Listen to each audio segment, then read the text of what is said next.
Good morning, OTC. Good morning, good morning, good morning. Oh, we got the handy dandy notebook. Oh, we're gonna go Blues Clues on it this week. Good morning, good morning, good morning, guys. How is everybody doing? Oh, good morning, good morning, good morning, good morning, nine. Or none, not, excuse me. Nanya. Thought I saw non-refundable. What's the song? It's called Wake That Ass Up. No, I honestly don't know. I just found it. Honestly, actually, I don't even think I did it. I think that was MIA. Uh,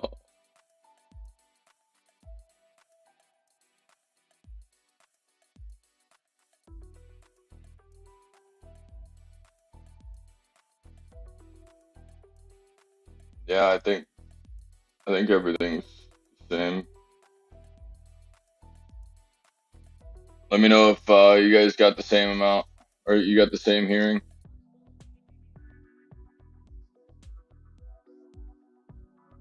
Good morning, good morning, good morning, Jerm. Good morning, Jane. Randy Stockner. Oh yeah. Miss Sabrina. How are your kitties? My apologies. Good morning, good morning, good morning. Hello. Hello. Hey, Storm, what's poppin'? You know, another day, another dollar, baby. We're just gonna make a couple dollars. Is that okay with you? Hopefully you'll hang around, learn how to make a few dollars with us. SPY is coming to the downside. I'm looking for the bottom of whatever it decides to give us today. I think that I'm gonna be shorting anything north above. I genuinely think they're gonna take this thing to like 393, but I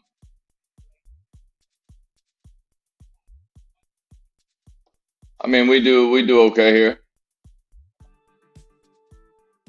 Make sure that you're liking and subscribing.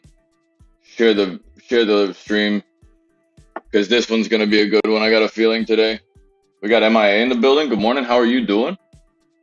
Oh yeah. You got it. You gotta love that. You gotta love that thumbnail. Oh my god.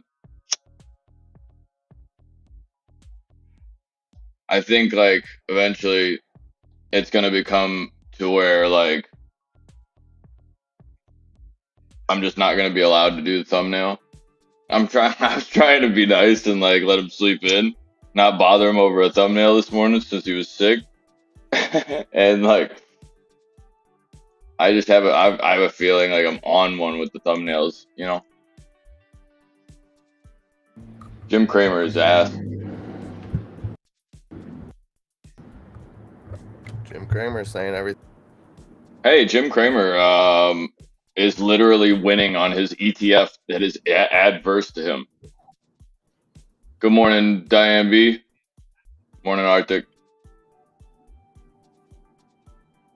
Morning, everybody. Breathing. We got this Breathing treatments all around. ECB decision coming out in a few minutes. Breathing treatments all around. High fives. Yeah, I need one of those. I shouldn't have went out last night. It didn't help the sickness at all. Probably not. This is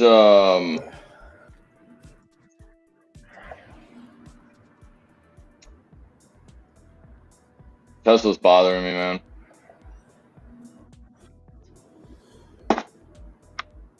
Pulled my hair once. Everything's good.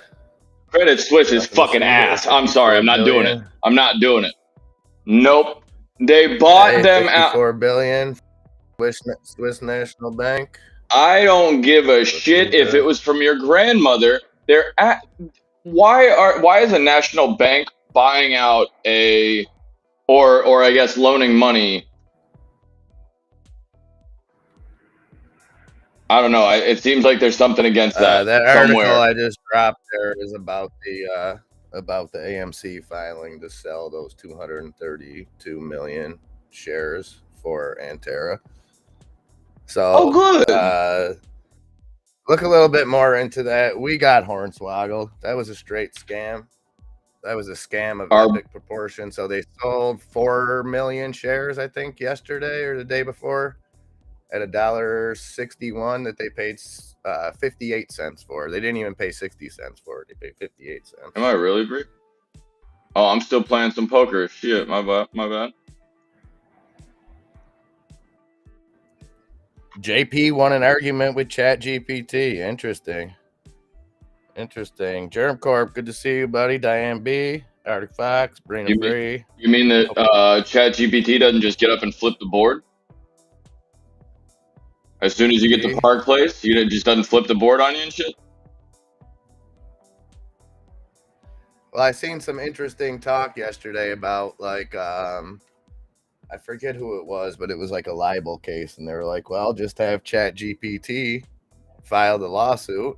And then someone was like, well, then just have ChatGPT work as the defense, and then have just ChatGPT work as the judge and cover all areas of it. Right. That's not. I mean, that's not I know a conflict if I was of like, interest. Yeah, but if I was like a petty criminal or something, or if I was charged, if I ever had any kind of run-in with the law, why pay a lawyer? Oh, you're gonna. Oh, okay. For free. Oh, so you're gonna go with the putt then? Hey, why not? The roof breaks to the right. Kevin Garrity, as that son's father, I refuse to press charges. Hey, it was that one time in Toronto, Corinne. It wasn't. It was before he met you. No, you're wrong, Captain Insano. I watched the weirdest shit the other night, and I thought I was tripping. Like Arnold Schwarzenegger as a superhero with a kid that needed to be punched in the teeth. Christmas movie? Yeah. Jingle All the Way? Yeah. Phil Hartman? Something like that. Classic. Get down.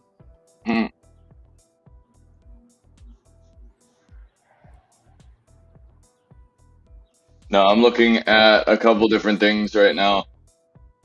I had one of the wild.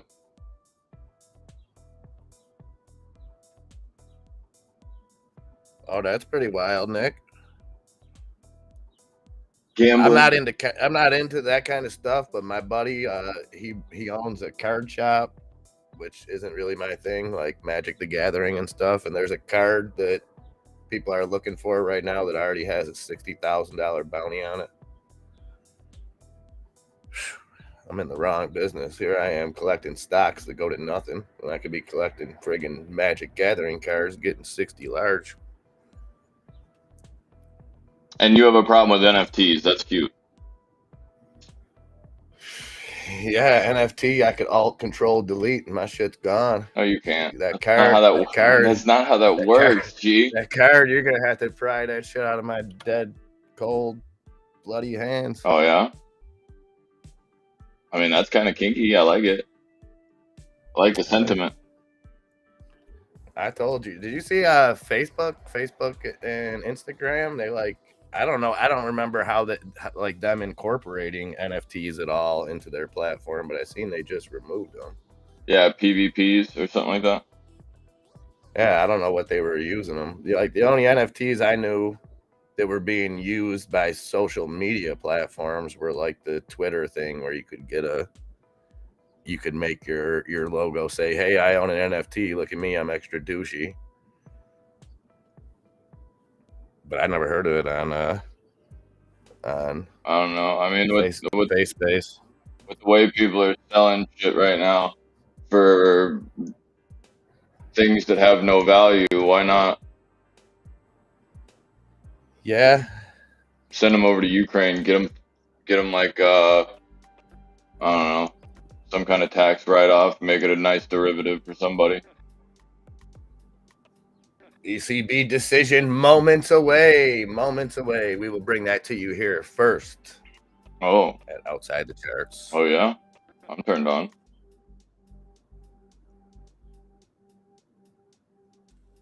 I am torqued, buddy.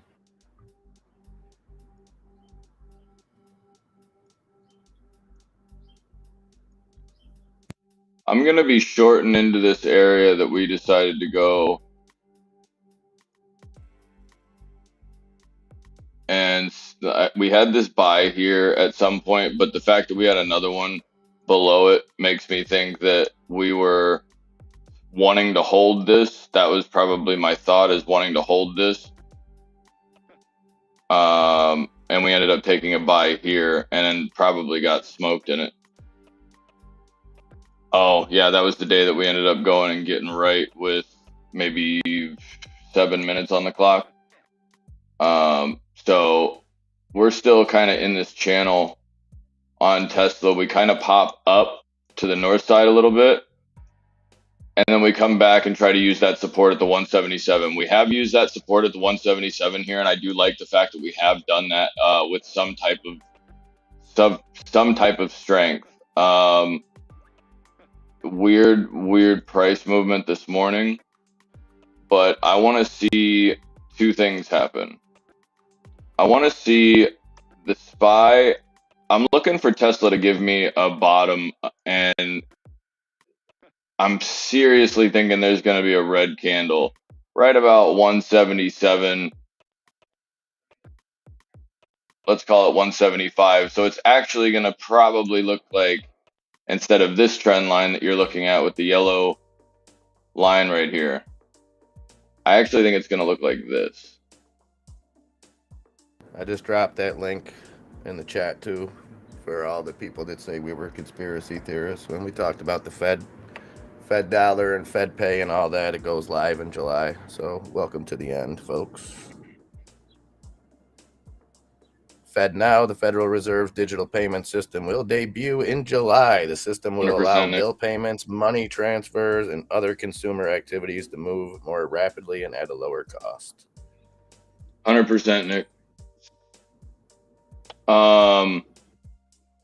The fact that the SQs are stepping up here, and the fact that we have this downtrend, I'm going to be looking at the SQs to do one of two things. We're either going to go and fly through this 37.65. We are getting some news now, and we are seeing some downside.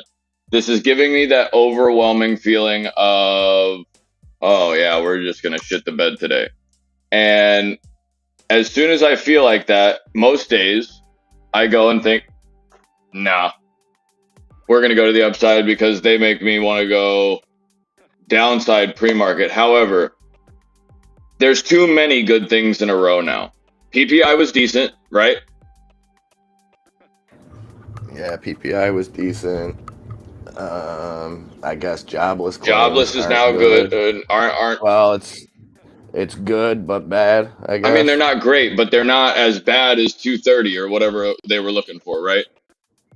Well, they were better than expected, but in today's scenario, that kind of screws us because we want to see, and I hate to say this, we want to see higher jobless claims, higher unemployment rates. To see the market step back in. Well, that's what brings inflation down.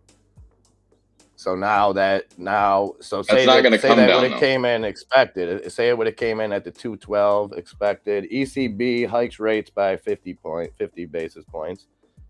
So they did exactly what was expected. I gotta say that with the Credit Suisse bailout here, that played big into that. So let's see what kind of reaction we get here. Bitcoin bounce. Yeah, you better start lifting up on that yoke, son.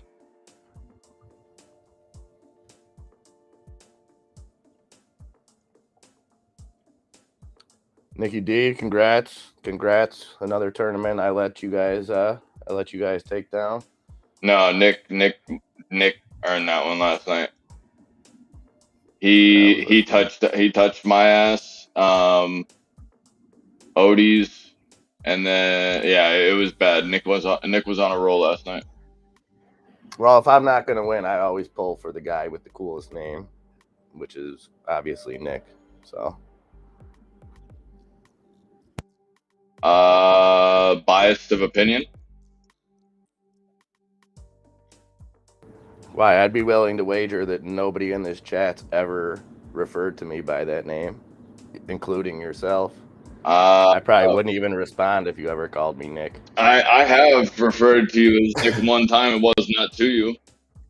It felt really weird, and I was like, nah, nope, I'm good. It's hilarious that really only my ma only calls me Nick in real life. That was the only reason why. The only other time I ever knew, I think I learned your name like 2 years ago, and we were playing COD, and it was when you told me your last name and your first name, and I about cried for 2 weeks straight. And it was just a good old. That was a very interesting day. But yeah, no, I don't think I've ever called you by your. Yeah, you enjoyed it. You had to. I think you called Katie in from the other room to have her get a laugh about it as well. Good times. You're goddamn right, I did. Announces. Yes, Bree. Great. Bitcoin, hey, GT. Bree's known the secret for a long time. Free scoot, bro. You better hope for a big old bounce off that big old pothole sitting in the middle of your road. Or you're gonna be rowing your boat down the river, shitter. Yo, this thing is trying to come through, but it might actually go and find some support right here over the top. I might like 20 problems. Oh yeah, we have sinkhole problems. You guys have like the ground getting broken up and icy and shit, and the salt and everything wearing. No, we just have literal holes just coming out of nowhere. Yours are at least like impact. You could literally toss a soccer ball into a field and end up on the other side of China. Look at this. This is just coming down. Ours, like, what I'm looking at, you just. Oh yeah. What are you looking at? No, it's like it's either perfect or it's cobblestone, and it's just like there's no in between. I about cried for 2 weeks. Yeah, dead ass. I'm looking for two things. I'm looking for this 385.35. If we hold this 385.39, 385.39, wicking down to about a 384.89. What I'm looking for is a buy right around, let's just say sub 385, and I would like it to the upside. I could see a downside of 388. I would actually prefer the upside of a 399 first. Or 393 first, not 399, 393. The volatility that you're getting right now, and the fact that if we do hold these areas, I would almost want this to start running back in, and I want to see this almost on the underside of like 350 or 385 this morning, because that would give me more of a sentiment that they're trying to fear me out of my trades, and all I'm going to do is just get out, reload here, and make twice the profit back up to the upside. Even if it only just goes to retest and get rejected again, I still make more money that way than going and just hoping that this goes and shits the bed, because I'm short the market. I will be going long if this holds properly. Go ahead. I'm sorry. Kramer saying the Eurozone banking infrastructure is resilient. Not financial advice, but short that shit to the ground. However you gotta do it. Kramer said something. Run the ticker. They did drop guidance though, so the ECB they've been a little bit more forthtelling about their rate hikes from what I've seen. Now I don't follow them as much as the Fed, but it seems like their rate hikes have been more known going into the actual hikes, and they cut all future guidance with this hike. So I think we'll see a similar thing out of Jerome Powell next week. regardless, if I had to bet, I would say he still does a 0.25% hike, and then leaves it open-ended from there, and blah blah blah data, blah blah blah blah blah data. If we come back on Bitcoin and we end up shedding through that 24/7 and don't want to give it back, you're going to be looking at 34.5.5. Excuse me, 24.5.5, and more than likely this 24.442 area. Something about this area right here. The Dow dropped 50 points on that ECB news. That's a beautiful thing, isn't it? Now, can you give me your indicator? We would normally see that kind of reaction. I think it's weird that. What you need? No. What's your? I got it. Oh, I need your indicator trick. Or your index. How it opens. I'll let you know at the open. Well, right. So, what are you looking for? Because right now I got the Dow on the top.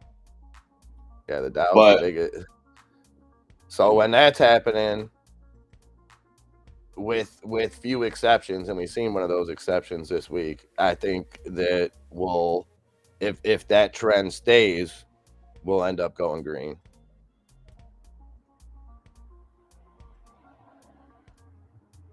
Now, if we see it start to shift to where the Dow and the S&P get closer, or the S&P takes over the NASDAQ, then we see it shift back the other way. But now it's strange, because now that theory might not be working, because banks have taken over so much. Banks heavy in the easier for the banks to take down the Dow Jones quicker. So it's all relative, but I got an eye on it. I'll let you know as soon as I think it's moving one way or another. Thank you.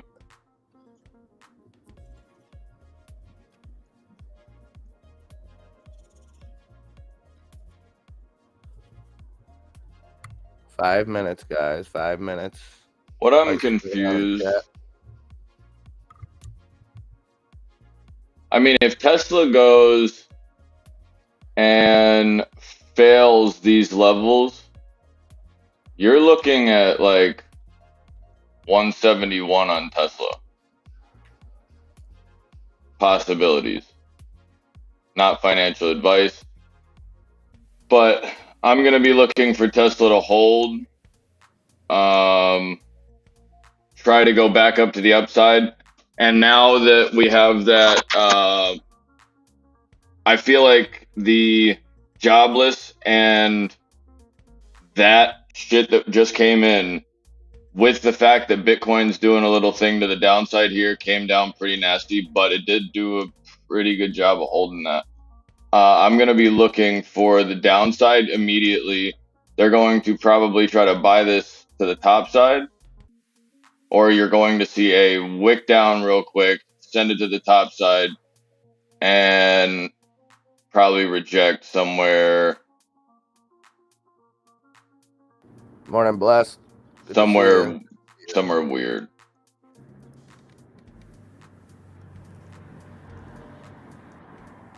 But yeah, I'm definitely I'm short overall on the overall market. I am still going to be buying into those 350s, 377s. I'm going to probably get back into some Tesla short if we do decide to break up to the top side.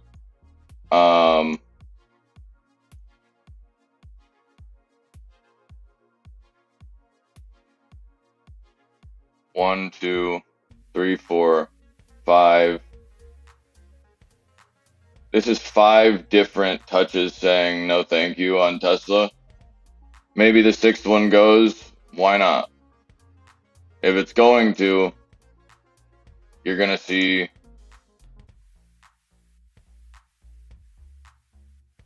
this try to go up towards 184. It needs to get above 185 or so for Tesla for me to be long anyway. I still like that 171, so be careful on Tesla. I'd like it to see it just crank to the top side right into my red box here. Whichever box gets tapped first, I would be just erasing the other one. This would be a buy down on Tesla 178. One short anything over 182.50, minute and a half. Ooh. What is everybody's sentiment here?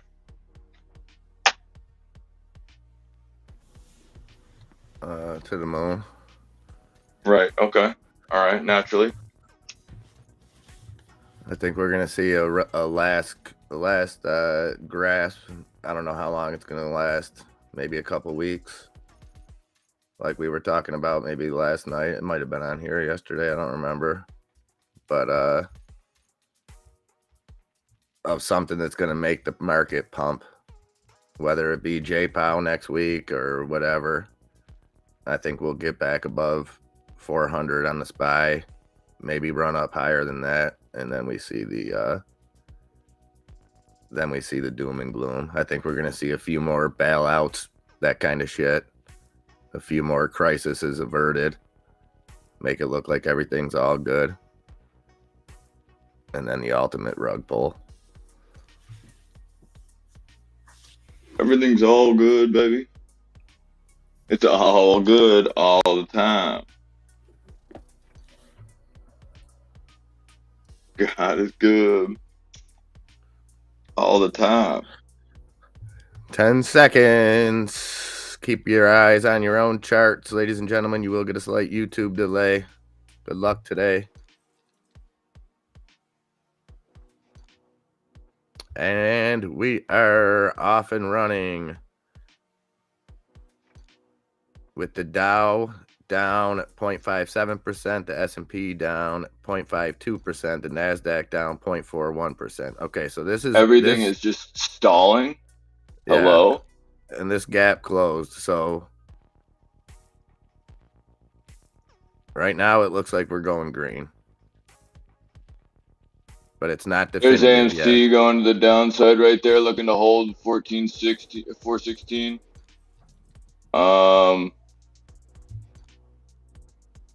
PNC come through. So if you look right here, the gap between the Dow and the NASDAQ is 0.2%, which that's like the sweet spot, where if it tips over that, then it looks like we go upside. If it tips below that, then it looks like we could be flipping back to the downside. My PNC shorts up. Oh, wow. They got a bunch of guys in kilts playing bagpipes, ringing in the opening bells.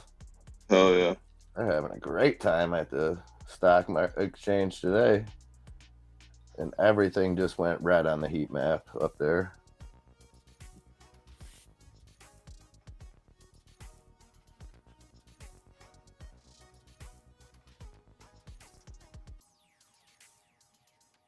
AMC at 413. That's down almost 2% already. Ape down 4.25%, 136. GameStop getting hit again. GameStop earnings next Tuesday, I believe, March 21st on GameStop earnings. And we will we'll cover all 4 minutes of that call. So tune in from 5 p.m. to 5:08, and we'll have the complete show for you there.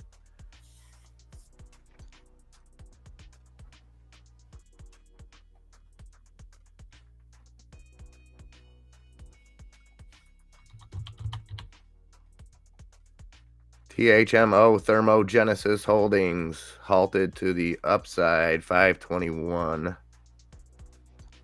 There's the SPY hitting my first line of support. AMC and the SQs doing the same thing, or basically, I'm sorry, AMC. That $4 put is looking gorgeous right now. And the news on that THMO, they announced just about an hour ago, $3 million private placement priced at the market under NASDAQ rules. So sold 1,071,429 shares at $280 a share. And now it's halted up at $521.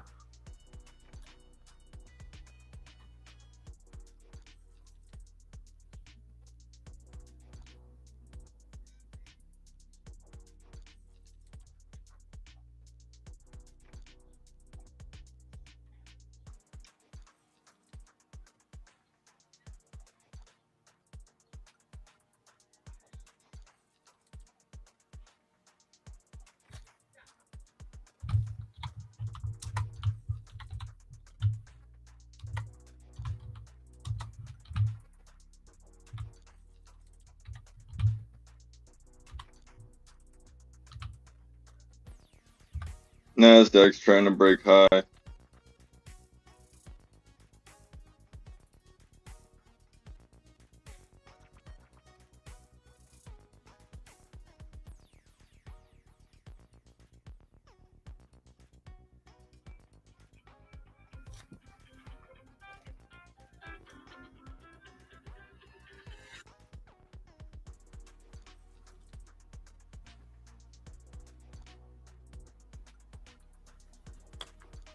They're gonna try to take this green for a second.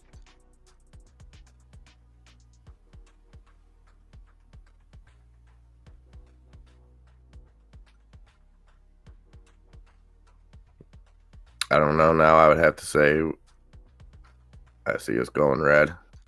Oh, we're going red. For the Dow. So that gap was 0.2. Now it's down to under a tenth. The Dow down 0.56%, NASDAQ down 0.47%, and the S&P sandwiched right in the middle of them.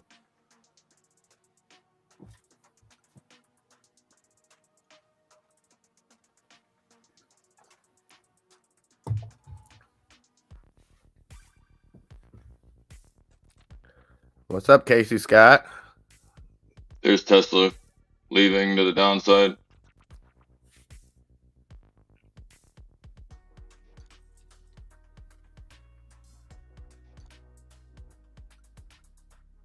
Call and put volume is completely even. Strange. All the indexes within a few hundredths of a percent. The Dow down 0.58%, S&P down 0.53%, NASDAQ down 0.5%. This is where I look for it to break one way or another. Yeah, because everything's stacked on top of each other. Mm-hmm.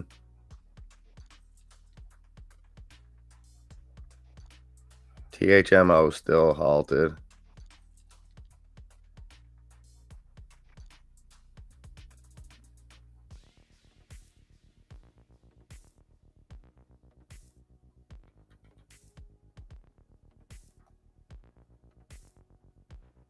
Give me the balance on the SQs so I can feel at least good about getting in this Tesla long.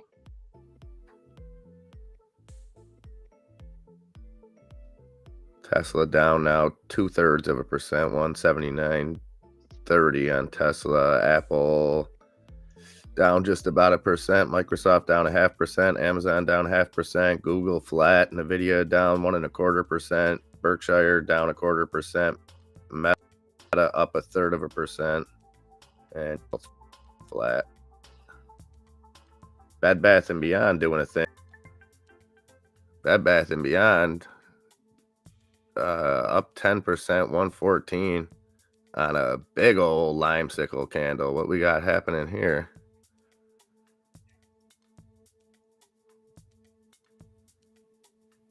$115 now on Bed Bath & Beyond, up 11.5%.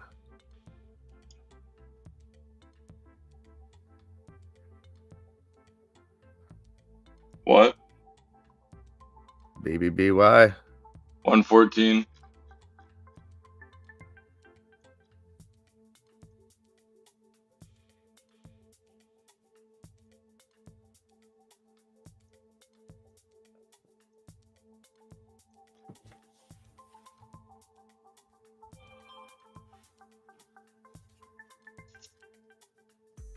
There's the SPY coming back a little bit.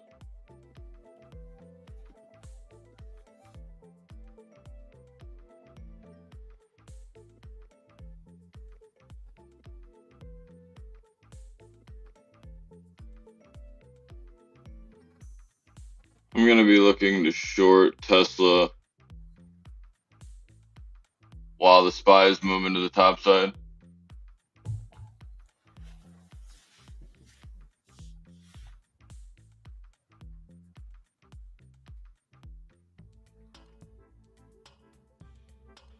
Okay, so you got some $1.50 BBBY calls. Nice. Diane, you out there buying more BBBY? Just be careful. That's all.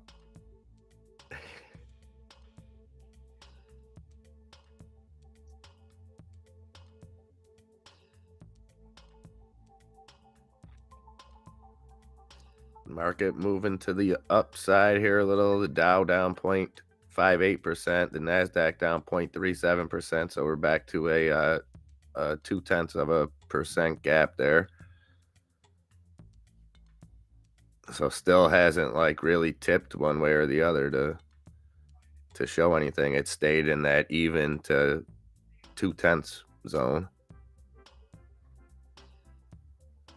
Buying more GME. What are you expecting out of the earnings, Nick? I know GME earnings don't really have high expectations as far as any kind of you're not going to get a show like you will with AMC. You get just the basic numbers and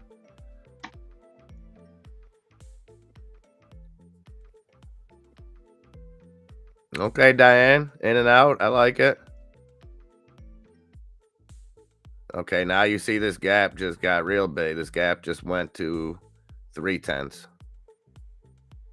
that mean? That means we're going green.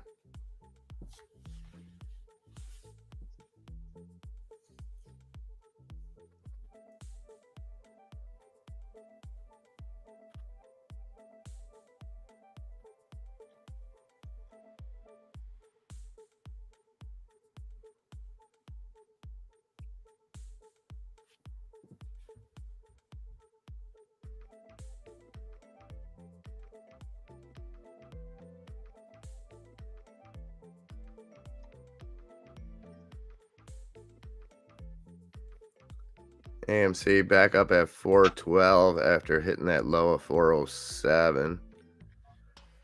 Ape all the way down at 130.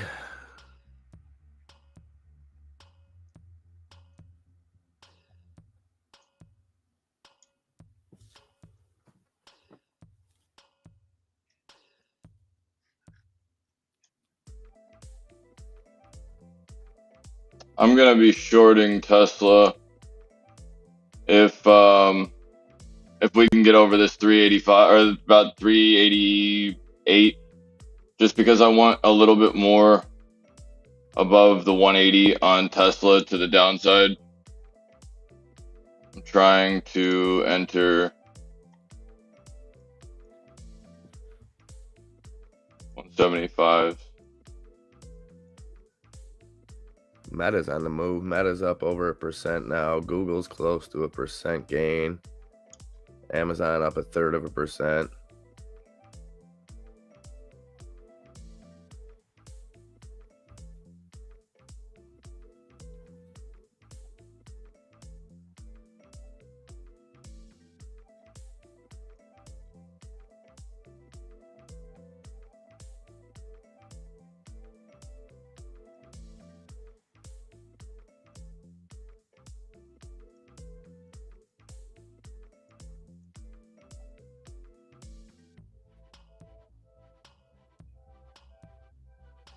Tesla, I'm gonna need that. What you got on my 40, homie? I want Tesla to pop back to about its 50. Let's call it the 81.11 maybe. If the SPY does get a little bit of a push through here, I would be concerned if the SPY gets too big of a push. AMD, like AMD.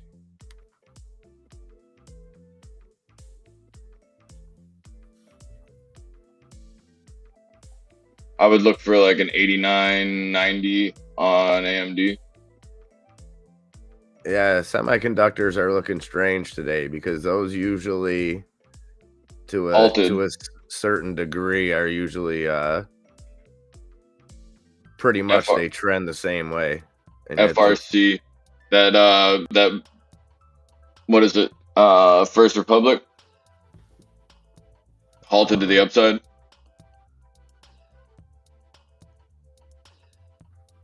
Are they the ones getting bought out? No, that's Credit Suisse.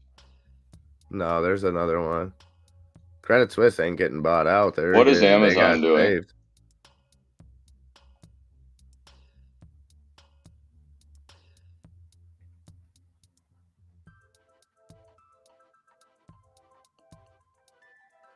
FRC unhalted.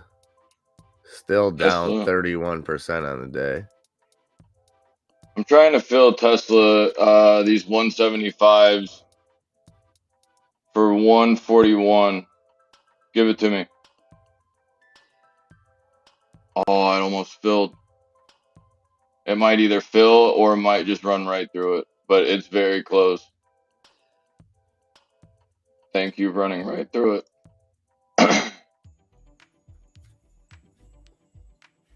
GTA back in ape, huh? Okay.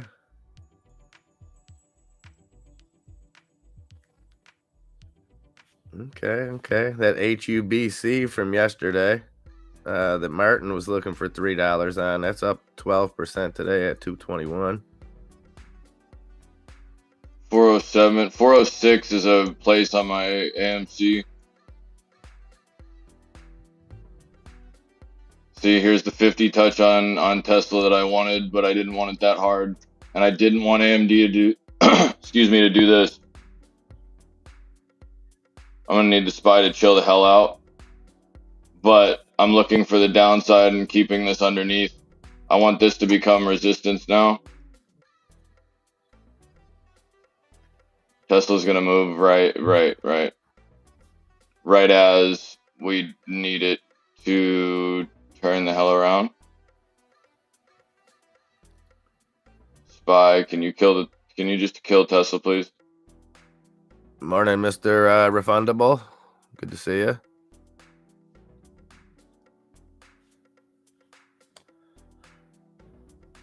Oh my god, I got touched. Thank God for stop losses.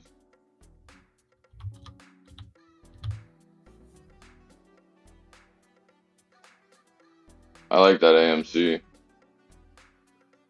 Oh, look at the SPY taking a big red candle, going right back down to VWAP. Hopefully it stays rejected and goes through it. Wow. Yeah. What just happened? Can I get a bait and rip? That's a huge order. That's El Jefe. Come on, baby.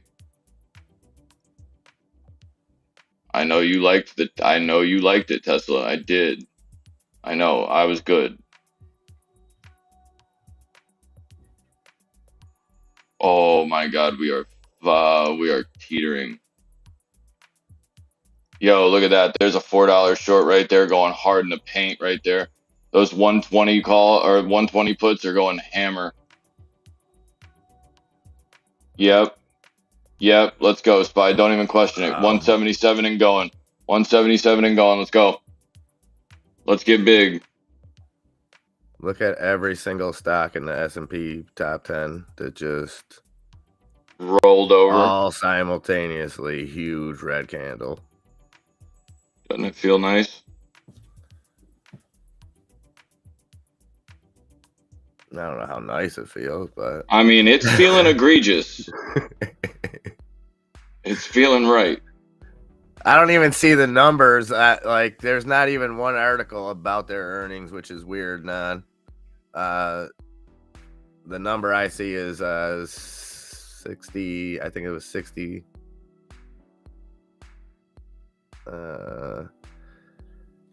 61 cents a share loss. Earnings per share.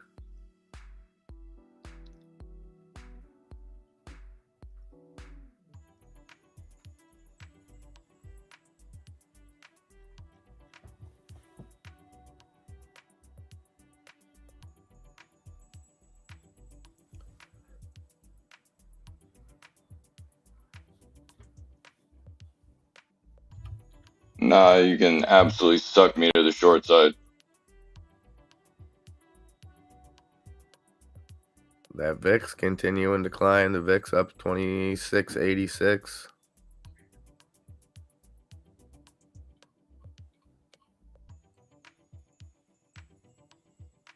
We're going to get back up to these $34, $35 levels on the VIX, and shit's going to start getting real crazy.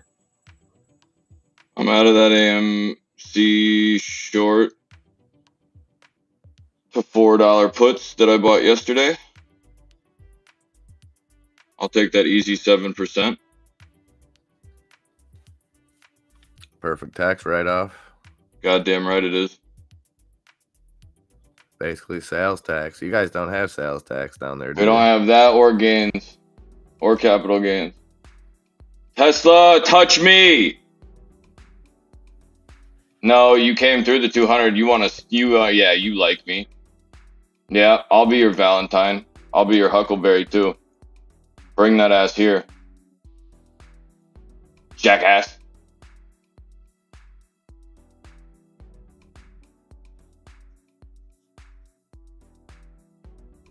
You know, Ride did not do what I needed it to do for me this week. You know? Tons of bitches. Well, you win some, you lose some. Goddamn.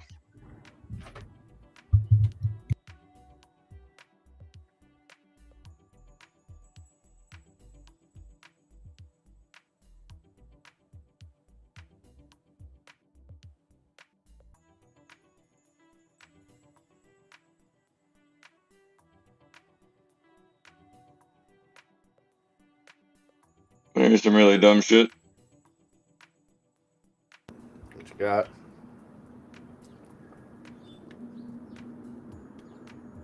Looking at 212.5 calls on Tesla. Okay. Credit Suisse's CEO released a statement earlier, says bank's liquidity basis is, quote, very, very strong. Oh, is it? Yeah, not just very strong or quite strong. It's very, very strong. Then what the fuck is this?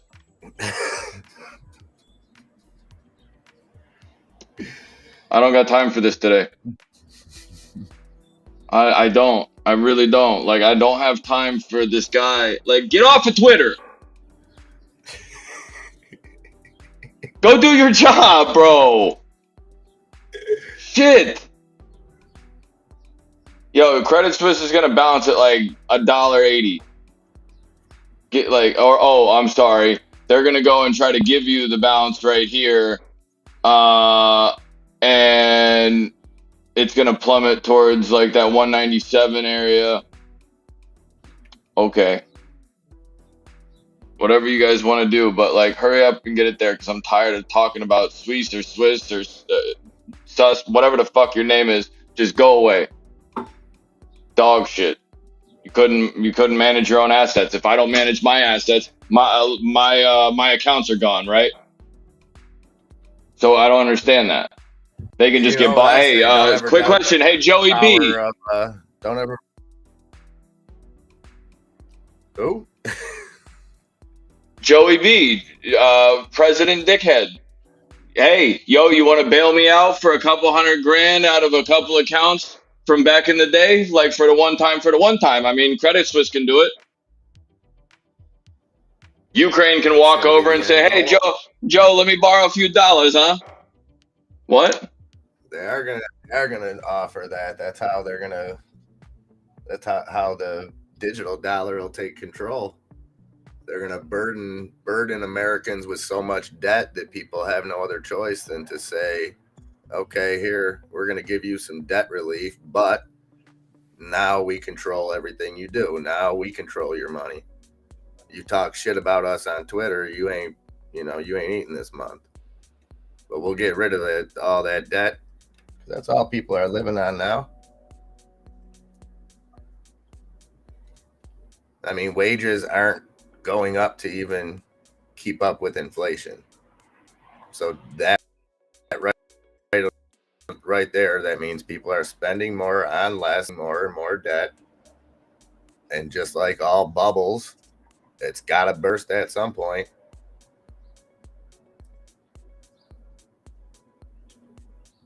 The whole Swiss thing, though, too, it could have been a ploy by Big Cheese. With St. Patrick's Day coming up tomorrow, Reuben's being a big thing around here, anyways, for St. Patrick's Day. Reuben's have Swiss cheese on them. It could have been a push, get that Swiss cheese out there. So you never know.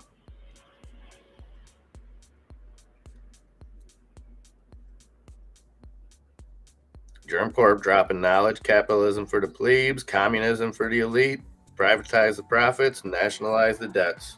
Tell him, Daddy. You are correct, sir. Huh. Yeah, that's very well said. Oh, just got my touch.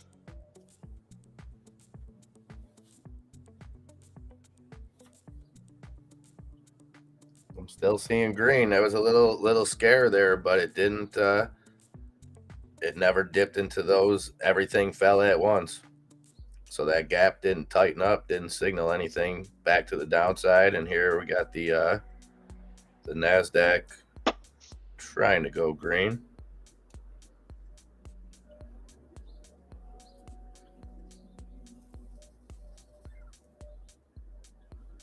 And so when I'm looking at this too, Enzo, the number one thing that I think you could profit off of with this is the Qs, because those are the NASDAQ. Because I'm basically keying in on the NASDAQ.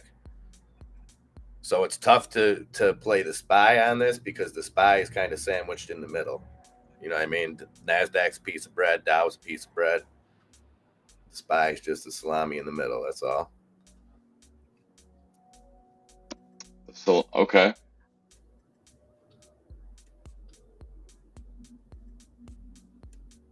So, like, when I'm seeing upside or downside, where we're going to see that play out the most is probably going to be with the Qs.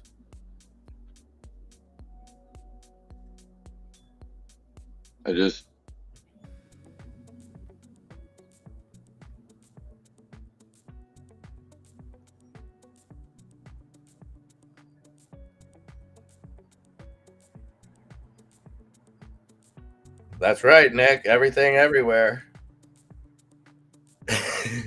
Didn't that movie just win a whatever that award is?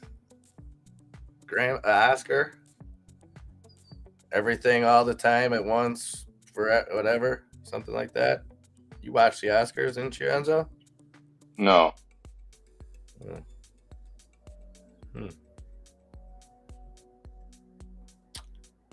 One put at 39.5. Diane, where's that happening at? I'm sorry, I've been out of the loop a little bit, being sick the last couple of days. What's going on with Yellen? Where's she getting grilled? Yes, Lobo. There was a lady who identified as Asian, I was told. Good for her. Good for her. Brave and brave and fantastic. That's what I say. Oh yeah. Drew Barrymore also bent the knee to a dude. That was kind of cool. So just weird stuff happening all over the place, guys. Keep your head on a swivel. That's all.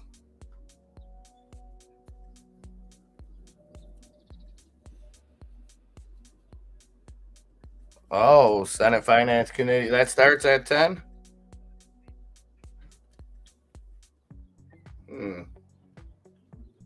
Let us know a show of hands in the chat if there's any interest in watching that. We can either throw that up on here, throw it up in the Discord or something.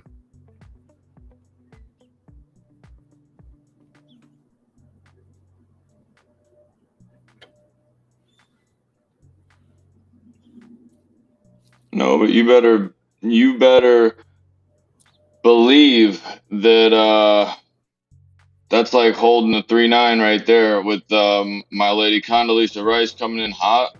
At the end of the day, she's definitely gonna smack that bitch around. For shizzle. For shizzle.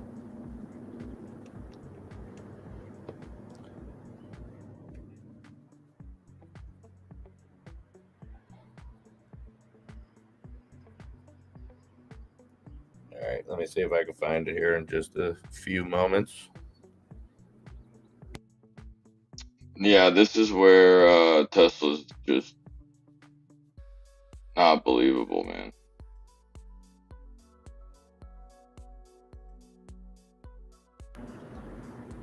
Yellen's got a face that looks like it's copyrighted. I hope we don't get in trouble for putting her She's got up a there. face that only a mother would love. It's definitely been copyrighted. If Tesla can give me this little pop real quick so I can get in.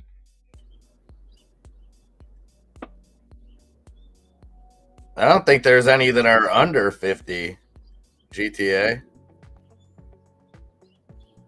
AOC, that dude that lied, he's under 50, I think. Santos, not many of them are.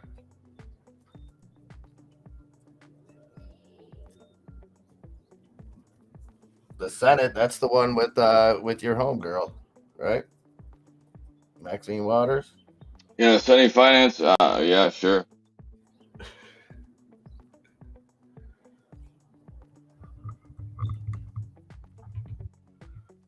Oh my God, Germ Corp.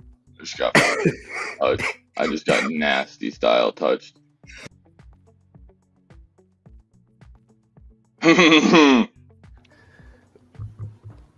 Mort from Family Guy. I love that one. Oh, that's so spot on. My asthma. Now we gotta watch this so I can laugh. I just got smoked out of a trade.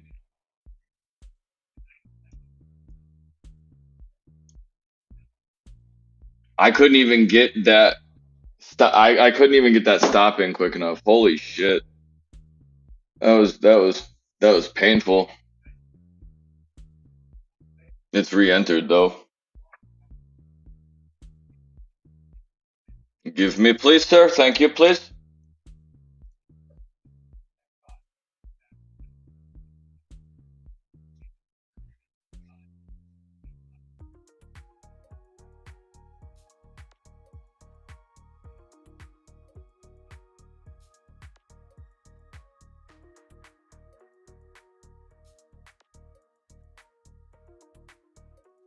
Oh, look at that box. Box that shit up. Take it home.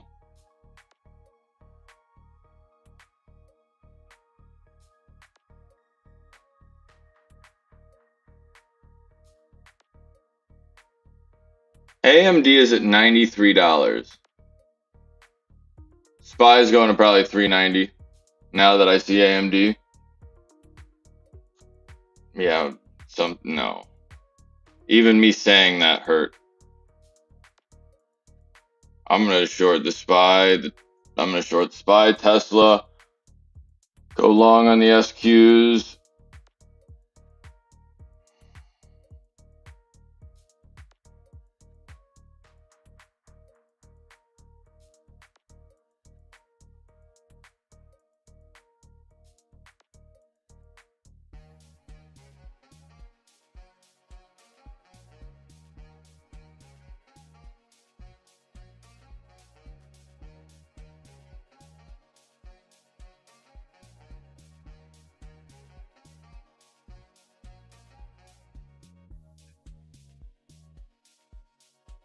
Hi, Jerome, like you're an asshole.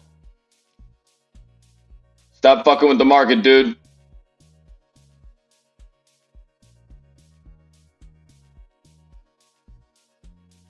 You can see what Dementia looks like. Yeah, no. I'm still short, and I just went short again. Buying some stupid ass YOLOs on Tesla because I'm fucking tilted right now. However, I have 175s and 170s, and I have a lot of them this week.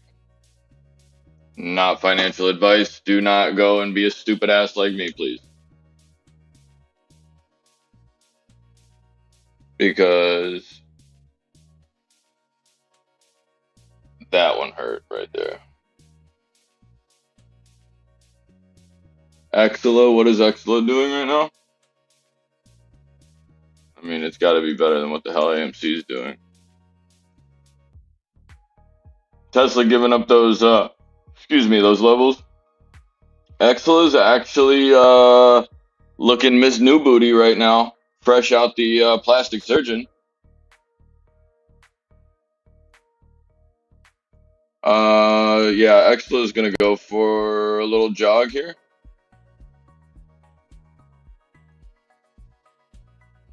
We're looking at 5 cents. Just a little wind sprint, you know, nothing crazy.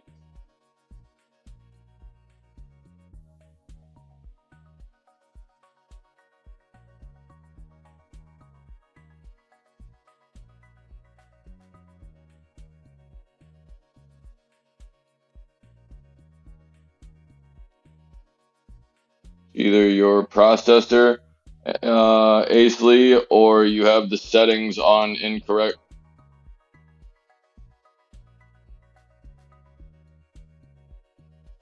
Dementia? No, I think it's glaucoma. Dementia doesn't mess with your eyes. That is a nasty short right there. Let's go, Tesla. Suck my ass. Let's go. Yeah, and Germ Corp, I would love to know your take on what the Fed did. I need to look more into it, but as far as some swaps they did with the same people that are bailing out Credit Suisse. I'll try to get that article. I'll throw it in Discord. Oh, Spy just didn't even hesitate at VWAP. And there is no indicator to help the SPY right now. The only thing that's helping the SPY right now is resistance or support. Something just happened on the entire market that said, no, thank you, please, no. Now you have the Dow up. NASDAQ's trying to go green. S&P's down 4 or 0.4, 0.7. 147. Later.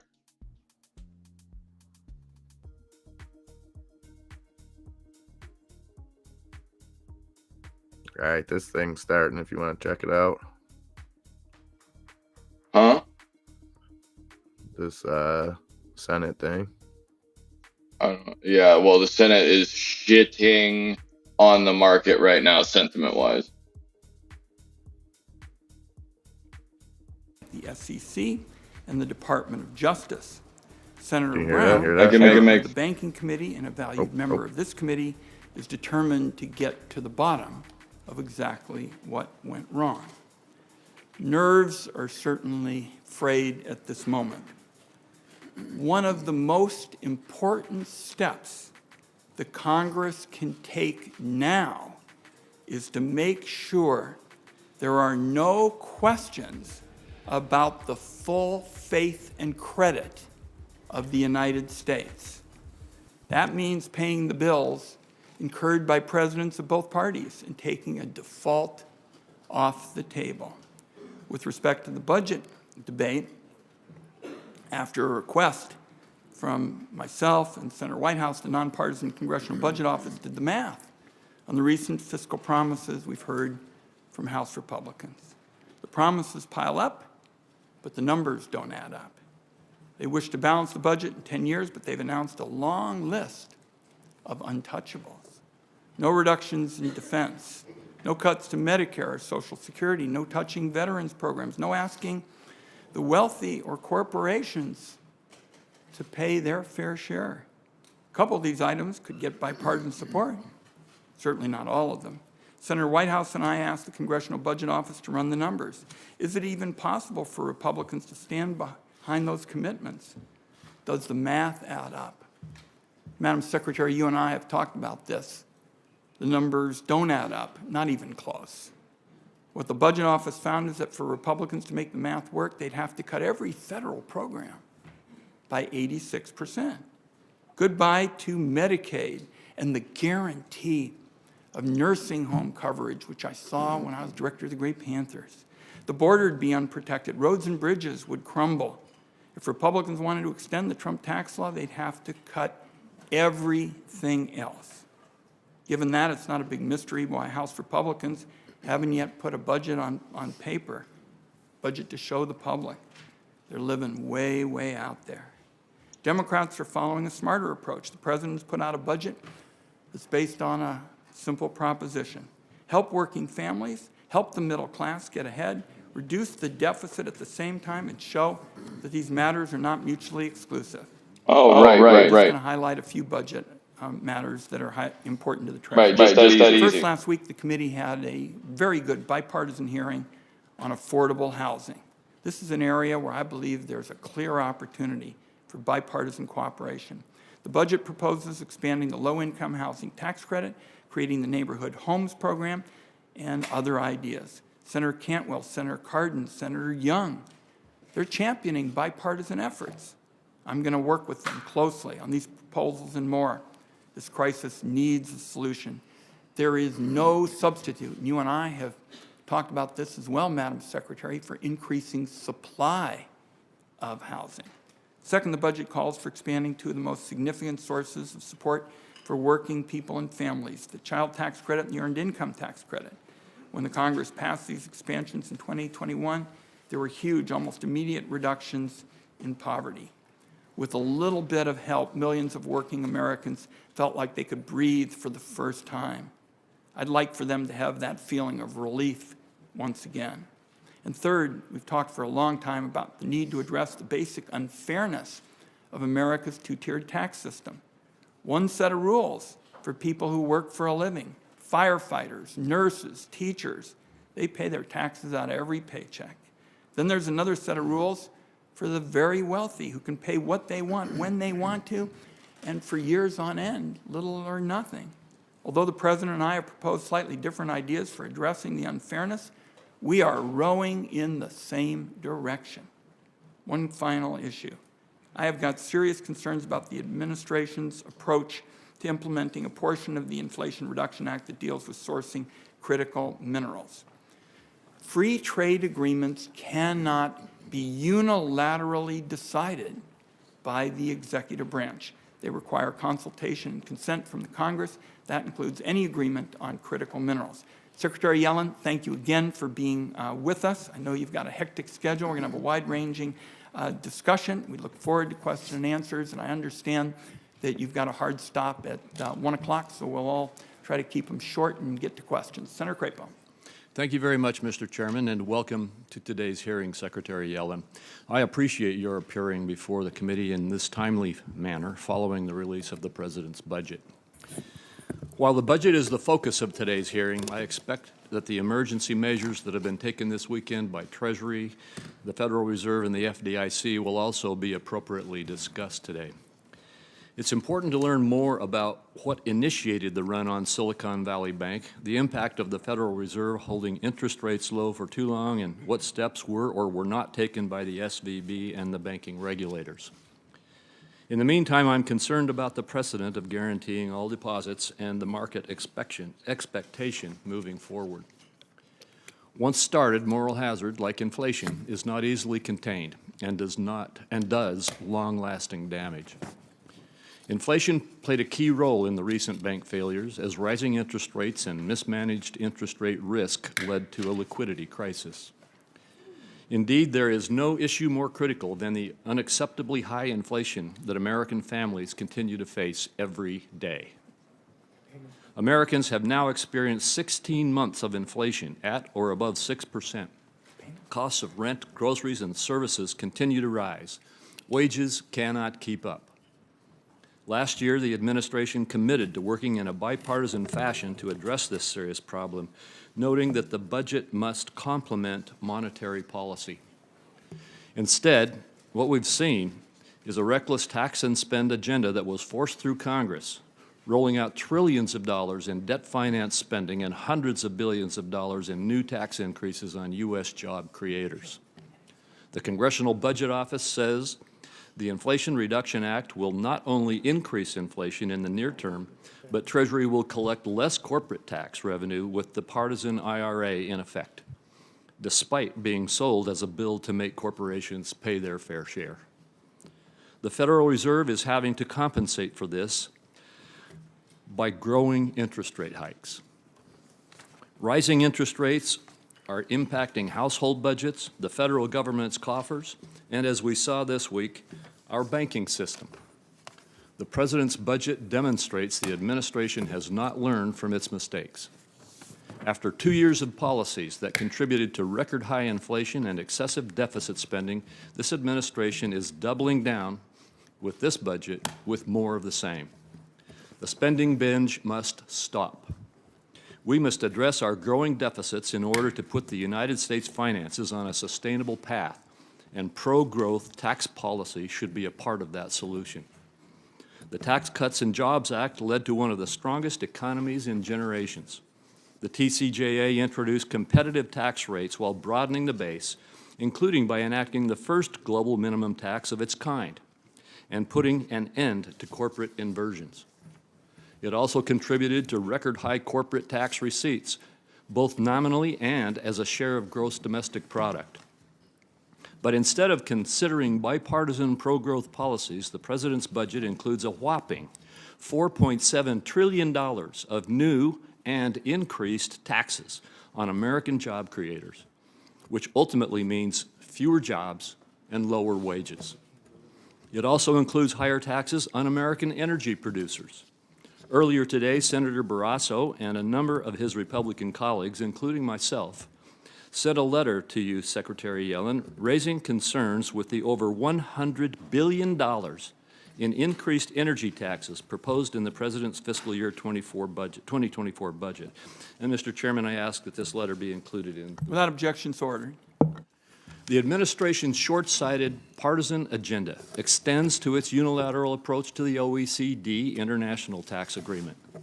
For the last 2 years, Treasury has used the OECD negotiations to attempt to compel changes in U.S. law without regard for U.S. revenue, for U.S. companies and U.S. workers.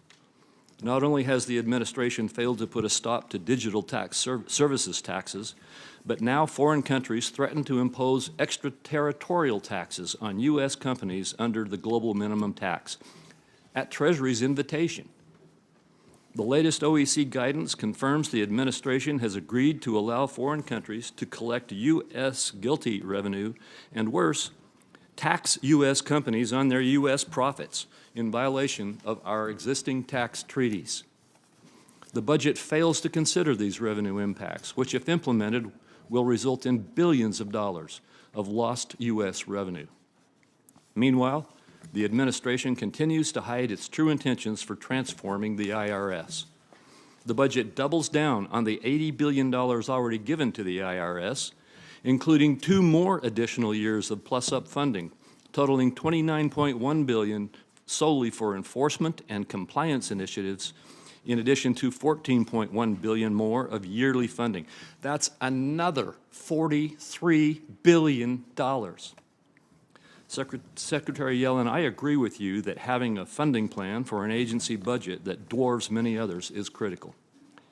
In the meantime, the IRS has embarked on a spend-first, plan-later approach that is not transparent or responsible and is a surefire recipe for error, waste, and mismanagement. While we may not have the details yet, we do know that only 6% of this existing plus-up for funding is for modernization, while over 62% is solely for hiring, more than 93% of that enforcement hiring. These new funds are not going to replace retiring U.S. agents, as annual appropriations already provide that funding. And the administration has not requested any reductions in IRS annual funding to account for replacing retirees with this plussed-up funding. Secretary Yellen, there are opportunities for the administration to work across the aisle on common-sense economic policies, but nothing suggests the President is abandoning the partisan tax and spend policies of the last 2 years. This administration must recommit to working with Republicans to develop real solutions that will stabilize the economy and create higher wages and opportunities for American workers. Thank you very much. Thank you very much, Senator Crapo. Our witness today will be Secretary Janet Yellen. She's the first person to have led the White House Council of Economic Advisors, the Federal Reserve, and the Treasury Department. She's also the first woman to lead the Treasury Department. Before leading Treasury and the Federal Reserve, she was a distinguished fellow in residence at the Brookings Institution. She served as president of the American Economic Association. She's a member of the American Academy of Arts and Science and the Council on Foreign Relations. She also was a founding member of the Climate Leadership Council. We welcome you, Secretary Yellen, and please proceed. Thank you. Chairman Wyden, Ranking Member Crapo, and members of the committee, thank you for inviting me here today. I'd like to start with an update on the recent developments in the banking system. This week, the government took decisive and forceful actions to stabilize and strengthen public confidence in our financial system. First, we worked with the Federal Reserve and FDIC to protect all depositors of the two failed banks. On Monday morning, customers were able to access all of the money in their deposit accounts so they could make payroll and pay the bills. Shareholders and debt holders are not being protected by the government. Importantly, no taxpayer money is being used or put at risk with this action. Deposit protection is provided by the Deposit Insurance Fund, which is funded by fees on banks. Second, the Federal Reserve is providing additional support to the banking system with a new lending facility. This will help financial institutions meet the needs of all of their depositors. I can reassure the members of the committee that our banking system is sound and that Americans can feel confident that their deposits will be there when they need them. This week's actions demonstrate our resolute commitment to ensure that our financial system remains strong and that depositors' savings remain safe. Now let me turn to the topic of the hearing, the President's fiscal year 2024 budget. Over the past 2 years, the United States has experienced an historic economic recovery. In January 2021, our country was in the middle of an economic calamity triggered by the coronavirus pandemic. But Congress and the President took decisive action through the American Rescue Plan and our vaccination campaign. And today, our unemployment rate is near historic lows, and we've seen the strongest 2 years of business creation in history. Now our task is to navigate our economy's transition from rapid recovery to sustainable growth. This includes bringing down inflation. We have seen some moderation in headline inflation, but more work needs to be done. Our administration will continue to build on the actions we have taken to expand supply and provide cost relief in areas like energy and healthcare. With your partnership, we've also laid a foundation for long-term economic growth. In just the past 2 years alone, Congress passed 3 transformational laws, a generational investment in infrastructure, an historic expansion of American semiconductor manufacturing, and the largest investment in clean energy in our nation's history. A strategic priority for our administration this year is to work with you to effectively implement these laws. We're seeing the early results. In just 7 months, there's been a wave of investments in clean energy manufacturing across the country. And our new resources for the IRS are already paying off. Taxpayers are getting drastically improved customer service this year. For example, we've answered hundreds of thousands more phone calls during this filing season than at this time last year. Our proposed budget builds on our economic progress by making smart, fiscally responsible investments. These investments would be more than fully paid for by requiring corporations and the wealthiest to pay their fair share. Fiscal discipline remains a central priority in our budget. We've proposed a minimum income tax of 25% on taxpayers with wealth in excess of $100 million. We've also proposed an increase of the corporate tax rate to 28% from the current 21%. And it will come as no surprise that I hope Congress will implement the United States' part of the global minimum tax deal. On the spending side, we suggest additional investments to boost our long-term growth potential. This includes improving the availability of high-quality childcare, providing free and universal preschool, and boosting the supply of affordable housing. We also propose restoring the child tax credit and earned income tax credit expansions that were enacted in 2021 but have since expired. Importantly, with the proposed tax reforms, we estimate that this budget will deliver deficit reduction of nearly $3 trillion over the next 10 years. Thank you, and I look forward to taking your questions. Thank you, Secretary Yellen.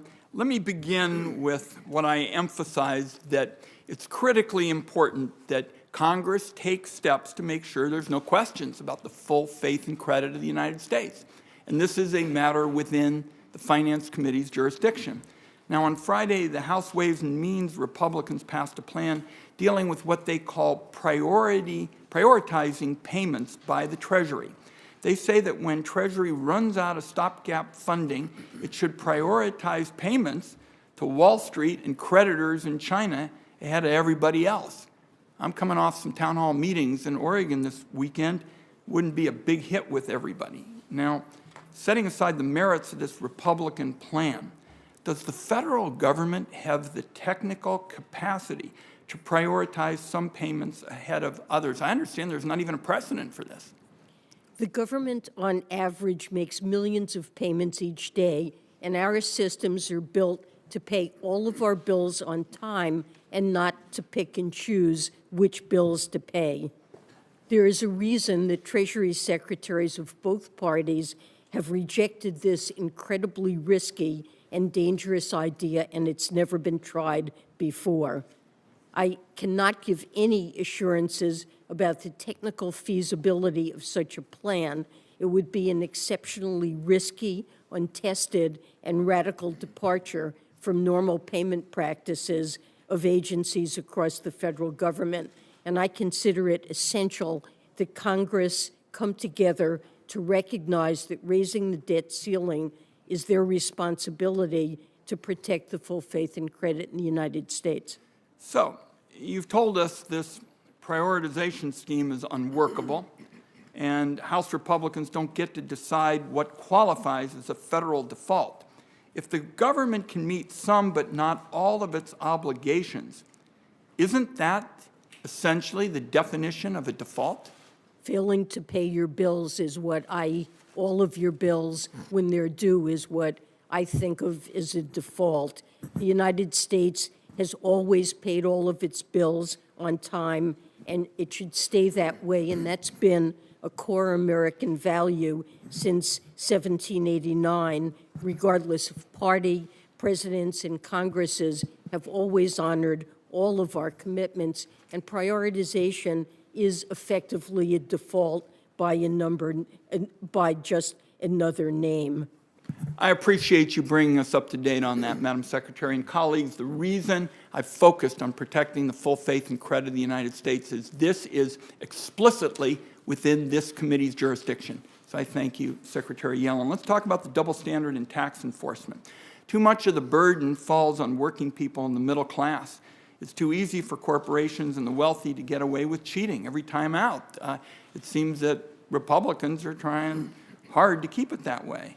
They put an amendment to the IRA that, according to the Congressional Budget Office, would have led to even more tax avoidance by the wealthy. It would have encouraged billionaires to disguise their income so they'd appear to the IRS to be typical middle-class wage earners.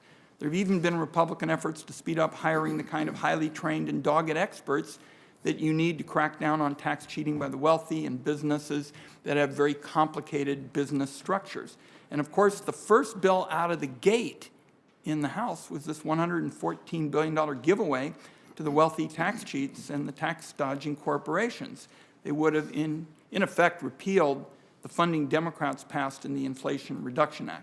Secretary Yellen, if Republicans had their way and repealed the IRS funding to go after wealthy, tax cheats, what would that do to the agency's ability to really make sure that those people at the very top paid their fair share? Well, it would allow the wealthy and large corporations to skip out on taxes they legally owe and make life harder for ordinary middle-class families who pay their taxes to get the kind of service that they deserve from the IRS, and it would increase the tax gap and add to the deficit by over $114 billion.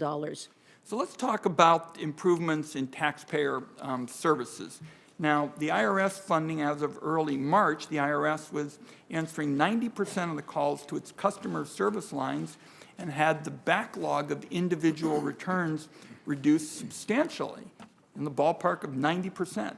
Now, that's after spending roughly 1% of the IRA funding. Secretary Yellen, if Republicans were able to successfully repeal the Inflation Reduction Act funding, what would that mean for taxpayer services? And the reason I ask that is right now we're in the middle of the filing season. So this isn't some kind of abstract kind of concern. What would it mean for taxpayer services if they repealed the funding? Well, it just clearly would lead to worse services for taxpayers. Phones would go unanswered, wait times would grow, mail would be processed more slowly, refunds would be delayed.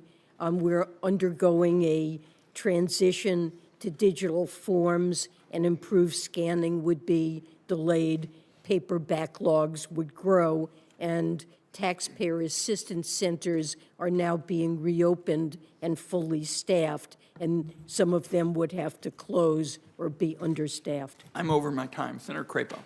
Thank you very much, Mr. Chairman. And let me start out, Madam Secretary, with the full faith and credit issue that my colleague Senator Wyden has raised. We are in agreement that we need to protect the full faith and credit of the United States. Frankly, as I indicated in my opening statement, the problem that we see on the Republican side is that it's all tax and all spending increases in terms of the administration's approach to this. And while you and the chairman just discussed a number of concerns you have with Republican ideas with regard to how to deal with this, the bottom line is that we must stop trying to solve this problem by massive new spending and massive new taxes. So we have some disagreements about how to deal with this. What I would ask of you is, at this point, the president has refused to negotiate with Republicans on fiscal restraint policies that they believe need to be put into place with a new extension of the debt ceiling. We must engage in negotiations to get over some of these disagreements, and this new debt ceiling resolution must include fiscal restraint. We've got to get some kind of attention to this. I think the American public is crying out for Congress to pay attention to this issue and put fiscal restraint in place. Can you commit at least to negotiate with Republicans as we try to work forward on finding some aspects of fiscal restraint to put into the debt ceiling discussion? Senator Crapo, the president has indicated that he considers it critically important to have a sustainable and responsible fiscal path. And he's put on the table in the budget a number of ideas, many ideas about how to grow the economy while also cutting deficits. And this is a matter that he is very prepared to discuss and negotiate with Republicans, but it can't be a condition for raising the debt ceiling. The debt ceiling simply must be raised, and to put at risk the full faith and credit of the United States and to threaten to cause an economic and financial catastrophe isn't an acceptable Madam Secretary, requirement. I interpret your answer to be that you're very willing to discuss the president's budget, tax increases, and increased spending, but you're not willing to discuss with regard to the debt ceiling discussion, any actual fiscal restraint in terms of spending control in the United States. Now, if I interpreted it wrong, I'm sorry, but we've got to get negotiating on more than just whether the president's budget is the right approach. There are other ideas, and we need to be engaged in it. I just hope that you'll take that message back to the president. The president has indicated that he would welcome discussions about the stance of fiscal policy. All right, I appreciate that. Let's move quickly to the SVB crisis in the banking industry. Can we agree, at least as a starter, as we try to understand how this is all playing out, that the issue here in terms of risk is liquidity risk that we are facing in the system, and that SVB had a liquidity risk issue? Well, there was a run on the bank. It had high reliance on uninsured deposits, and there was a massive withdrawal of deposits that led to liquidity problems. The bank had to be closed for that reason. So do you agree then that it is a liquidity risk that we're dealing with in this issue? Well, there was a liquidity risk in this situation. There will be a careful look at what happened in the bank and what initiated this problem, but clearly the downfall of the bank, the reason it had to be closed, was that it couldn't meet depositors' withdrawal requests. Because their capital was losing value, and they were not able to access their capital, and I attribute that to the interest rate hikes that we are seeing in the face of the inflation. Am I wrong in that? Well, my understanding is that the bank, to meet liquidity needs, had to sell assets that it expected to hold to maturity. And given the interest rate increases that have occurred since those assets, including treasuries and government-backed mortgage-backed securities, they had lost market value. All right, yeah, and we're on the same page on that then. I appreciate that. One other question with regard to the bank failure, and this is with regard to the efforts to get a private buyer to help solve this issue. Regarding these issues, the solution would have been to get a private sector solution that protected taxpayers, calmed the markets, and prevented the potential assessments from being inappropriately levied against community banks.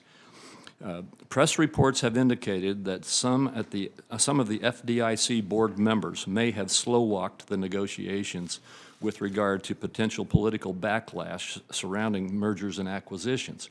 And it was because of that we were not able to move forward promptly with obtaining a buyer.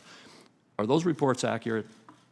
Well, this is something that is a question for the FDIC, really, rather than me, but I know that the FDIC looked for buyers, and a merger or acquisition is certainly something that they were open to as a way to resolve the institution. All right, thank you.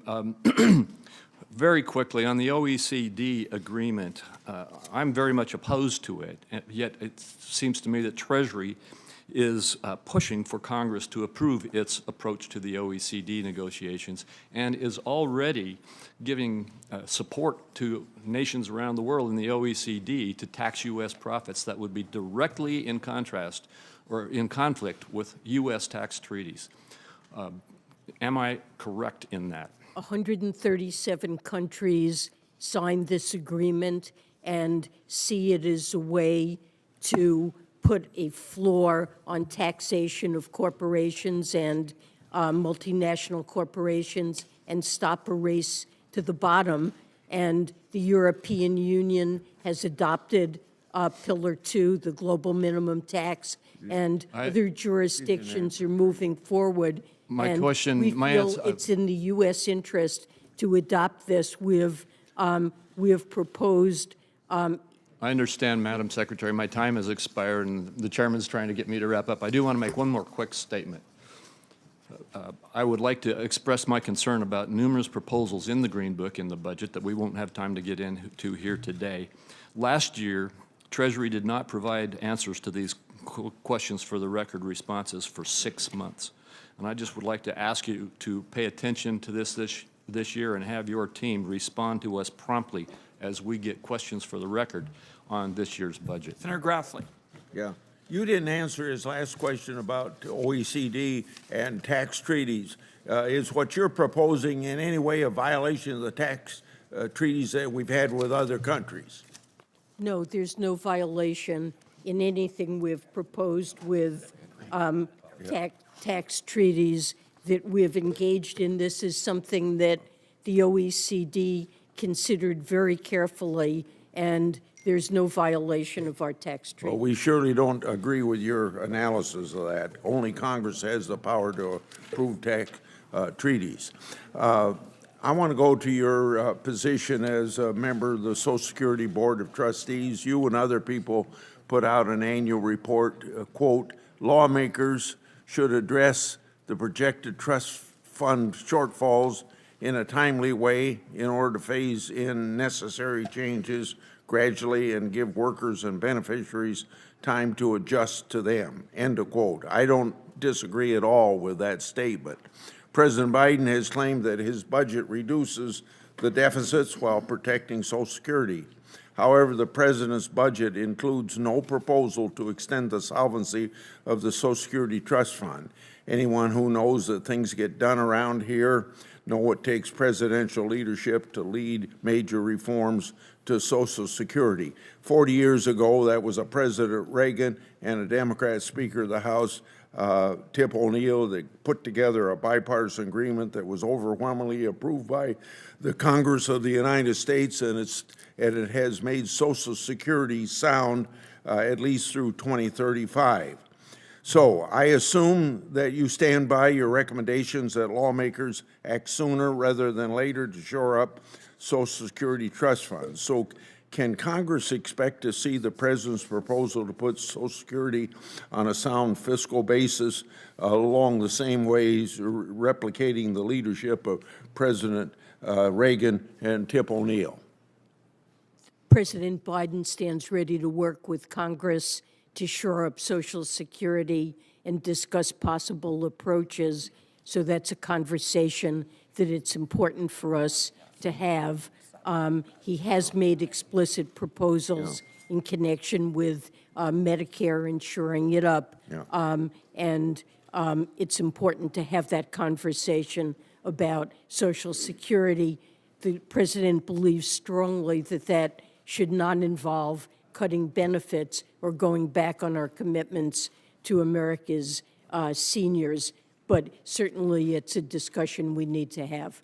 I assume that both you and the president are sincere in what you just said. It would help a lot if the president would quit demagoguing the Social Security issue the way he has in recent weeks. I want to go to an extension of conversation you and I had June of 2021. You defended concerns about the president's spending proposals fueling inflation and interest rates hikes by saying this, quote, if we ended up with a slightly higher interest rate environment, it would actually be a plus for society's point of view and the Fed's point of view, end of quote.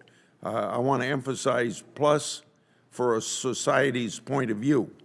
Now, when you made that statement, inflation was 5.4%, and the federal funds rate was effectively zero. Since that time, inflation hit a 40-year high, and the Fed has responded by aggressively hiking interest rates. As a result, families and small businesses are paying the price by way of higher interest rate costs for home loans and business lines of credit. Moreover, bank failures this past week highlighted how fragile our economy is given rising interest rates and decades-long inflation. So do you still see our inflation-driven interest rates hike as, using your words, a plus for society? I consider high inflation the number one economic problem that all of us need to face and address. It's the president's top priority. I was very supportive of the American Rescue Plan. I think there are many factors that have contributed to high inflation. It's critical for the Fed to address it, and the president is doing all that he can, both through the Inflation Reduction Act, lowering costs of prescription drugs, lowering the cost of health care, using the Strategic Petroleum Reserve to try to lower and address higher gas and energy costs for Americans. It's critical for us to do what we can to bring inflation down and for the Fed to do its part as well. The Inflation Reduction Act was enacted at a time when I believe the greatest threat to our economy was that unemployment would remain shockingly high and that American families would be scarred by long-term job loss and losing the roofs over their heads. And I believe it was appropriate to take those actions. My time has run out. Just let me finally say this, that what you say about the Inflation Reduction Act, reducing inflation within the last 3 weeks, the CBO says that increased inflation. Thank you, Senator Grassley. Senator Cardin. Thank you, Mr. Chairman, and Secretary Yellen, welcome. Thank you very much for your service. I'm going to question in regards to areas where we have bipartisan support, where we can, I hope, make progress in this Congress in getting some changes in our tax code, particularly as it deals with one of the subjects that you mentioned in your opening statement, affordable housing.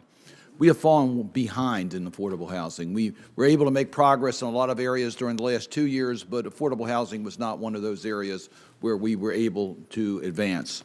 So your budget includes 3 initiatives in which there is bipartisan support. One is to make permanent the new market tax credits. I'm working with Senator Daines on that proposal to give predictability to new market tax credits, which would be great for, I think, private sector investment. The other is the low-income housing tax credit, where your budget provides for the expansion and reform of that credit. Senator Cantwell and Senator Young have been leaders on this committee. We've joined them in that effort.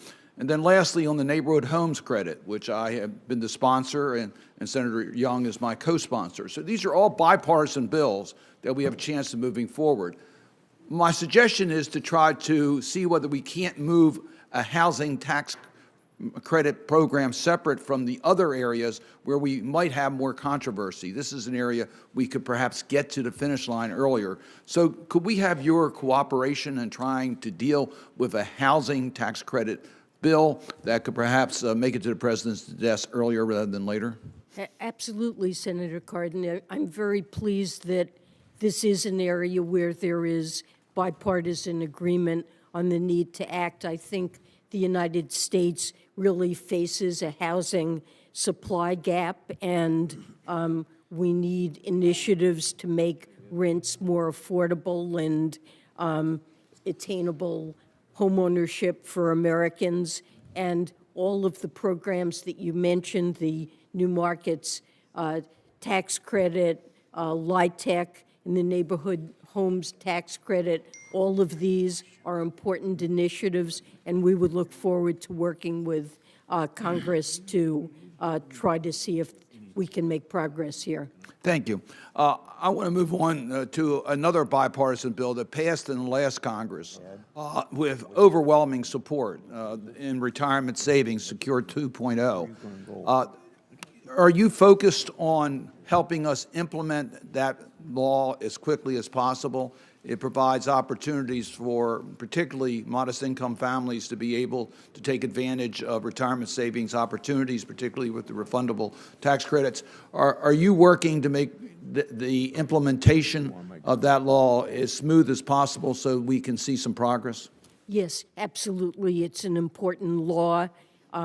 It contains many provisions that are complex and do require detailed technical analysis to produce public guidance and regulations, but this is something that we're working hard on, and the IRS and Treasury Office of Tax Policy are working to implement this. Another area where I think there's bipartisan support is improving the service at the IRS and the modernization of its capacities. The chairman already mentioned the fact that you've made some progress. Actually, the successful answering of calls has dramatically been increased. Do you see continued progress being made in regards to the service levels being provided by the IRS as a result of funds made available through the Inflation Reduction Act? Absolutely. This will be a very critical part of the IRS strategic operating plan that should be completed in the coming weeks. It has been a priority since day one. I promised during the tax season that there would be 85% customer service performance, and so far we have been in that range, and modernizing the way in which IRS interacts with taxpayers, with small businesses.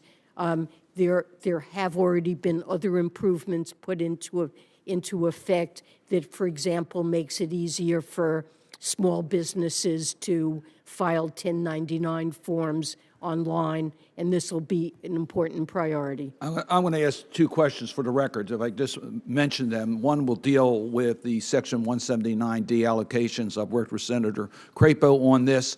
The guidance from the IRS is absolutely critical in regards to the allocation issue. I'll be asking a question for the record on that. And also, you mentioned small businesses. The R&D changes in the 2017 tax bill have been very much impacting the ability of companies to do research. I chair the Small Business Committee. It's having a direct impact on the SBIR program, which is critically important for innovation and for national defense, I might say. So I'll be asking you questions as to how we can mitigate the adverse impact of the change in the R&D credit as it affects small companies in the SBIR program. Thank you, Senator Cardin. And this committee is really going to dig in on this housing issue. And my view is we start with the proposition. The only matter that's off the table is taking a pass on it. We've got to act. Senator Cornyn, you're next. Good morning, Madam Secretary. When you testified before this committee almost 2 years ago, you were asked whether inflation was transitory. And you told the committee that you saw important transitory influences at work, but you did not anticipate that inflation would be in any way permanent. You predicted our economy was on track to get back to more normal operation, and that inflation would decline over time, something we all hoped for. To be fair, you weren't the only person who forecast transitory inflation. The chairman of the Federal Reserve, Jay Powell, did the same, as did the President of the United States. We now know that inflation rose to a level not seen in more than 40 years, and that inflation accelerated, particularly following the enactment of the partisan American Rescue Plan Act in 2021, and then with the so-called Inflation Reduction Act in 2022, which together added $2.6 trillion to our national debt. Obviously, all this stimulus going into a constrained economy with supply chains the way they were, workforce levels down, obviously created, was like pouring gasoline on the inflation fire. And though inflation has now come down to 6% or so, that's hardly good news to my constituents who are still struggling to keep up with rising costs. We know both record housing costs, which we've talked about a little bit here today, and high grocery bills are squeezing consumers all across the country. And to make matters worse, real average hourly earnings, the cash earnings of all workers, adjusted for inflation, declined last month and are down over the last year. In other words, because of inflation, workers have gotten a pay cut. Well, first we saw high inflation and then higher interest rates, of course, and that brings me to the failure of the Silicon Valley Bank and another bank in this last week. Some have suggested that this was an example of mismanagement at a time of higher interest rates and higher inflation. Others are saying, where are the regulators? Were they asleep at the wheel? Many have suggested that banking regulators need to focus more on regulating banks, protecting depositors and taxpayers, instead of straying off course and examining so-called climate-related risks and other social engineering goals. I think these are all fair points. When you look at the confluence of concerning economic factors, there is one unavoidable truth. we need to get our fiscal house in order, something that the administration pays lip service to, but which seems uninterested in working with Republicans to try to address. And the president's budget proposal, of course, just makes that clear because it offers more taxes, more spending, and more debt. Spending would be at historical levels relative to the economy. The national debt would continue to grow. Social Security and Medicare, which are on a path to insolvency. There is no proposal from the president to deal with these impending disasters. Of course, interest costs to service this debt would reach about $1 trillion annually. Our ability to defend our country in an increasingly dangerous world would be diminished because we'd be spending more money paying interest to the bondholders rather than paying to keep the American people safe. And Americans, of course, would be punished with trillions in higher taxes at a time when tax revenues are already at historical levels. It's not that the American people are taxed too little, it's that the federal government continues to spend too much and incur too much debt, which in turn creates this unvirtuous cycle. One final point, last year the administration pushed through an $80 billion blank check for the IRS without a spending plan. Only in Washington, D.C. would Congress pass an $80 billion spending appropriation without any plan as to how it's going to be implemented. And we were told, well, it will be forthcoming.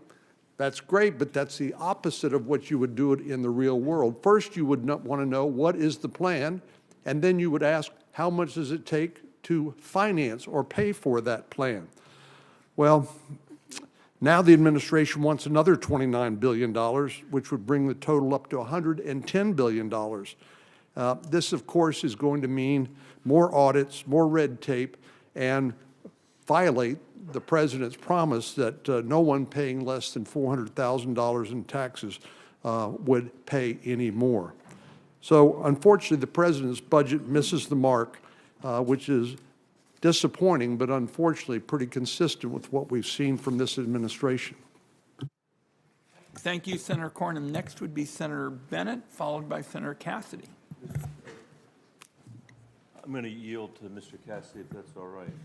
Nobody can say there's no collegiality in the finance committee. Senator Cassidy. Thank you. Madam Secretary, the president keeps saying he does not wish to have cuts in social. Is he aware that under current law, when the program goes broke in 9 years, that there will be a 24% benefit cut for those who are current recipients? Is he aware of that? Well, it's clear that Social Security. But is he, I apologize for interruption, but I have limited time. Is the president aware that when social goes broke in 9 years, under current law, there's a 24% cut in benefits for people who are currently receiving? If we don't do anything about it, I think that's about right. But okay, let me ask. The president wants to strengthen Social Security. In the $4.5 trillion of taxes the president has proposed, are any of those taxes going to shore up Social Security? I actually know that answer. The answer is of the $4.5 trillion in taxes he has proposed, not a dime is going to shore up Social Security. Does the president know personally anybody who is dependent upon Social Security, and if their benefits are cut by 24%, they will slide into poverty? It's hard for you to know, so I'll give you a pass on that. The president knows many people on Social Security. Then why doesn't the president care? He cares very deeply. Then where is his plan? He stands ready to work with That's Congress a lie, to address. because when a bipartisan group of senators has repeatedly requested to meet with him about social, so that somebody who is a current beneficiary will not see her benefits cut by 24%, we have not heard anything on our request. And we've made multiple requests to meet with the president. Now, you can't comment on that, I realize that, but that is a fact. And if you've been told to say he stands ready to meet, I will tell you there's absolutely no evidence because we have not gotten our meeting. Well, I believe the president does stand ready to work Well, with again, Congress empirically, that is not to address true. this issue. Now, the president in the past has proposed increasing taxes on those making over $400,000 to pay for it. Although he's not made that formally, he has said that in the past. Now, he's also proposed to tax them more to pay for Medicare and also to close the debt and deficit. So what would the rates have to be on that 2% of Americans who earn over $400K in order to do Medicare, the debt and deficit, and also to address our 75-year shortfall in Social Security? Do you have any sense of what the rates would have to be? Well, he has proposed explicit increases in tax rates on very high income. But do you think it's realistic that he can pay for Medicare, debt and deficit, and also address a 75% shortfall in social, a 75-year shortfall in social, by only taxing, the only thing he's going to do is to lay higher taxes on those who make more than 2%? I'm sure there's a projection of how much those rates would have to be. Can you tell us what those rates would have to be to do everything he is saying? I can't tell you that, but I do know that he's put on the table many proposals that would raise very substantial revenues. But of that $4.5 trillion, not a dime is going to social. And if you cannot tell me, I presume that they've not actually modeled what those rates would have to be, which tells me that he's actually not been developing his plan. Now, this is incredibly worrisome from a president who should be sympathetic with someone who, under current law, is going to get a 24% cut The in her president benefits. is completely committed to protecting seniors who rely on Social Security. Now, if we doubled our debt to GDP ratio, just theoretically, if you will, and aside from our conversation, if we doubled that GDP to debt ratio, what effect would that have on the economy? So right now, and in the president's budget proposal, Now, I'm asking you just the theoretical independently of the budget proposal. if we were to double the debt to GDP ratio, Yes. I don't see why we would need But to if we double. did, just you're an economist, if we did, what would be the effect upon the economy? Well, it would tend to raise net interest costs. Would it be a negative effect on the economy? Of course it would be. Of course, yes. Yeah, of course it would be. We've actually modeled this. For the president to do nothing, let's assume that we cast aside current law and we just double the national debt, and that's what it would do. It would have a devastating effect upon the economy. CBO says they cannot model the deleterious effects that would occur because of that. So we have a situation where the president has not proposed a single plan. He has turned down multiple requests for meetings with senators, and our options are a 24% cut on a person currently receiving, doubling our national debt, which CBO says cannot be modeled, and you agree that would be a deleterious effect. And he's not modeled the tax rates that would be required if he just wants to raise taxes. Look, what I know is that the president is committed to Social Security. He stands ready to work with Congress, and he's put on I'm the out of table time. I don't mean to be rude, but many since I've had tax multiple proposals. requests on a bipartisan basis to meet with him and he's turned everyone down, that rings hollow. My colleague's out of time, and I would just caution colleagues, we got plenty of differences around here, but accusing witnesses of lying is over the line. I accept that, and I did not mean that for the Madam Secretary, who is merely saying that which she's been told. I'm saying it for an empiric observation. When the president says he's ready to meet, and he's turned down multiple The time of the times. gentleman's expired, accusing witnesses of lying. But I is did not over the accuse line. her. Next, we have Senator Carper. Well, welcome to the Finance Committee, Secretary Yellen. Thank you very much. We're normally a pretty jovial group, but we'll get back on track here in a sec. But thanks so much for joining us. Thanks for taking on a tough job and making us proud. As you know, one of our country's most significant achievements, I believe, of the last decade or so in Congress was the passage of the Inflation Reduction Act, maybe right on the heels of the bipartisan infrastructure legislation that some of us right here at this table helped to write. In particular, the clean energy tax incentives included in the Inflation Reduction Act, which were authorized and passed by this committee, and a bunch of us had a chance to work on them, will help us to achieve our climate goals and hopefully save our planet, all while creating good-paying jobs here in the United States. That's what we call in Delaware a win-win situation. However, in order to realize the full potential of the law, it's critical that the American people are not only made aware of these credits, but they have a clear guidance on their eligibility to benefit from these credits. This is especially true for some of the provisions in the law that are targeted to lower income and rural community. In that spirit, how is the Treasury Department working to increase awareness of these new clean energy incentives and make it as easy as possible for taxpayers to understand their eligibility for these credits?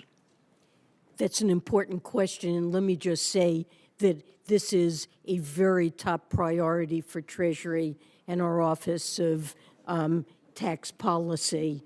There are enormous benefits here for households and for clean energy.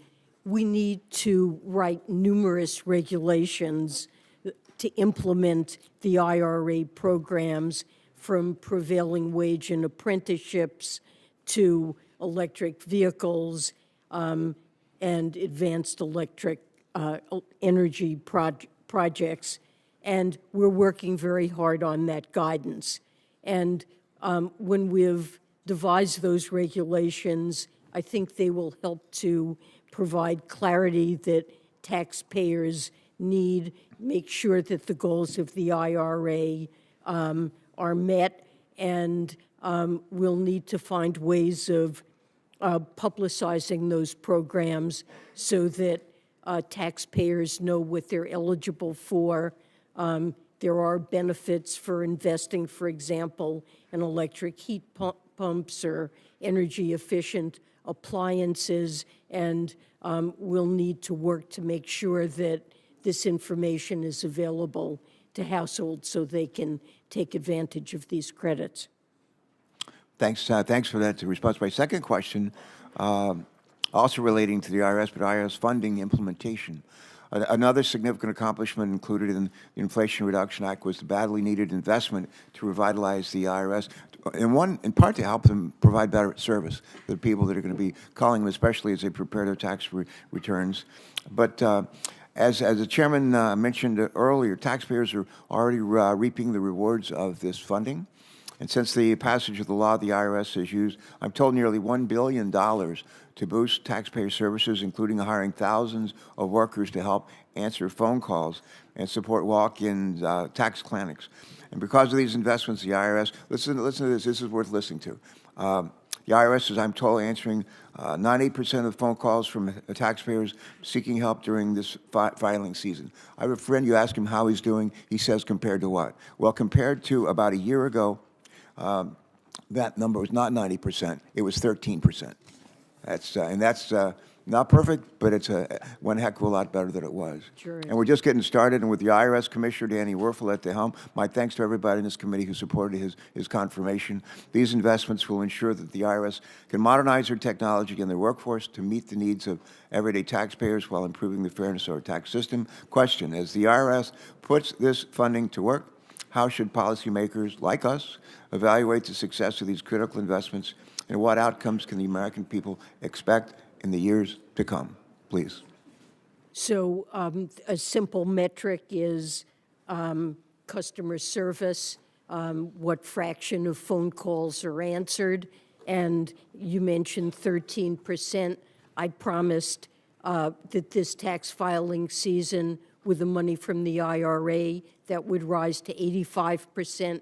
We've been measuring it, and it varies from week to week, but it's been consistently between 80 and 90%. And there are other metrics we can look at: speed of refunds that taxpayers receive, backlogs in the amount of paper that they're dealing with, and I believe this money will certainly lead to faster responses to taxpayers, more efficient and easier ways for them to, for example, deposit checks directly into their accounts. We will invent many metrics that I'm sure we'll be able to enable you to monitor how this money is improving. We welcome those metrics. Keep up keep us heading in the right direction. It's very encouraging. I thank my colleague. Senator Bennett was gracious enough to give his time to Senator Cassidy, so the next three will be Senator Brown, Senator Thune, and then Senator Bennett. Senator Brown. Thank you, Mr. Chairman. Secretary Yellen, thanks for your work this weekend and our phone conversations and so much of what you did for the financial system without taxpayers footing the bill. Thank you. And that I spoke to a number at your recommendation, really, small businesses in Ohio that were worried about making payroll. They were all over the country. Senator Romney talked about his in Utah, everywhere. And I spoke to banks and credit unions who understand how important it was to have confidence, and what you did gave them that confidence, so thank you. Bank failures are a painful reminder about the importance of strong safeguards. It's the same thing. Maybe it's just what I'm thinking about so much, but it's the same thing when I think about the disaster in East Palestine. The railroad lobbyists continue just aggressively to lobby this body and to lobby the regulators, and they succeed in weaker standards for communities and for workers and for railroad safety. We see the same kind of aggressive lobbying from bank lobbyists to weaken standards. The administration weakened standards, the previous administration weakening under 2155 those standards. So I appreciate how you stand up strong on these issues. Earlier, you haven't seen it yet, I sent you and other regulators a letter urging you to do a full review of bank failures and strengthen guardrails so this doesn't happen again. So thank you what you have done and will continue to do there. Three pretty quick questions, I hope. The Inflation Reduction Act created new tax credits to support the domestic solar industry. As Treasury finalizes rules, will you ensure that China's solar industry can't profit from these credits without developing a genuine domestic supply chain? Yes, one purpose of IRA is to make sure that we reduce our dependence on China and have a strong domestic capacity, and the features of the law guarantee that, and we're working on guidance to implement the law that will lead to that result. Thank you. Ohio has about to have the biggest solar manufacturer in North America. We will continue working on that. And Mr. Chairman, I can't come to this committee when Secretary Yellen is testifying and not bring up the child tax credit. I want to thank you again for helping us. I mean, it was not unprecedented, but remarkable, perhaps. We passed that bill in March. President Biden signed it 2 years ago, signed it quickly. You got up and running the child tax credit by July. 60 million children and their families benefited from that. It was so important. We've heard some on the other side that find all kinds of made up or partially made up reasons to oppose the child tax credit. They want to cut taxes, but not for middle income and low income families. President Trump's IRS commissioner asked Congress to give IRS the authority necessary to establish minimum competency standards for paid tax preparers. These issues about CTC and EITC error rates are always exaggerated by the other side. And my question is this: if paid tax preparers had to demonstrate a bare minimum expertise, do you think we'd see fewer errors with both EITC and CTC? Do you think Congress should give IRS this authority? Yes, I believe that Congress should. I support that proposal. At present, incompetent and dishonest paid preparers disadvantage taxpayers and undermine confidence in the tax system. And I believe IRS should have the authority to oversee paid preparers and make sure that they help taxpayers file more accurate returns. And in turn, that would protect them from penalties and interest costs from poor quality advice that some now receive. Thank you. I wish my colleagues were as interested in tax cheating among billionaires as they were low-income people, but I guess that's just the way politics in 2023 seems to work. Last question. I want to start I want to ask you about another fiasco that should be easy to avoid, the debt limit. It's the definition of a self-inflicted blow to the economy. Instead of ensuring we avoid default by paying all our bills in time, some Republicans are pursuing a path we all know won't work, and I want you to comment on it. You said before that debt prioritization isn't feasible. You've called it default by another name, your words. But Republicans are moving forward anyway with a bill that ranks what order payments should go out. They put Wall Street and China at the front of the line. If Treasury followed this Republican plan, bearing in mind that China holds about $1 trillion in U.S. debt, who would get paid first, China or seniors receiving Social Security and vets receiving VA benefits? Well, if that were prioritized, China would get paid ahead of them. I believe that prioritization of payments, as you said, is default by another name. We need to pay our bills. We need to pay all of our bills. That willingness and commitment to be responsible in paying bills that have already been incurred is what underlies the United States' strong credit rating, and credit rating agencies like Fitch have already weighed in that if we were to fail to pay any of our bills, that would call into question whether or not we deserve our current credit rating. And it's simply a recipe for economic and financial catastrophe to think we can pay some of our bills and not all of them. Thank you. This debt prioritization sounds like another version of Senator Scott's privatization of Medicare and Social Security. It makes no sense to the country and to most of us. Thank you, Mr. Chairman. Thank you. And I will just tell my colleague, in red counties in Oregon over the weekend, I went through this idea that we'd pay China and Wall Street first, and people were just stunned. So I think you made a very important point. Senator Bennett is next. Thank you, Mr. Chairman, and thank you, Madam Secretary. I wanted to ask you a couple questions about the banking situation that we're facing today, but I just want to start, Mr. Chairman, because I've heard this discussion on the other side about the deficit.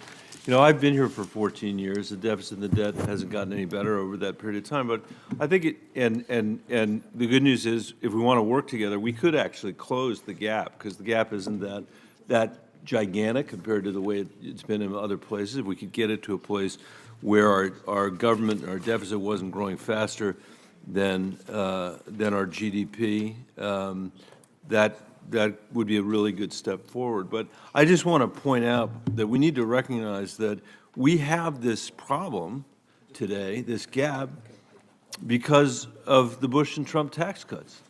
And the deal that made 80% of the Bush tax cuts permanent, 80% of the Bush tax cuts permanent, a deal that I and Tom Carper were the only Democrats to vote against. There were 3 Republicans who voted against it.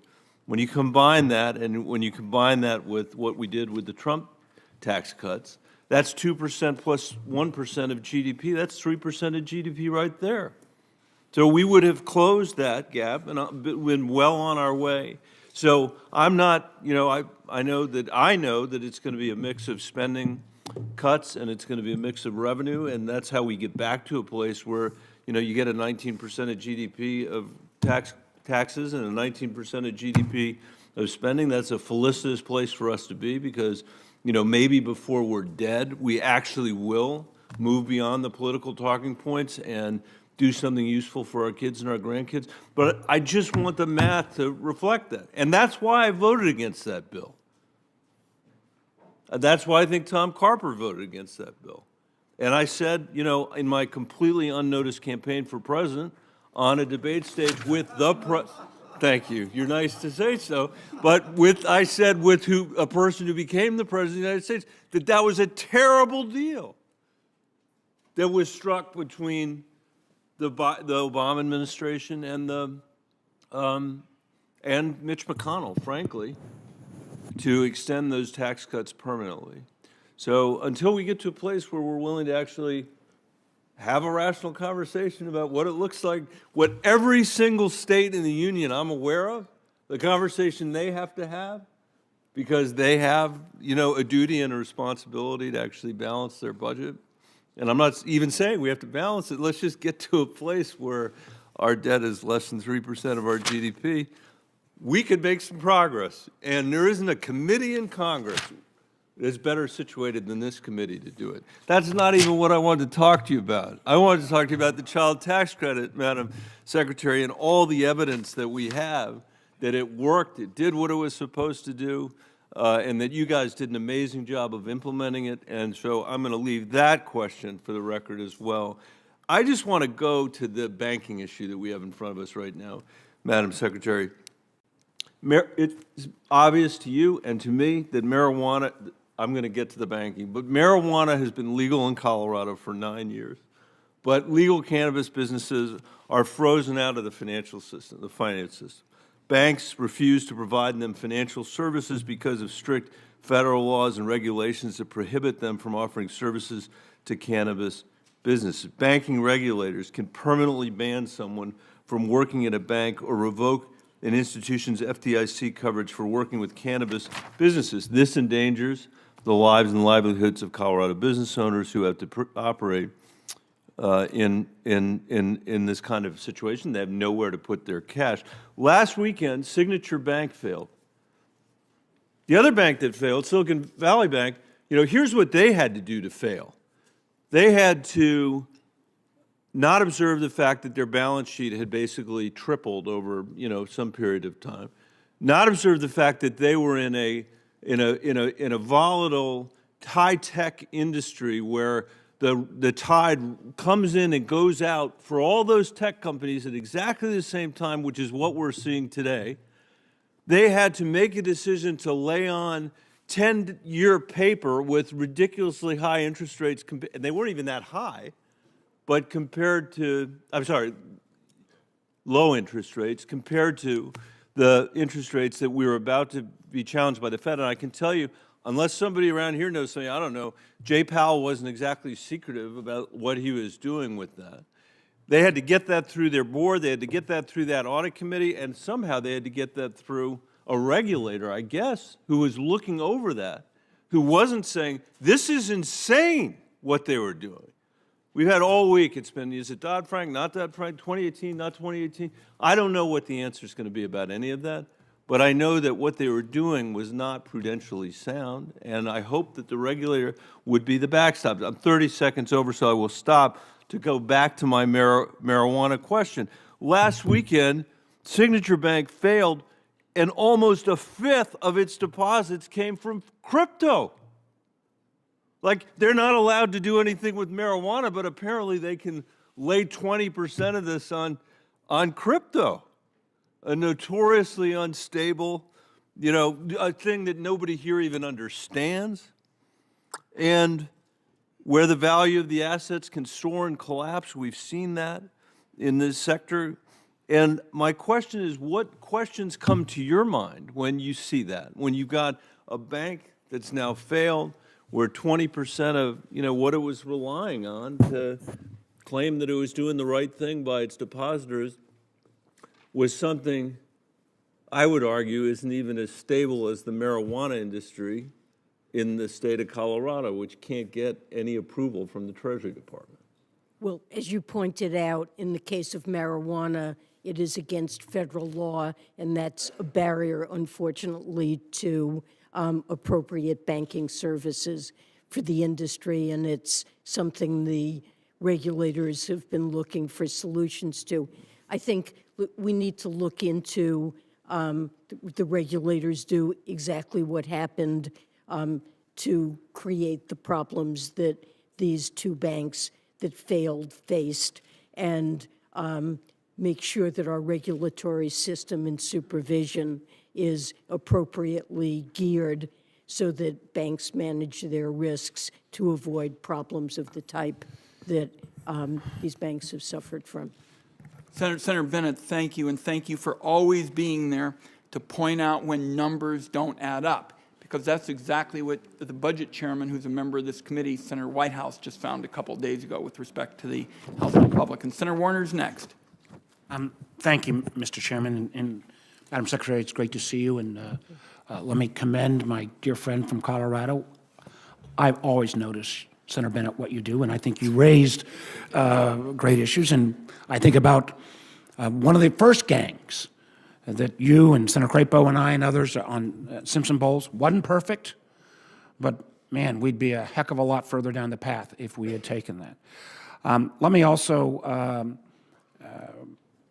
mention, I want to talk something I think that's not been raised on the banking issue, and I want to join a lot of my colleagues. I think you, the Fed, the FDIC moved very aggressively. I think the potential downside risk for businesses across the country, for other medium-sized banks across the industry, could have been a disaster. And I think the actions you took were bold and stepped up and shored up the system. And I'm of the belief that, echoing what Senator Bennett said, that traditional prudential regulation should have caught this. Where was the bank management? Where was the regulators, both state and federal in the case of SVB, that didn't get this interest rate mismatch caught much, much earlier? But the one thing, though, that I worry about, whatever regulatory system we had in place,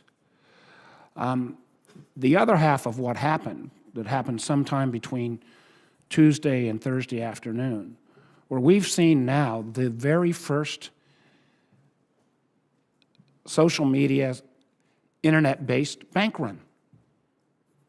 To put this in any kind of comparison, when WAMU failed, the largest bank failure in our country's history, $16 billion coming out over a 10-day period. I'm not sure what regulatory system anywhere, no matter how much capital, no matter how many stress tests, that would have protected any institution from a $42 billion bank run in a single day. That literally at that point was 25 cents on the dollar of every dollar that was deposited. I think most of us have all seen It's a Wonderful Life. We realized that that money was off in small businesses and startup businesses around the country. Question I have is, who was playing the role of Mr. Potter?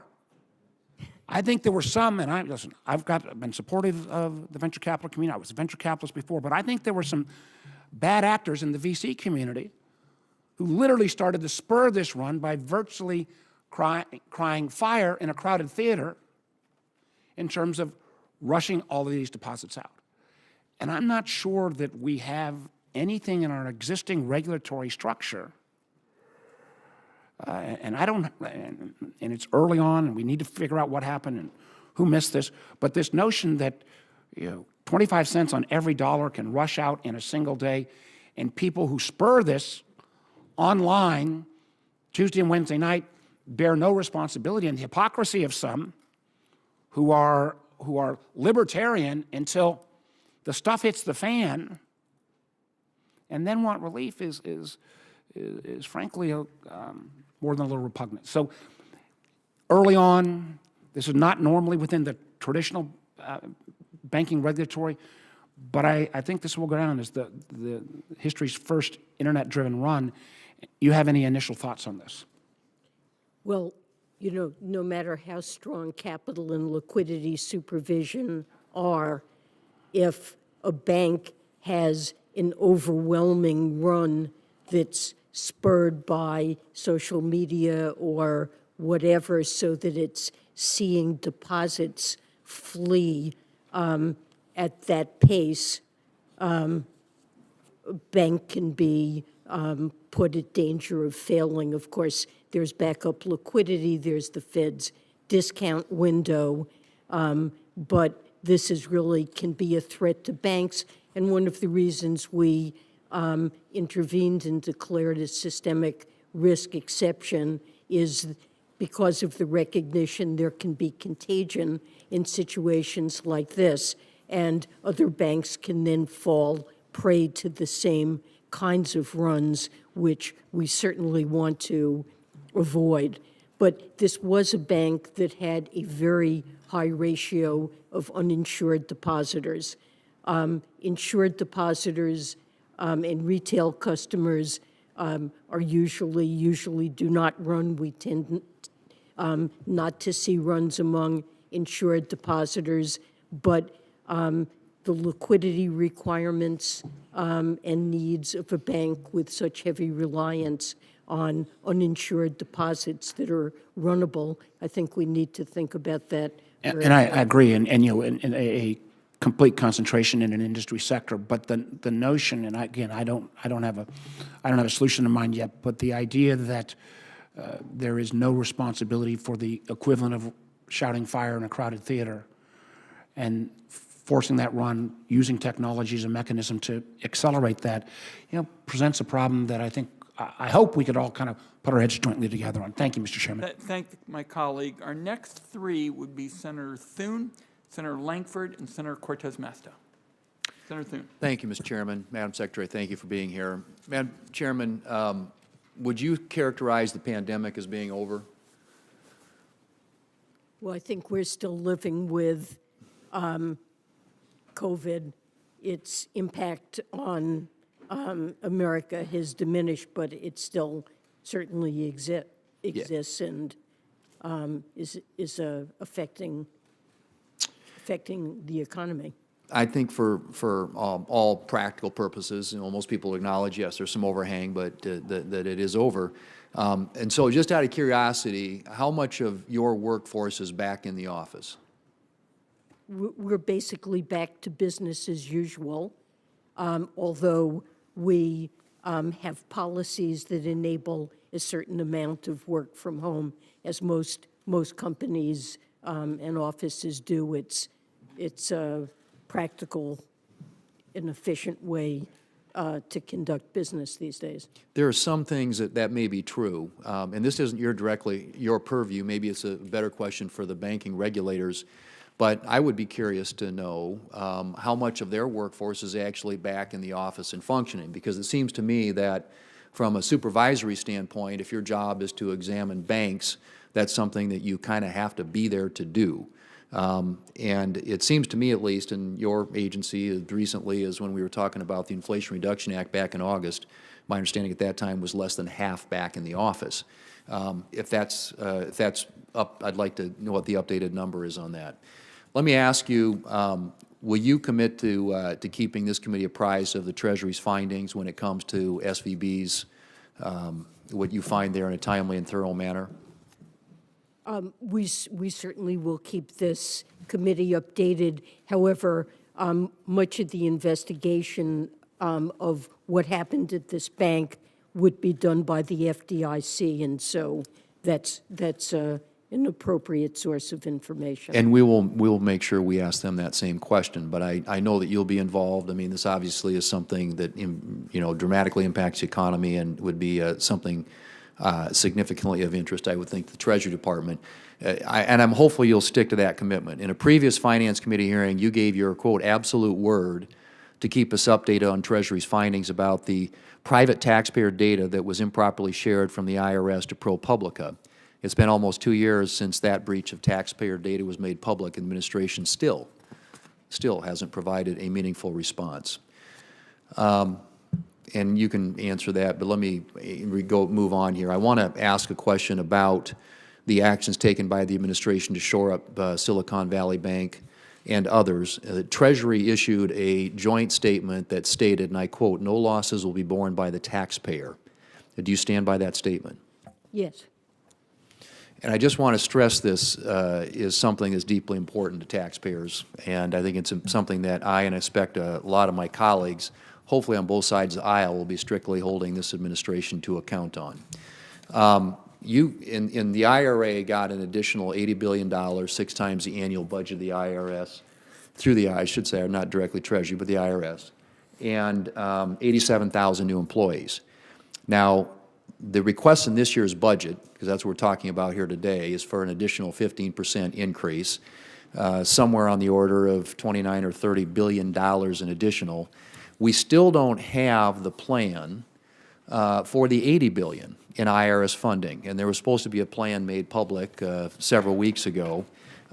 So could you speak to when we might see a plan, since there's a request now for additional funding above and beyond what was a massive, historic amount of funding in the IRA? So the plan is almost complete, and you should have it in the near future, And what does that mean, near future? in a matter of weeks. Okay, all right. I hope that you can follow through on that. And let me just ask, with respect to the use of that $80 billion, some of it I know was supposed to be funded toward taxpayer services, which I hope is the case, because the IRS has had a deplorable record in getting back to taxpayers, 13% phone call return rate. How much of that $80 billion is going to be directed to enforcement, and does the Treasury expect that any of that revenue is going to come from increased audits of middle-class taxpayers? The President and I have committed that there will be no increase in audit rates on individuals or small businesses under $400,000, and I stand by that pledge, and I've issued a directive to IRS to that effect. And most of the hiring, the large numbers that are seen, are replacement of people who are retiring. But there will be additional hiring, both of customer service representatives. 5,000 more were hired this season, and the response rate has gone from the 13% you mentioned to around 85% this tax season, and we want to keep it at that level and add other things that will make filing and interacting with the IRS more convenient for both individuals and for businesses. But an important goal is greater enforcement, hiring of skilled tax lawyers and auditors and accountants to deal with high income and high net worth individuals, complex partnerships, and corporations where we think most of the tax gap is centered. And so, although $80 billion over 10 years, it sounds like a huge investment. It's one with an enormous payoff that it substantially lowers the budget deficit because we have a huge tax gap that needs to be addressed. The time, my friends, expired. We're going to push very hard to get every finance member a chance to ask their questions before we go. Next will be Senator Lankford, Senator Cortez Masto. We've got the Secretary till 1. Senator Lankford. Thank you. Madam Secretary, thanks for being here. There's a lot of things that I wanted to be able to talk about on this. We've got some tax proposals on the table. I have a bipartisan charitable act dealing with tax policy that we're not going to have time to be able to talk through. I'd like to be able to talk about full expensing. Senator Toomey used to be able to champion this, but it's a big issue for our manufacturers in my state and all around the country. Love to get a chance to talk about that. I'd love to talk about marriage penalties in the tax code because, quite frankly, they're still there. It's one of the things we've got to be able to work on, energy independence. I did notice a whole new set of new taxes on energy companies in the United States that I think would hurt our energy independence.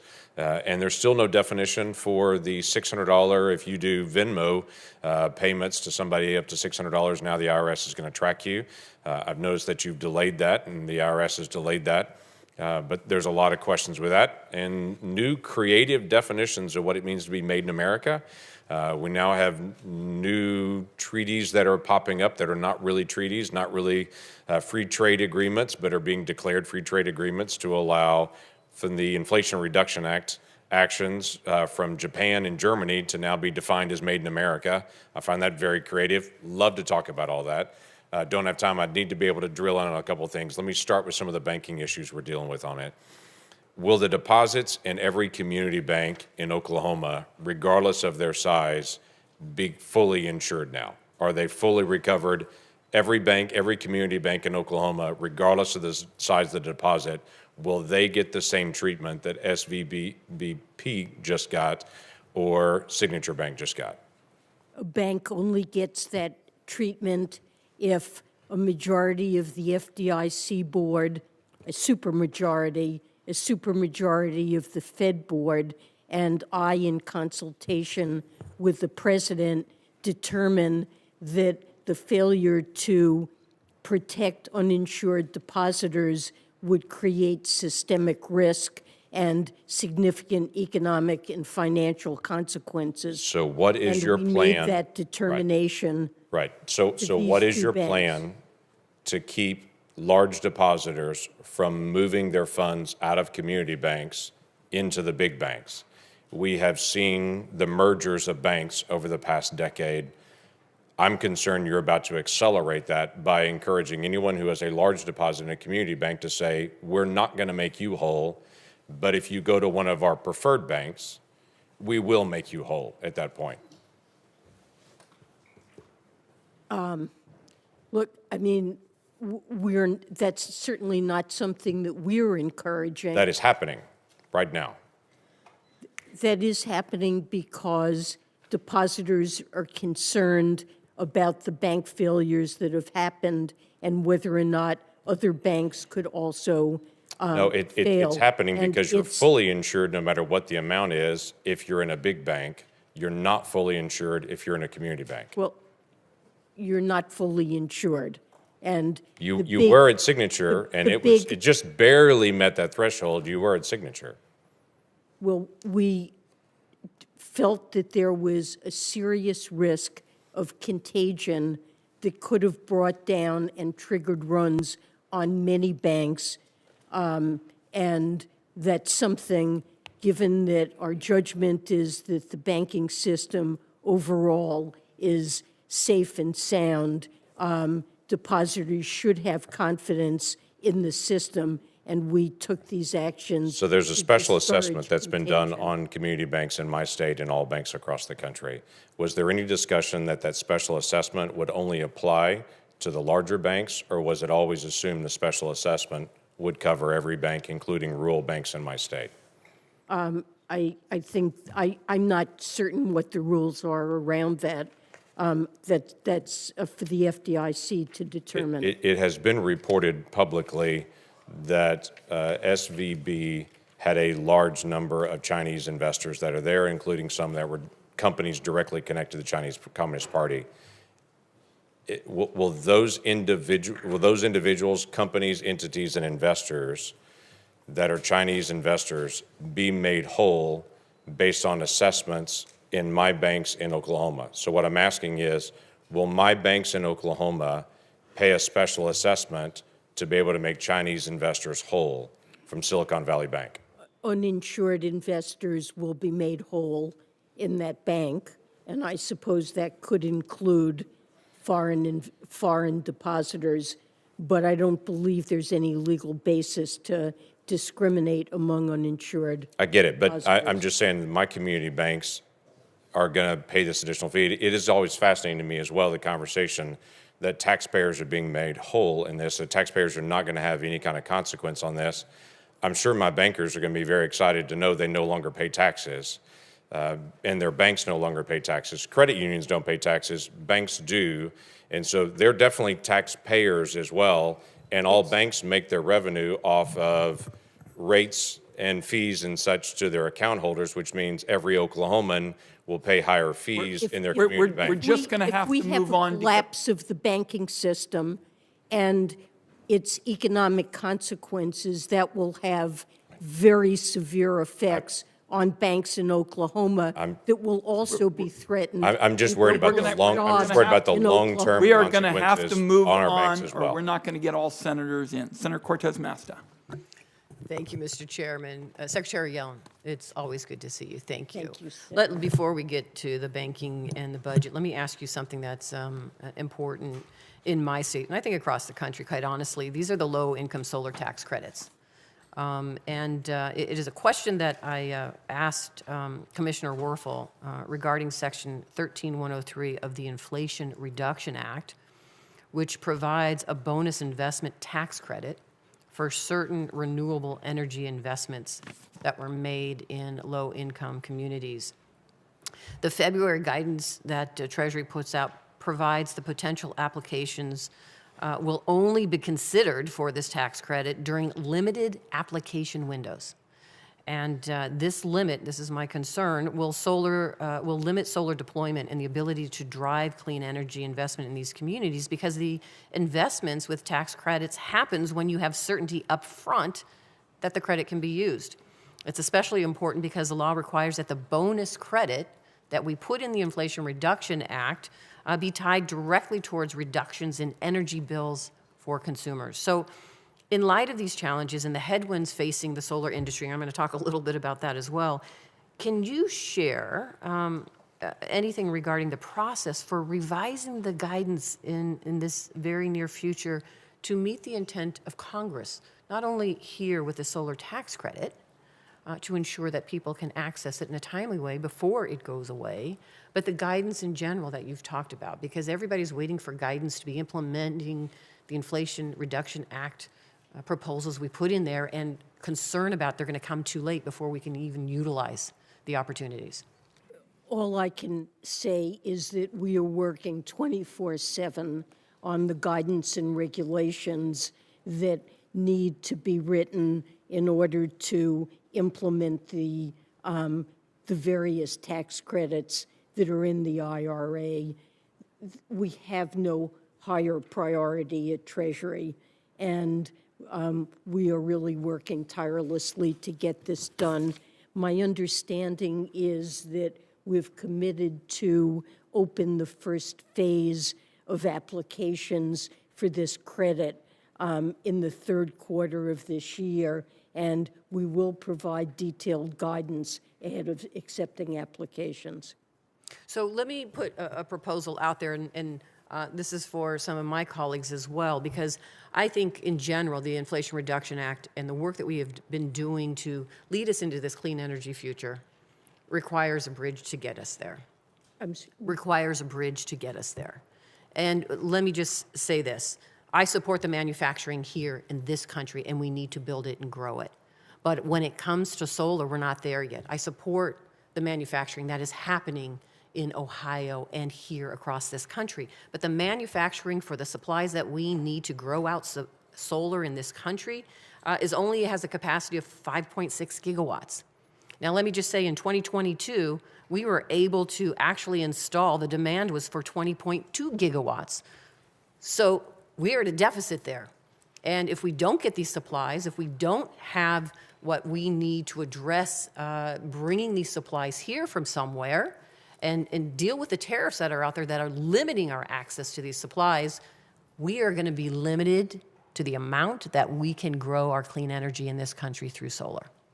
So that's what I would love the administration to keep in mind, my colleagues as well, that yes, we want to make sure that we're getting our supplies from countries that we support, that are our friends, that are our partners, absolutely.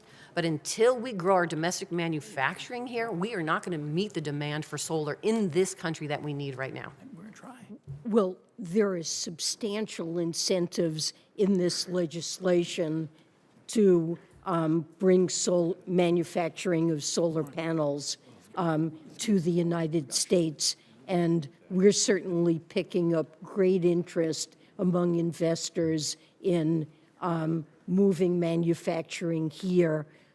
We're trying to get out the regulations as rapidly as we possibly can to make sure that we provide the certainty that's needed for those investors. But there are big incentives in this package to do just that, and we're excited to see what's happening already. And I don't mean to cut you off. I only have so much time. Let me just talk about the budget real quick, what I see here. Is it true that the federal deficit has been reduced by over $1.7 trillion just in the last 2 years?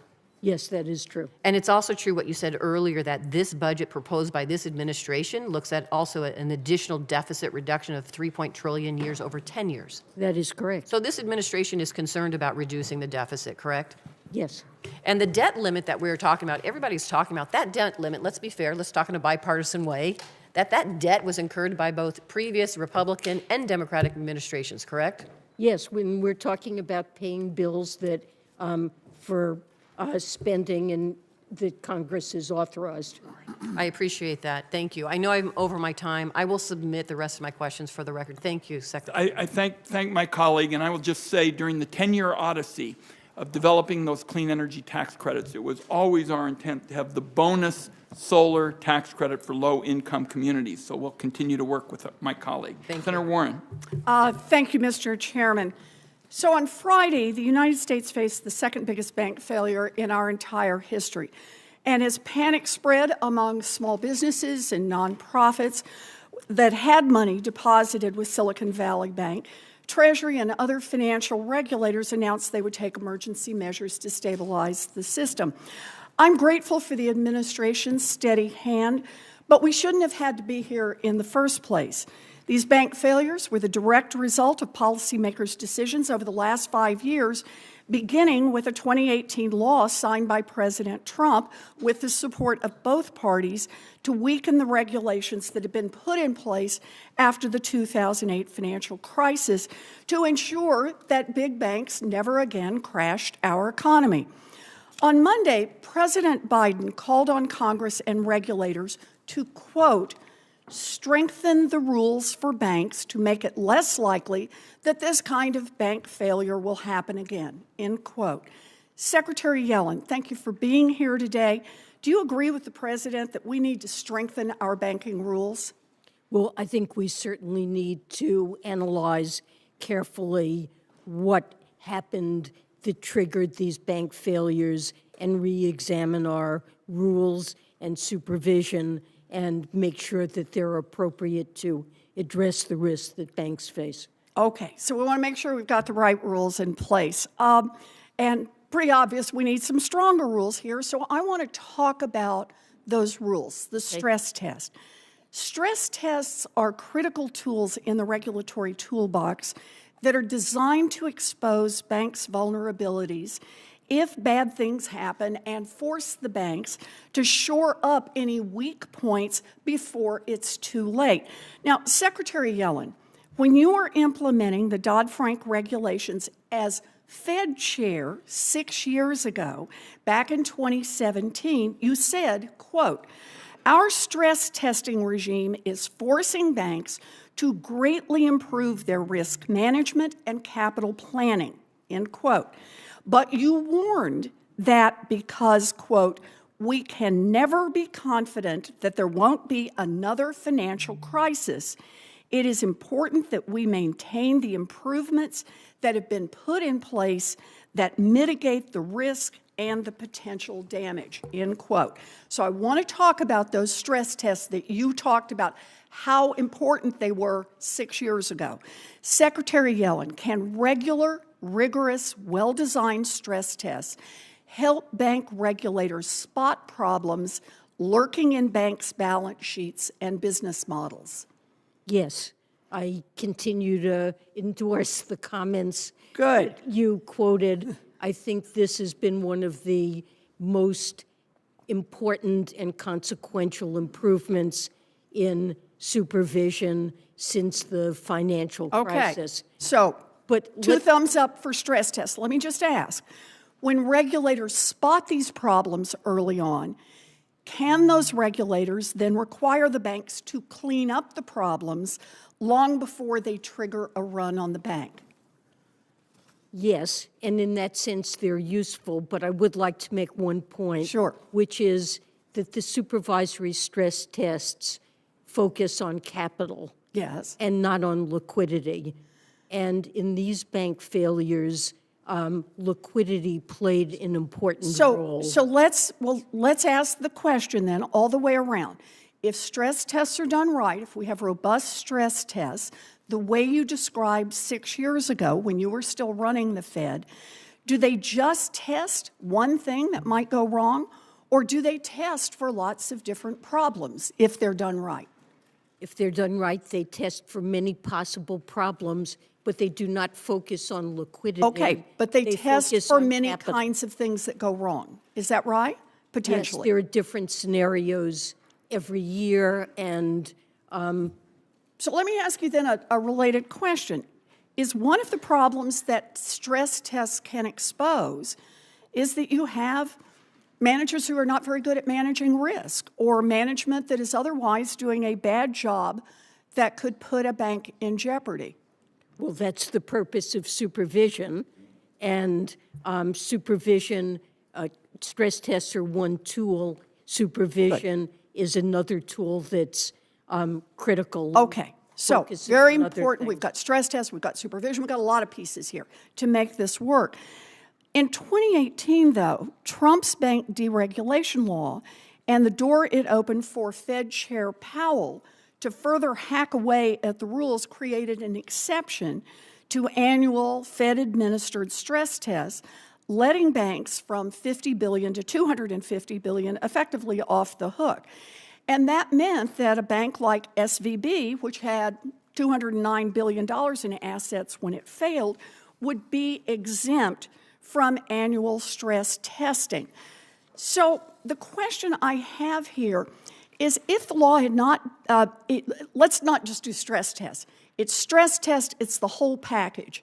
Enhanced liquidity requirements that ensure that banks have enough cash on hand to meet their obligations, particularly in times of stress, capital requirements that better position banks to absorb losses, regular resolution plans to help guide regulators safely through winding down failed banks. All of these were weakened in 2018, and when SVB failed, this is a part, in my view, of the Fed's actions that led to weaker regulation.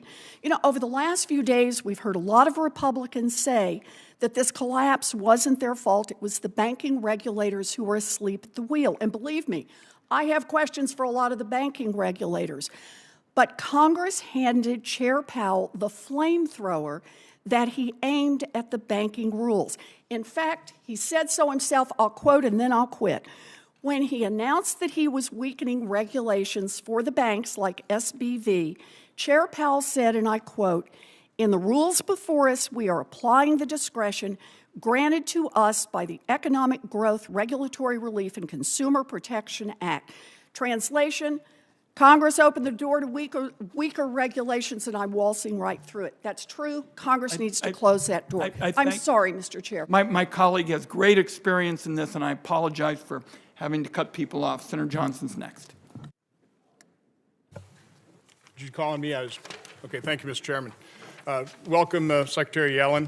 I just want to start. Do you know how much a dollar that you held at the start of the Biden administration in January 2021 is worth today? Well, we've had inflation, and it's declined in its purchasing power. It's worth 87 cents. In your testimony, you said that inflation is the #1 economic problem. Do you know what the inflation rate was at the start of the Biden administration in January 2021? It was substantially lower. It was 1.4%. You said that inflation has many causes. I agree with that. By the way, I would say that the #1 economic problem is our debt and deficit. And I would say that the top 3 causes of inflation are massive deficit spending, the war on fossil fuels, which have driven gasoline prices to record levels, obviously supply chain dislocation. That was caused by our miserably failed and incredibly stupid response to COVID, the pandemic. But would you agree those are the top 3 causes of inflation? Deficit spending, high energy costs, and supply dislocations? I don't believe that deficit spending is one of the main causes of inflation. I mean, inflation is too many dollars chasing too few goods. Well, so when you're printing all this stuff, so do you know in the first 3 fiscal years of the Biden administration, you know how much the total deficit spending is going to be? We had an economic collapse that was caused by the pandemic. And we were certainly coming out of that because there's all this pent-up demand and a sloshing around of trillions of dollars. So I'll answer that question for you, too. The first 3 fiscal years of this administration, the total deficits would be about $5.7 trillion. So now you're here testifying about the president's budget. How much are the total deficits over that 10-year period according to the president's budget?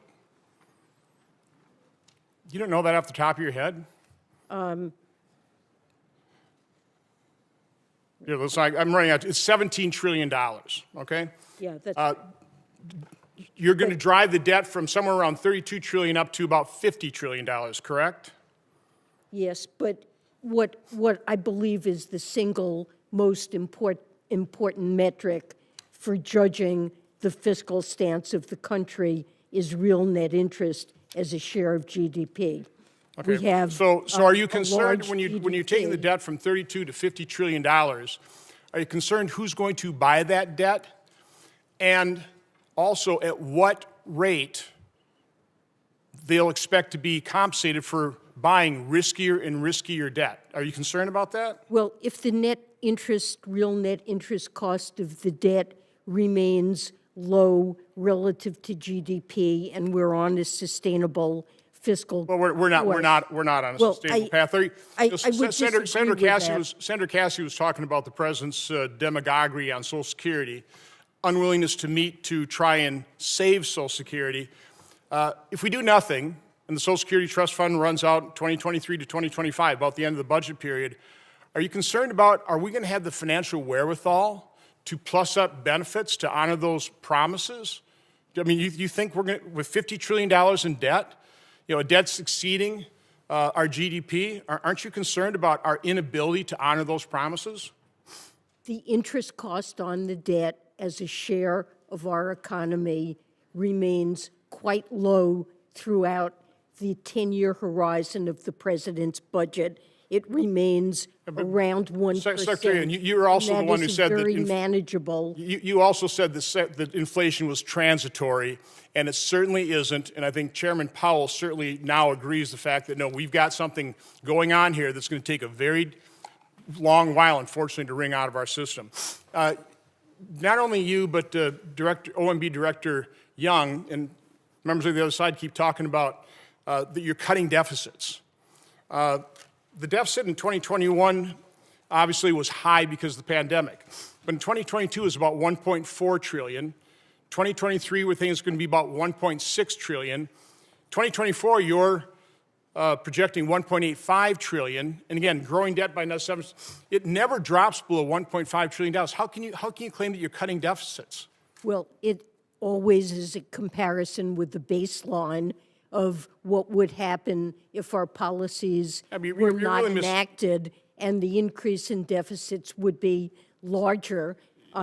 There's net deficit reduction over 10 years. Saying you're cutting the deficit is just misleading the American public. Let me ask you one final question. Because we always hear on the other side, same thing from OMB Director Young yesterday, that we want to make the rich pay their fair share. So, I mean, the fact is, and this is the latest figures we have from the Treasury, 2020, the top 1% made about 22% of income, but they paid 42.3% of the income tax. Now, I'm going to ask you the metric. At what point, I mean, how much of the total income tax should the top 1% pay before you'll consider and before President Biden will consider they're finally paying their fair share? I mean, they're paying double the income tax that they're getting in income. It's obviously a highly progressive rate. By the way, the bottom, they're paying about colleague's over his time, and I want the witness to answer his question.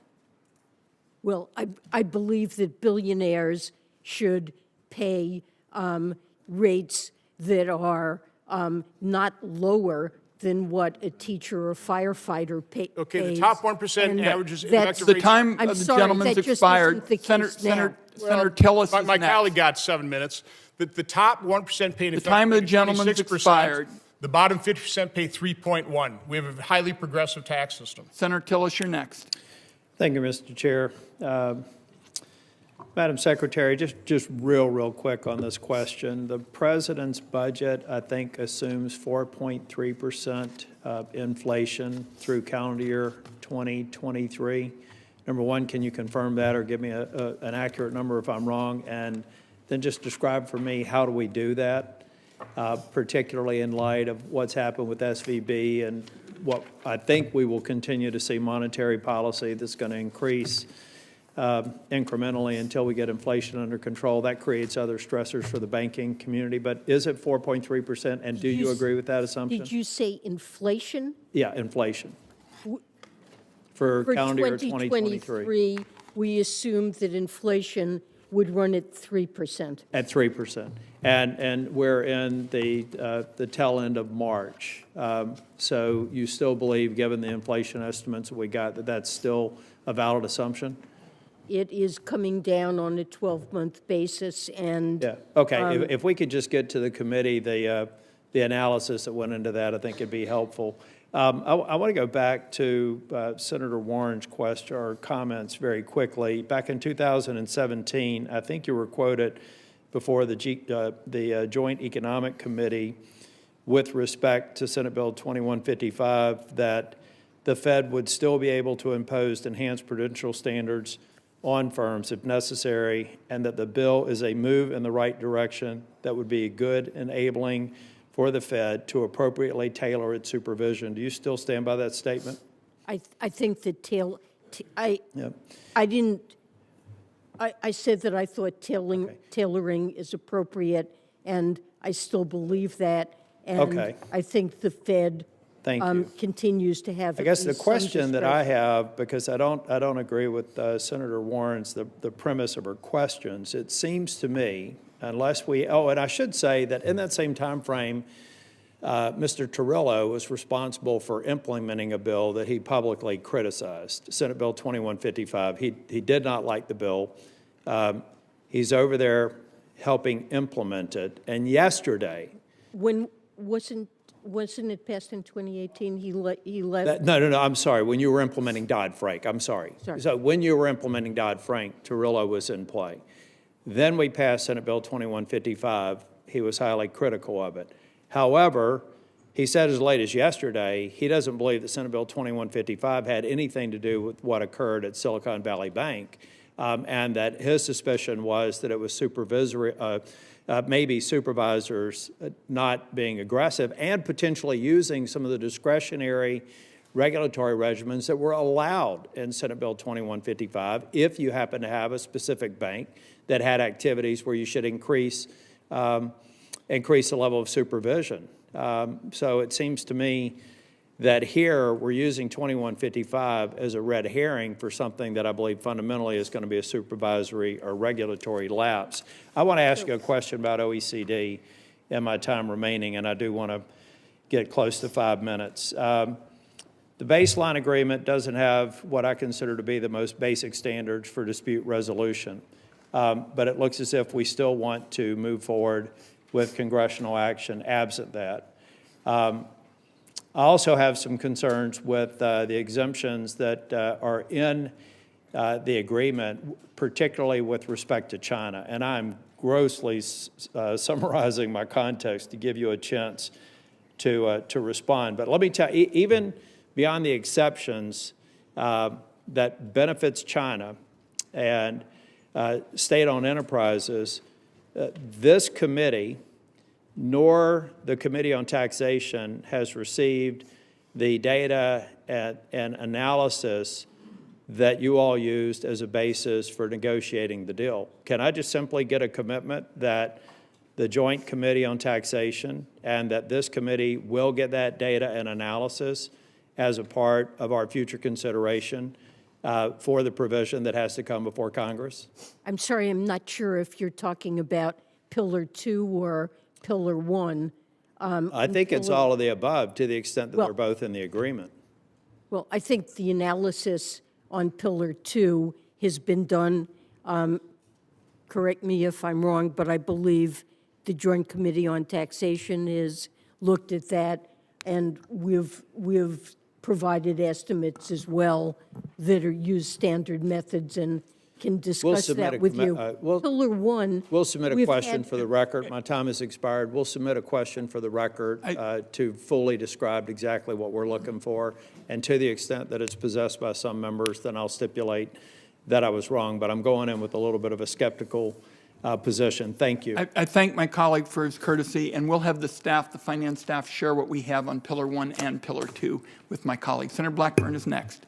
Thank you, Mr. Chairman. Madam Secretary, thank you for being with us today. I want to return to the SVB issue and ask you, I haven't heard you say today, when were you first notified that there were problems with SVB, and when did you alert members of Congress? What was that time lag? I believe that I first found out about the troubles at Silicon Valley Bank. I guess it was last Thursday. Last Thursday. And then your notification of Congress came when? the bank was put Why in. don't you just put that in writing for me so I don't waste my time? I know Senator Langford asked you about the Deposit Insurance Fund and how that would affect our local banks. And there's a lot of concern over this. And I know you were uncertain about that. If you would run the numbers on that and let us know a ballpark of what you think this would cost if you end up insuring everybody's deposit. And then I have to ask you, being from Tennessee, you know, we have a long and storied history of opposing nationalizing the banking system. Do you see this as a step to nationalize the banking system? Absolutely not. I see Okay. this as a step toward stemming contagion that could come from the failure of these banks that would place community banks across the country at great risk of runs as well right. that we want to. Thank you, ma'am. Let me move to the Inflation Reduction Act and that implementation. I hear a lot about this from local mayors and our state agencies. There is a lot of money that can be doled out. Treasury and other agencies are going to be required to issue guidance. That hasn't come, and so there's a lot of confusion there. And I was looking at the structure, and I want to make certain that I'm viewing this right.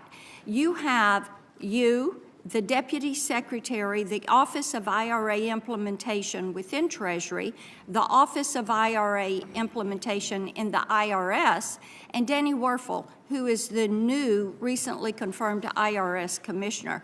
So with all of these bodies involved, who is actually in charge? Who's the final decision maker on the guidance and the timeline for releasing that guidance? Well, our Office of Tax Policy drafts regulations, so they're and we doing go it? through a regular Then do you sign off rulemaking. on it? Are you the final I do. say? I So do you sign are the off one on it. that's We the final confer say.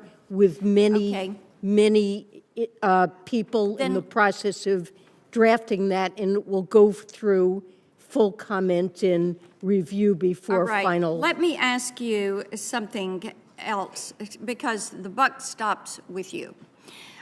You have really praised the IRA. I want to ask you one more thing about that, because your statements contradict themselves somewhat. You talk about the IRA as a way to really bring prosperity, to lower inflation, to lower the debt.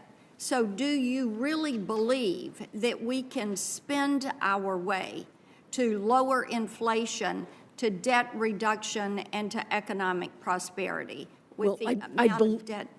I believe that this law promotes clean energy and R&D and investment in the United States. That's not my question. that Do you believe we can spend our way to lower inflation? And I'm going to move on, obviously. I've never said we any don't such. Oh, okay. I've never said that I think that All that's right. a Thank way you, to ma'am. lower inflation. You have mentioned the IRS being able to answer more phone calls and respond more quickly because of the IRA funding.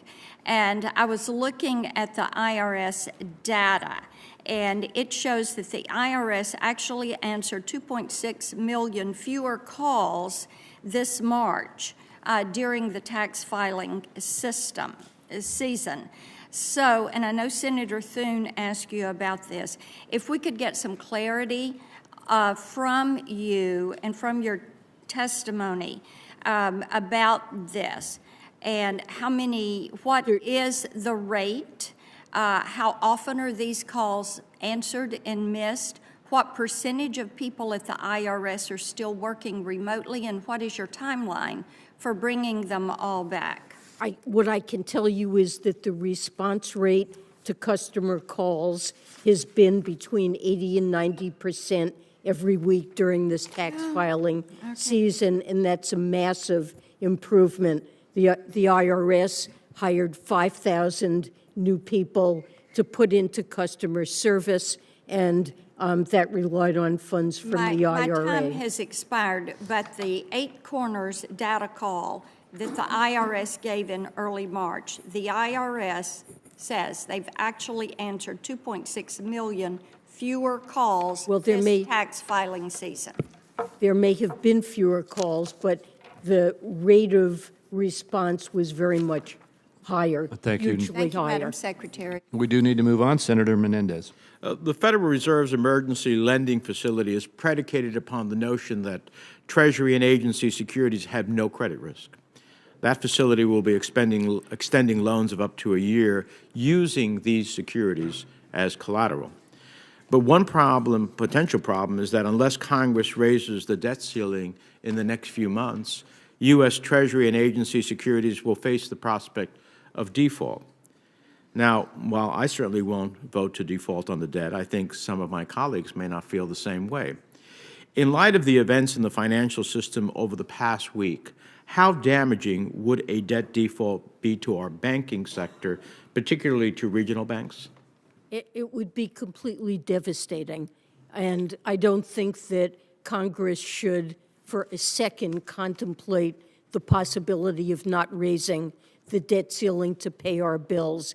This is the cornerstone of what makes our financial markets the soundest and best in the world, and people trust that the government stands ready to pay its bills. It would be a And obviously, if we're using Treasury securities to back up the loans that we're making, if those Treasury securities default, then we have a cascading effect. It's beyond contemplation. Is it possible, I should say, isn't it possible that if Congress fails to raise the debt ceiling well before any default, that we could run the risk of seeing more runs on regional banks?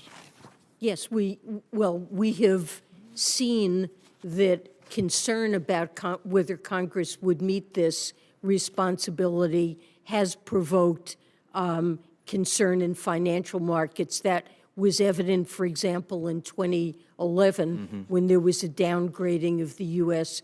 credit rating because of doubts as to whether or not Congress would act appropriately. Well, the fact is that a debt ceiling fight has always been dangerous.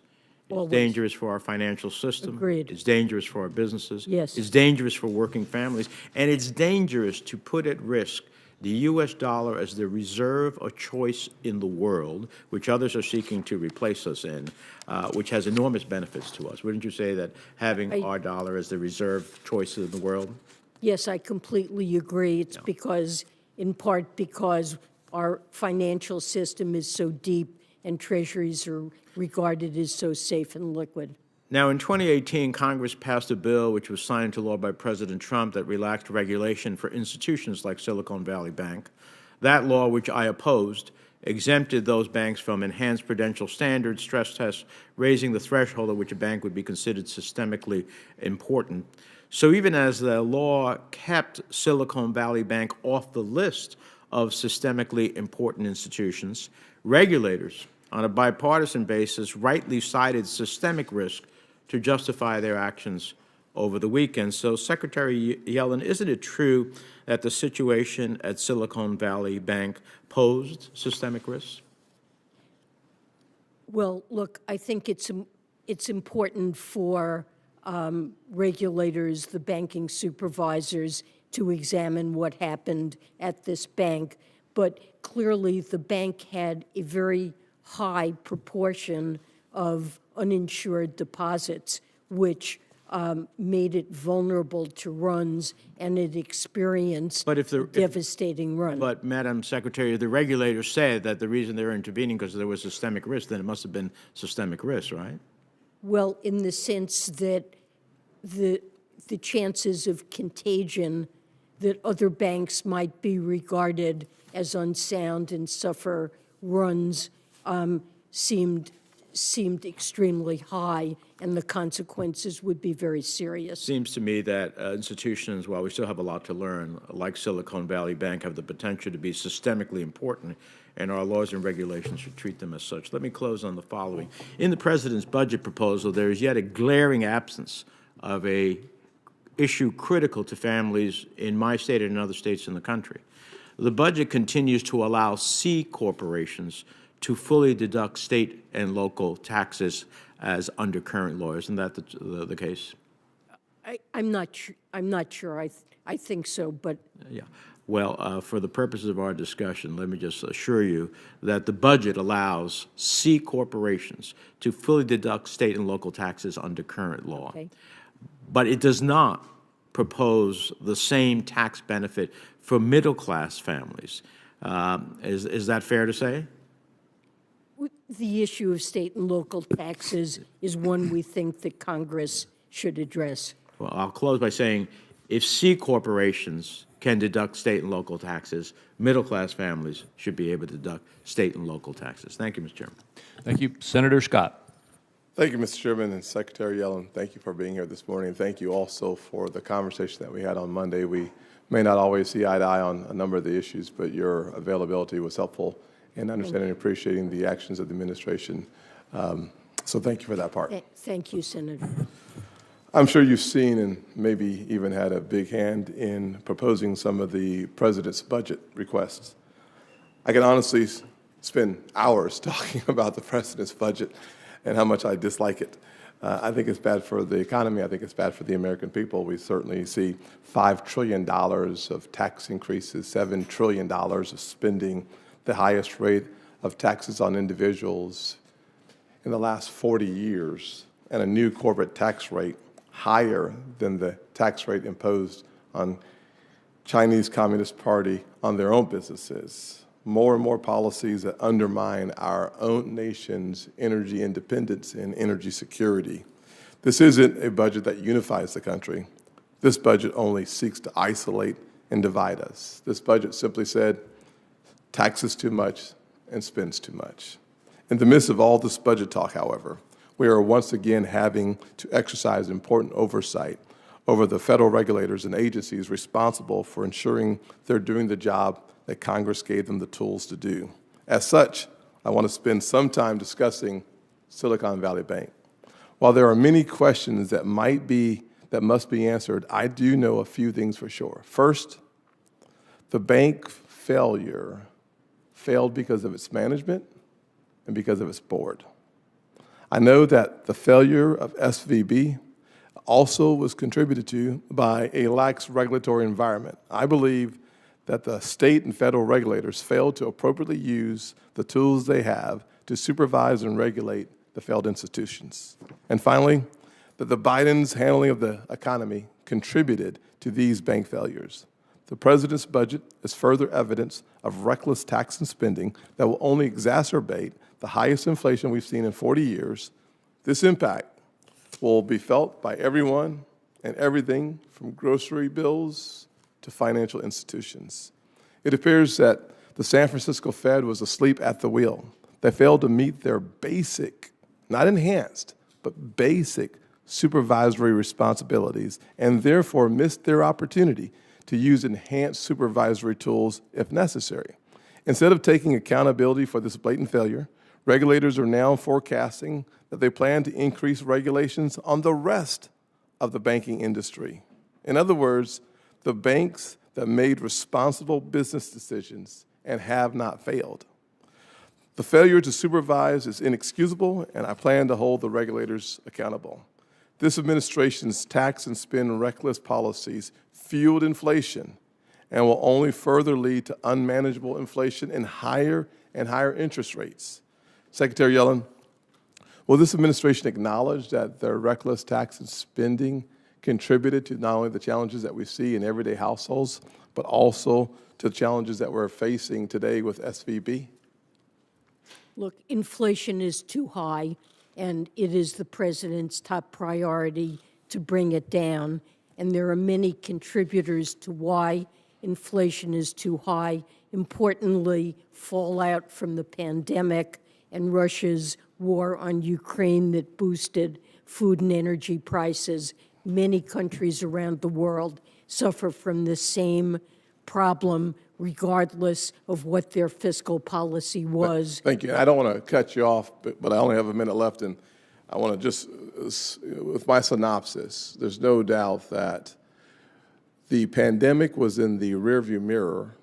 We saw the COVID relief response in January of 21 that spent $1.9 trillion. The only thing missing in that COVID relief bill was COVID relief, which we had 1% for COVID vaccines, under 10% for COVID-related health, but we had a lot of liberal policies embedded in the $2 trillion of spending, which then led and accelerated inflation to a 9.1% or a 40-year high. The Fed response to the high level of inflation was to have 8 rate increases, leading to a liquidity challenge that we are now seeing the results of. Thank you very much. Thank you. Senator Hassan. Thank you, Ranking Member Crapo, and for holding this hearing today. Thank you to you and the chair. And Secretary Yellen, thank you so much for being here and for testifying before the committee. I would like to follow up on issues that my colleagues asked about concerning the recent actions that the administration has taken to protect our economy. Last weekend, the Treasury and other agencies took several steps to strengthen public confidence following the failure of 2 banks. The priority of federal regulators needs to continue to be protecting families and small businesses by ensuring the stability of our banking system and our economy more broadly. Given the events of the past week, I'd like to understand how Treasury is evaluating the effectiveness of its recent actions. So what specific benchmarks are you using to measure the success of Treasury's actions? For example, what are the economic indicators that you are actively monitoring? Well, we are looking at indicators of the functioning and stress in the banking system. We want to make sure that the problems at these 2 banks don't spread to others, and so we're monitoring very carefully the situation of banks in the United States using a wide range of indicators. And a more general problem that concerns us is the possibility that if banks are under stress, they might be reluctant to lend where they're worried about shoring up liquidity and capital, and we could see credit become more expensive and less available. And there are a variety of statistics that we can look at to judge whether or not banks are tightening credit, things like the senior loan officers' survey of credit terms and related statistics on the cost of borrowing, because that could turn this into a source of significant downside economic risk. Well, I appreciate that. I think being really clear about what the goals are and having transparency about defining success is critical here. And I just want to urge you and the administration to continue communicating with Congress as it closely monitors the situation to ensure that we have a coordinated and responsible and effective response to the entire situation. I want to turn now to tax issues that are overseen by Treasury. Last year, my bipartisan Home Energy Savings Act, something I introduced with Senator Collins, was signed into law. This bill expanded tax cuts for homeowners who make energy efficiency upgrades, such as installing a more efficient HVAC system in their homes, which also obviously lowers energy bills. How is the Treasury increasing awareness of these tax cuts for homeowners, given the high energy and other costs that families are facing? Well, as you point out, there are really critical supports here for taxpayers. They can get up to $2,000 for upgrades like heat pumps, 30% on the cost of installing solar panels, and so forth. We have worked with IRS to publish plain language, frequently asked questions on all of these credits, and you can find this on the IRS's IRA homepage. There are also other sites, something called cleanenergy.gov, but really we want to get the word out broadly, and we would be eager to work with you to discuss ways that we make sure homeowners know what they're eligible for. Well, I would look forward to continuing to work on that. Obviously, with high energy costs being what they are, especially in the Northeast, it's really, really important that we get the word out. Last question here. Along with Senator Brown, I'm leading the effort to cut red tape for online sellers by reducing the number of casual online sellers who receive unnecessary and confusing 1099 tax forms. It's important that we work across the aisle to find a bipartisan way to cut down on these unnecessary forms. As Congress considers various ways to address this challenge in a bipartisan way, will Treasury provide analysis of the impact of different proposals on online sellers? Certainly, we'll try to work with you on that. You know, we were trying to implement a provision of the rescue plan that required reporting of transactions over $600. Right. It's set to take effect this year, but we realized that there were concerns, broad concerns about that timeline, and so we've delayed, and we want to reduce confusion, and we'll work with you to try to do that. Well, I appreciate that very much, and I see that I'm over time. I will just note that there are a number of us in Congress who want to do more than delay it. We want to correct what we think is a bad policy and provides lots of confusion. So thank you very much. Thank you, Mr. Chair. Thank my colleague. Senator Young is next. Welcome, Madam Secretary. It's good to have you here before the committee.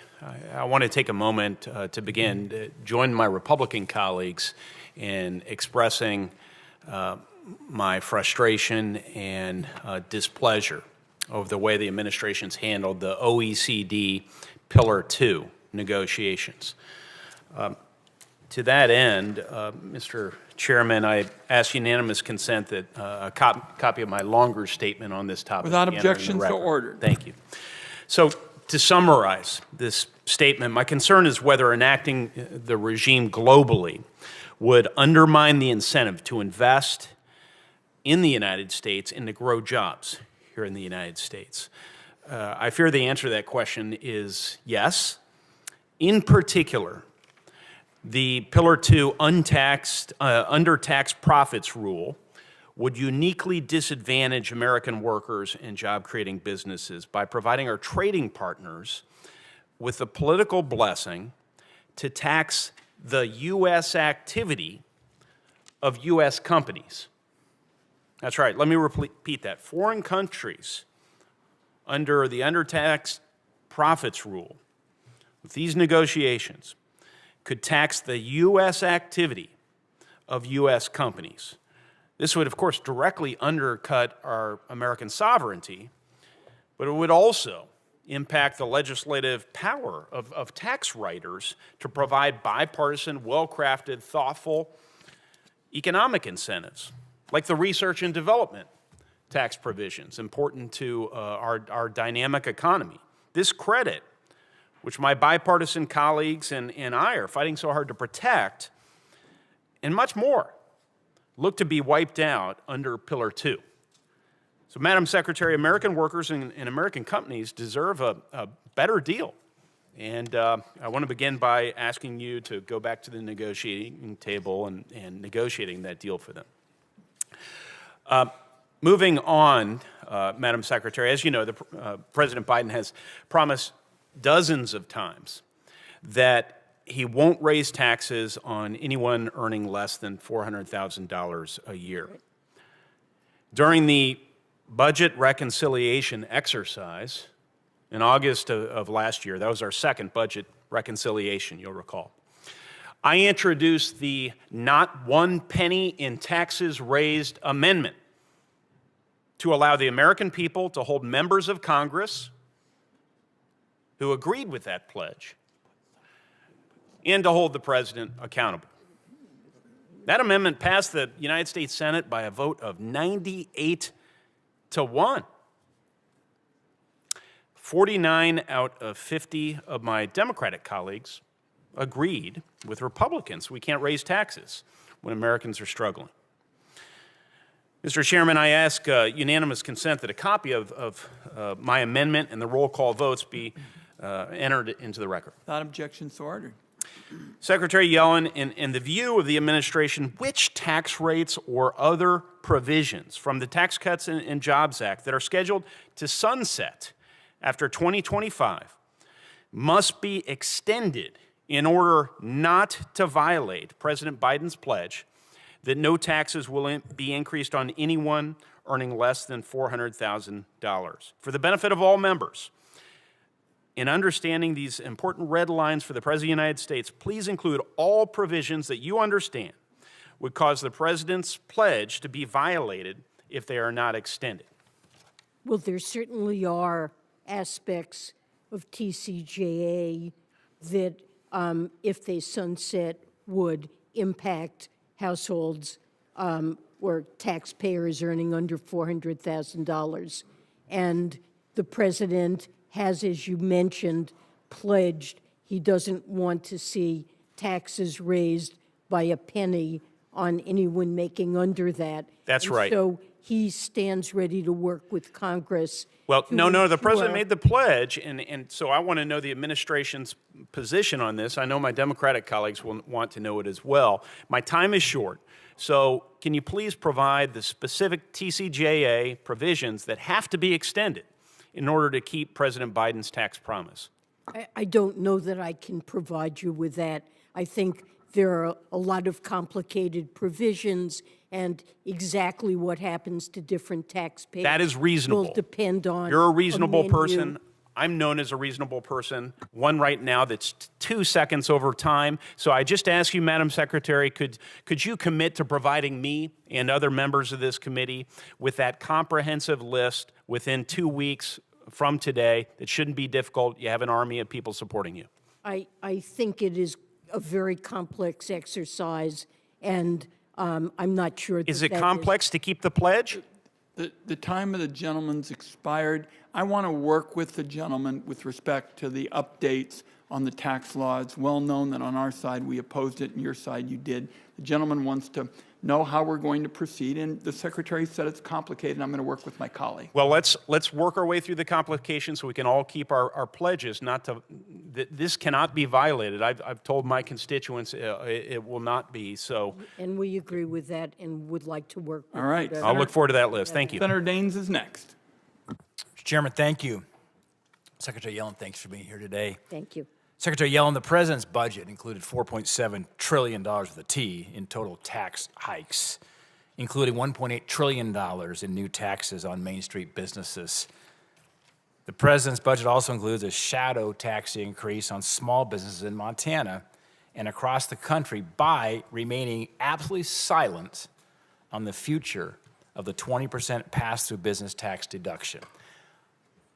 We must remind ourselves that 95% of the businesses in the United States of America are pass-throughs. They're not C-Corps. And yet this budget was silent on a 20% tax increase coming for many small businesses in the course of 2026. I'm planning to reintroduce my Main Street Tax Certainty Act in the coming weeks, which would protect these businesses from this shadow tax hike by making this important deduction permanent. With the President's pledge in mind, will you commit to making the 199A deduction permanent? I mean, all I can really say is that the President has pledged not to raise taxes on individuals or small businesses making under $400,000, but no promises with respect beyond that. Yeah, I'll take that as a no and move on to my next question. Senator Young raised this issue of Pillar 2 of the OECD proposal, which you spearheaded and have championed. It's littered with these complex rules that would benefit state-owned enterprises at the expense of capitalist competitors. Why are you a proponent for a framework that would allow China to tax American companies? And I understand this. I was involved in global operations for most of my 20-year career in the private sector. Tax companies on their American operations if they fall below the minimum tax threshold, even if they fall below the threshold by utilizing the bipartisan tax incentives such as the R&D tax credit. So the agreement does permit, it includes an under-tax payments rule by which other countries can exercise their rights to impose taxes on operations of foreign countries Which would include China. that don't abide by the 15% tax. The United States can impose a top-up tax to ensure that those revenues end up in the U.S. Treasury instead of in a foreign country. I'll move on to child tax credits. As you know, Secretary Yellen, the 2017 Tax Cuts and Jobs Act doubled the child tax credit from $1,000 to $2,000 and increased refundability threshold to $1,400.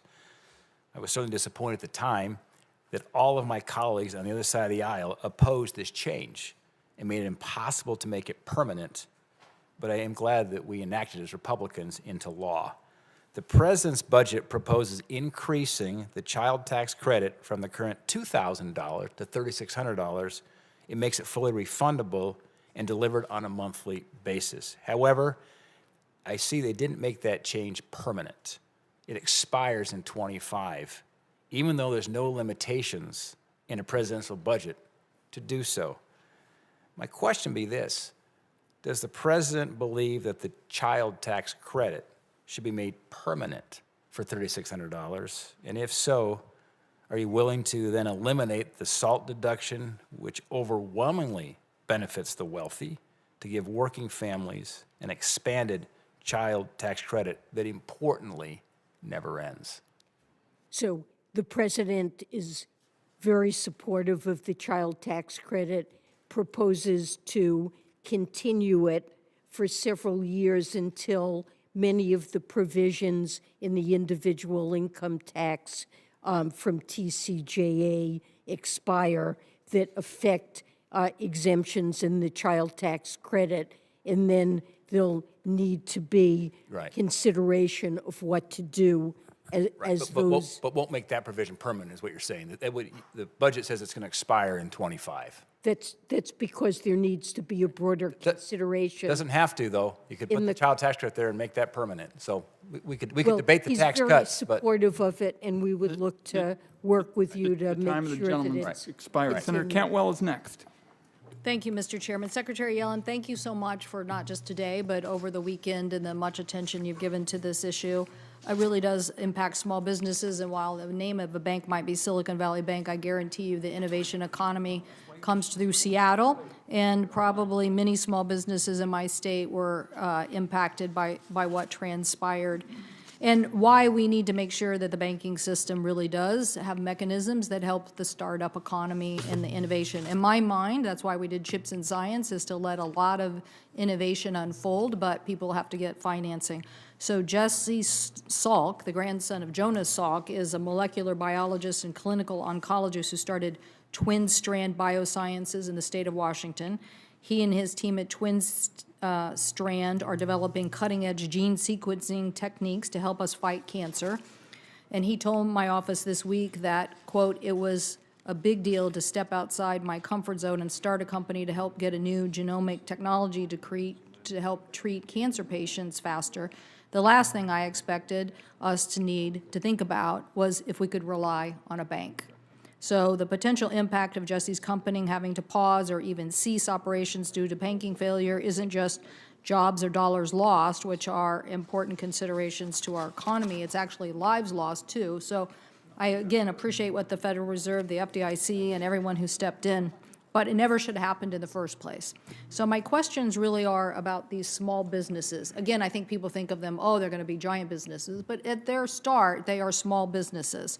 So, and I think Silicon Valley Bank was able to attract and help further this. So now where do we go? Where do we go? Are we going to push Jesse back towards a larger bank? I'm curious. One of the reasons why there was so much of a concentration is that there was a requirement by the bank that you have all of your holdings in that bank. And so I want to hear what you think about that. How do we ensure that these small businesses feel safe in putting their loans in? Are we just going to see, how do we, again, treat a startup economy and allow these funds to work cost effectively? And should we get rid of this requirement that they have to, a requirement by a bank that says that they have to have, to get these terms, they have to have all their funds in that bank? So I'm not aware of the requirement that you mentioned, but certainly we want to make sure that depositors, whether they're individuals or households or small businesses, feel confident that the banks that they entrust their savings to or their working balances that they use to pay their workers, we want to make sure that they feel confident that these banks are safe and that they can do business with them. And that's an important reason why we stepped in with the FDIC and the Federal Reserve to intervene, because I do believe the banking system in the United States is sound and resilient, and we wanted to make sure that the problems at Silicon Valley Bank and Signature Bank didn't undermine confidence in the soundness of banks around the country. And we wanted to make sure that there wasn't contagion that could affect other banks and their depositors. Yep, so it's basically a requirement that it's an affirmative covenant that they maintain all borrowers, depositors. That's something imposed by the bank? Yes, yes, on the startups as a way to corral. So I think this is why you had such a concentration, and we should look at that as a particular issue. What about Glass-Steagall? I've been a big supporter of Glass-Steagall. And when you come to this moment, and I keep thinking, why did we ever allow us to have the commingling of separation of commercial and investment banking? It seems to me that continuing to protect depositors and having a system where people can take risk, and if they suffer loss, okay, but that's not what we have. We have such a commingled system now. What do you think about relooking at Glass-Steagall? Now, I'm not asking for the Treasury Secretary to make big news here. I'm really just asking if you thought this same situation would have occurred the way it occurred if we had not in 2000 gotten rid of Glass-Steagall. You know, we're very focused right now on stabilizing the banking system and shoring up confidence, and I think there will be plenty of time. It will be appropriate to look at what happened and consider whether or not regulatory or supervisory changes are necessary, and look forward to working with you and discussing what happened and what response is appropriate. But for now, I would like to see confidence restored in the soundness of American banks. Well, I would just say this on this subject. I believe in the information age, and I believe one of America's secrets is access to capital. So I want great access to capital formation. I don't want to see these banking that understands startups go away. I don't want it to be concentrated at big banks. But I also want us to make sure that we have a system that is I think we see now from 2009 what happened, and now this incident, that the commingling of these things are giving people, I'm not sure that's the way we get access to capital. I'm not sure that that's, or at least we didn't have a system that protected us. It didn't protect us in the end. So we have to get something. These were depository institutions. They weren't investment banks. Yes. They were yes. Madam Secretary, we've got to move on. I happen to share Senator Cantwell's views with respect to this matter. Next is Senator Whitehouse and Senator Casey.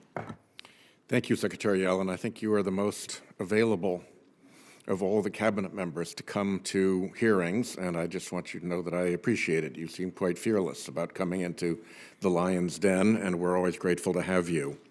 You spoke recently to the Climate Financial Risk Advisory Committee, and in your remarks, you pointed out that climate change will likely become a source of shocks to the financial system that would lead to declines. This would be precipitated by declines in asset values that could cascade through the financial system, which is a warning that Freddie Mac has also made with respect to coastal property values.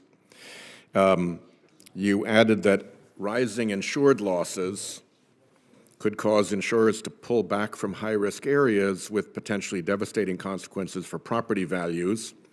We just had a hearing in my budget committee on wildfire risk causing that effect to insurance and property markets. And before that, coastal flooding and storm risk causing that effect in insurance and property markets.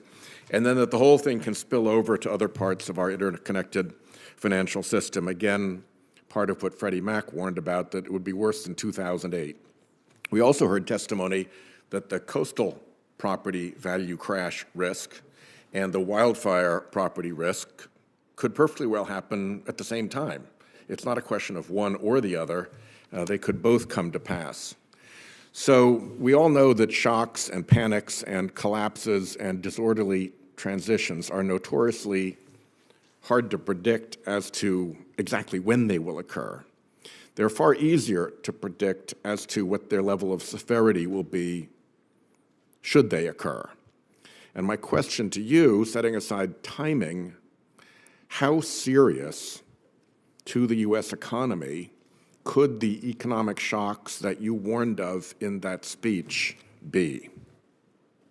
So I don't know how to quantify that for you, but I do believe these are very serious risks. The Financial Stability Oversight Council is prioritizing, analyzing those risks, and has recognized that they pose a systemic threat to American financial stability.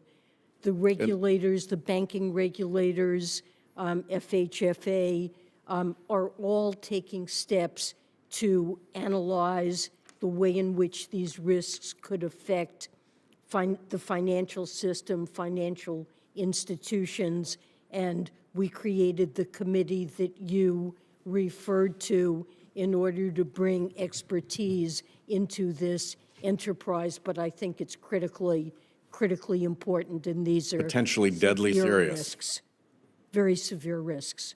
And just for people who are not familiar with this particular arena, the word systemic risk sounds like a rather mild and inoffensive term, but it actually refers to pretty devastating stuff, does it not? Yes, that is what systemic refers to, exactly. Yeah. Things that could cascade throughout the financial system and have severe consequences for financial stability and the economy. Thank you. In the time that I have left, I wanted to flag for you a letter that I will put into the record now, if I may, Mr. Chairman. Objections ordered. That a great number of us on this committee signed to the acting director of FinCEN. The chairman was a signatory of it. Senator Grassley was a signatory of it. Senator Warren was a signatory of it. And we are concerned that the development of the beneficial ownership rule has been far less than we had hoped and far less than we believed the actual statutory language directed, both regarding the so-called access rule, which is the subject of the letter, and regarding the verification standard, and regarding the court order requirement. If you would be good enough to take this back to your team and make sure that you have a look at this and make sure that you approve of where they are going, because I believe they have missed a very significant opportunity to significantly strengthen our battle against kleptocracy with the rather weak way in which these three parts of the rule have been rolled out. Thank you very much. Thank you. That's for under advisement. Thank you. I take it that way. Senator Casey.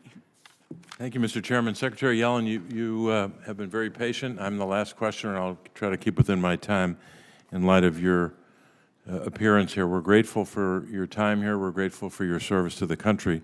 I did want to start just preliminarily by noting in earlier questioning about the phone call return rate at the IRS. There have been statements made today that went, some of which went unchallenged. And am I right to say that last year the phone call return rate at the IRS was about a low number, like 13%? Correct. And the current number is between 80 and 90%. That is correct. That is important for the public record, because I know that there's a narrative that the other side falsely is perpetuating. So 80 to 90% is a hell of a lot better than 13. You don't have to comment on that, but I'll just state that for the record. It's huge improvement. And that's... And, you know, the IRS has been tremendously under-resourced, and the resources that Congress provided through the IRA are critically important. They hired 5,000 customer service representatives, have made enormous progress in working through the paper backlog, and are now, we're going to see continued improvements and, you know, great improvements in customer service.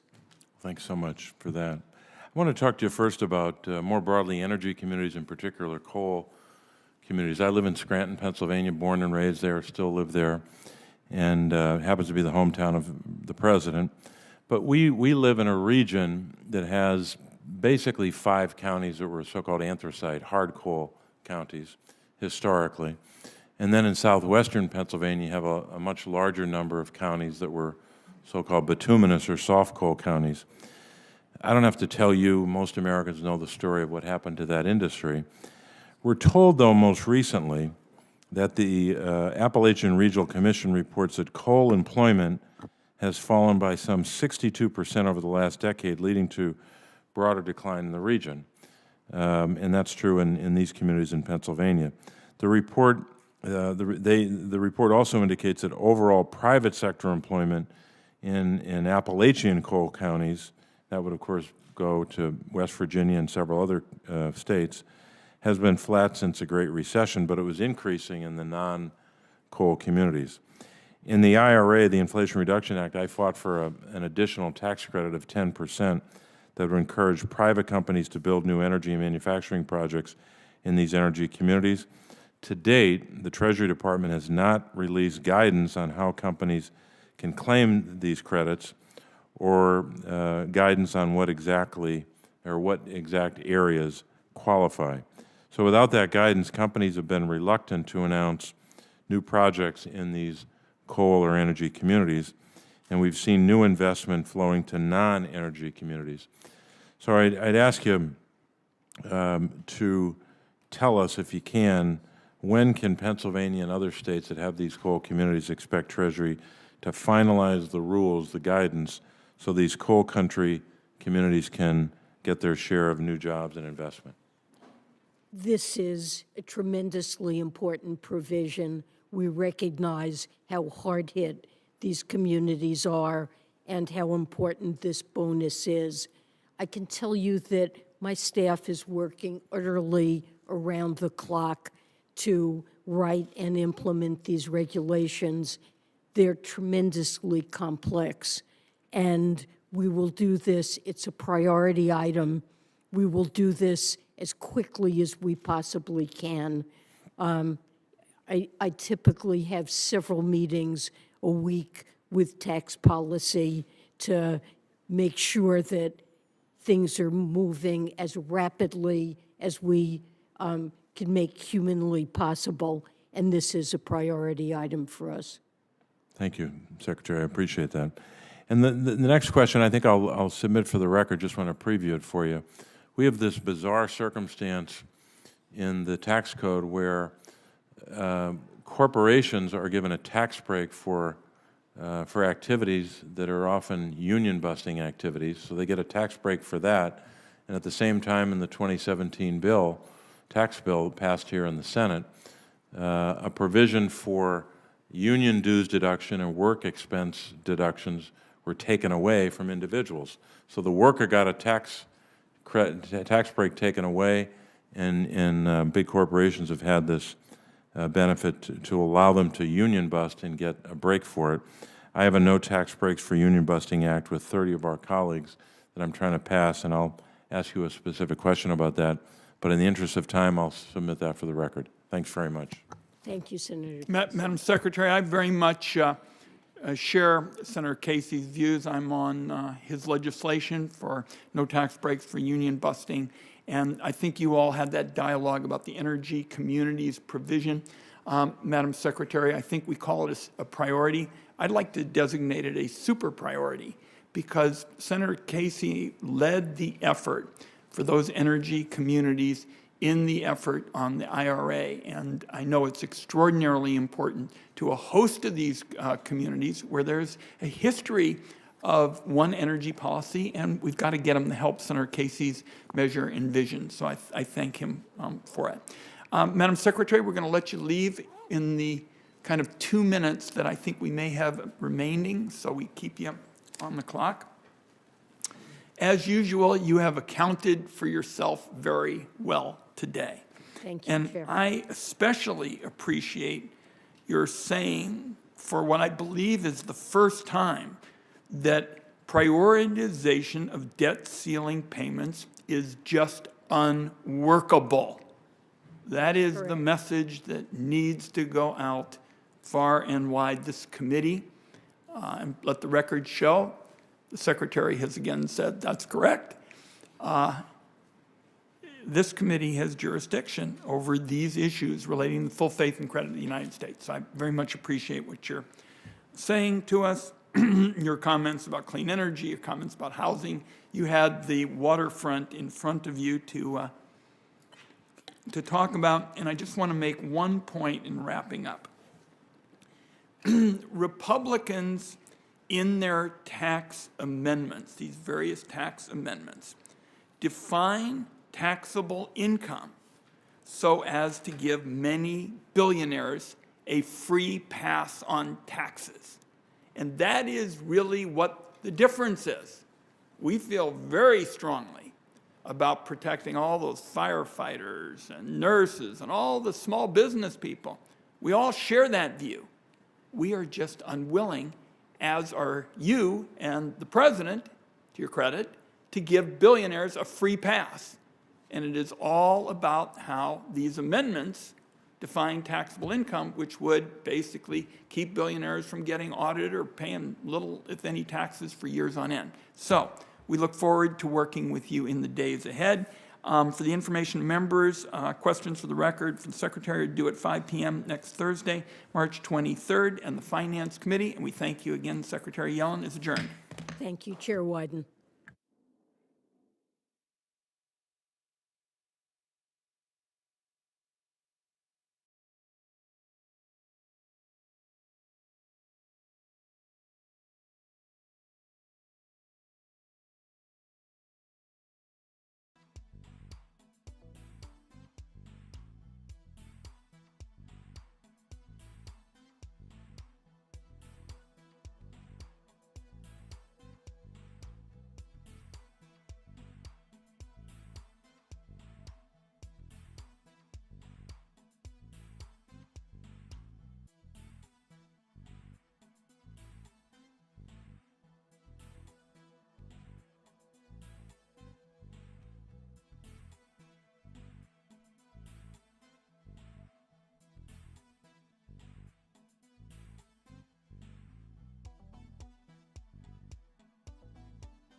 Attention Walmart shoppers, can I get a oh yeah?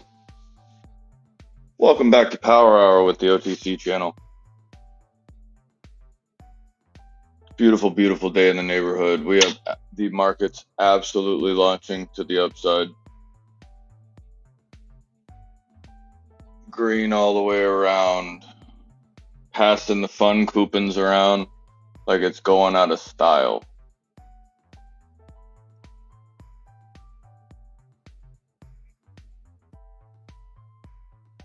How's everybody doing? Let me know.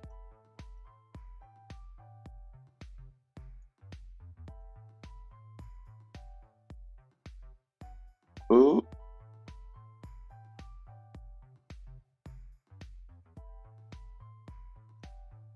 I need to replace this.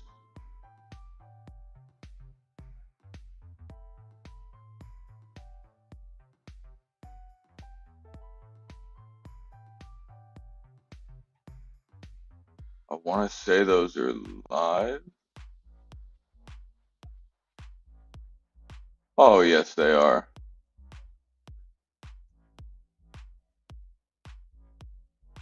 What's up, Arctic? How's everything?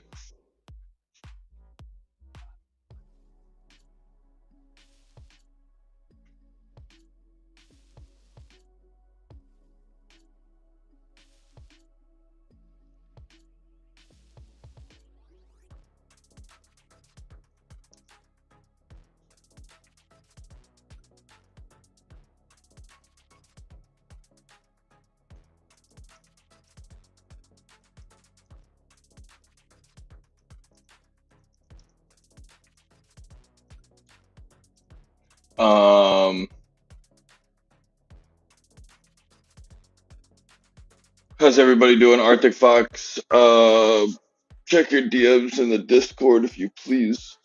Or if you could please. How is everybody doing? Martin Apollo, good to see you. I couldn't give a shit if they were getting bailed out by... What's up, Nan? How's everything, baby? Martin Apollo, yeah, I couldn't give a shit if they were bailed out. It's full of shit. And it's just... It's irritating at some point.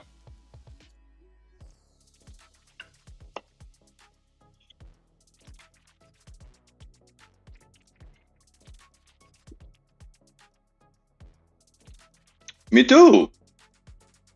No, I am too, Nan. I'm actually, if you remember, Nan, a while, I want to say, let's call it maybe 3 weeks ago or so, whenever we were having that problem over the same level and we pumped stupid hard and it ended up being NVIDIA and, what else was it? NVIDIA, AMD, it was pretty much the chips, the same way it is right now. But nothing else was really moving, and I told you, I think that I appreciate that, Arctic. Hey, whenever, you know, those are there for you guys whenever you guys are ready. But yeah,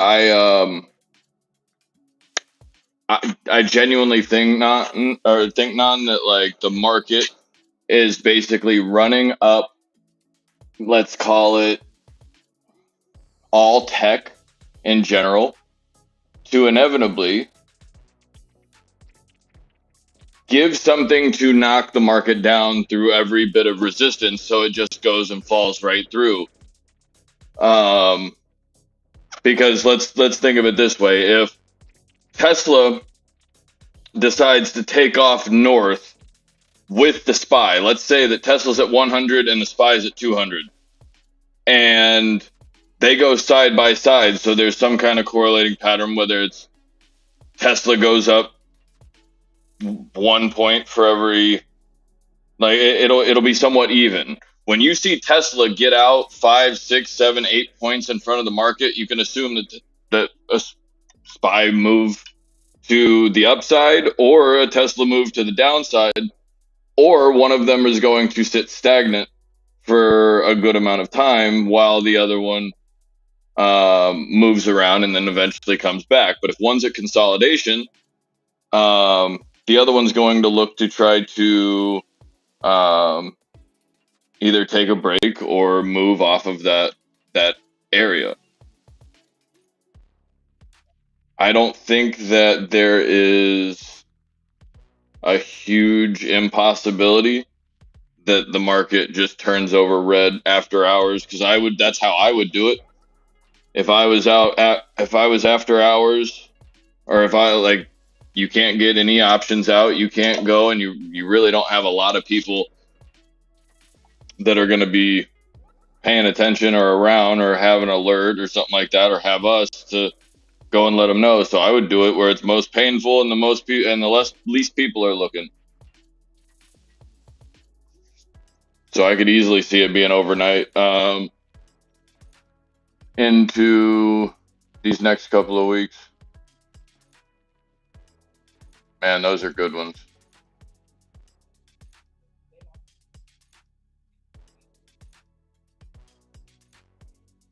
But yes, I am still in my puts as well now. They are not fun. Sometimes it's leverage, you know. These are extremely high-paced derivatives, but you're gonna win some, you're gonna lose some. But the ones that you can't get down on yourself regardless. It's not how it works. You're cute to be down on yourself, you know. You're the best crackhead wrangler in the world too. I think we got to get him a WWE belt or something.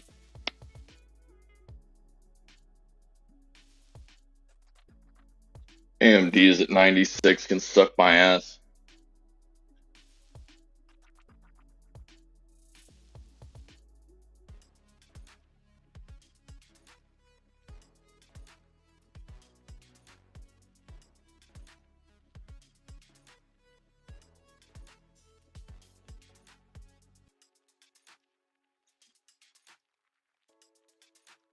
Oh, I feel so bad for the YouTube bot trying to go and subtitle me right now. Holy shit. I wonder if I can confuse it by doing two different voices, thinking I'm doing a conversation. Oh, that's bullshit. That's whole ass right there, son.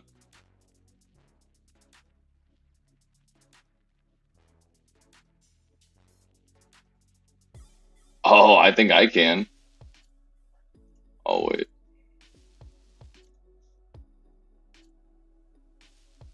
It's very weird. Webull invited me to try the beta for their earned 4.1% APR on idle cash management.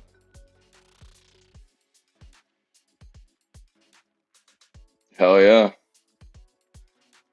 I think those are not it, by the way. I have no idea what the hell that is. Not even a clue. The ones way up. I don't know what those are. I was talking about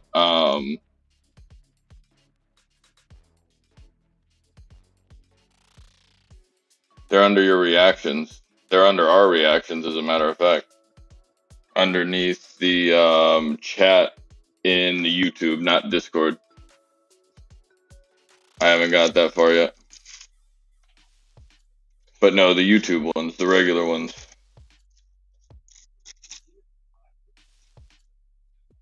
But yeah, that's kind of cool that you're on the watch list. You gonna give them a couple USDCs, or gonna have to transfer them a couple Bitcoin first son on your daughter's side or some shit, some craziness.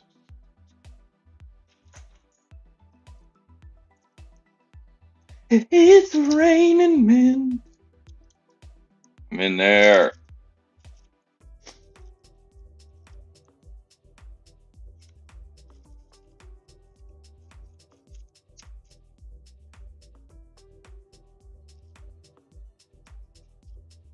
You have no idle cash on Webull. That's now. Correct me if I'm wrong here.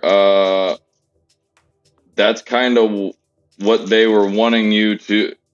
Are they giving you like a suggestion? Is that their financial advice, or I think idle hands or what is it? What's the idle hands or stay out of trouble or some shit? Or idle hands get into trouble? Hopefully everybody is having a good Thursday.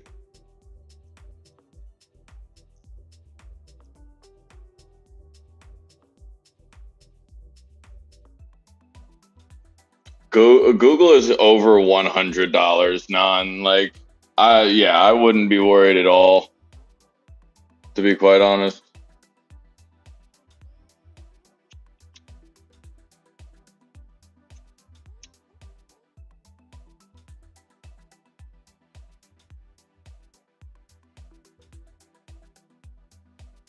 I did go and say that we did have the possibility of going up 90 or 393 this morning. I didn't really I didn't think they were going to get the 395, much less the 393, but they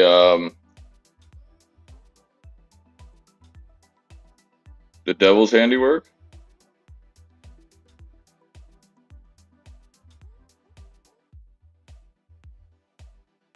What's the devil's handiwork?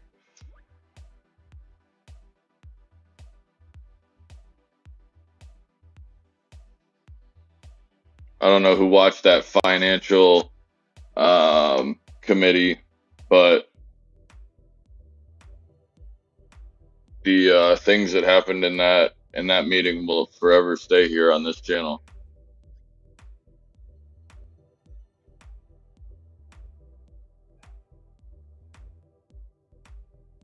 Oh, the devil's handiwork, right? Thank you, Bree.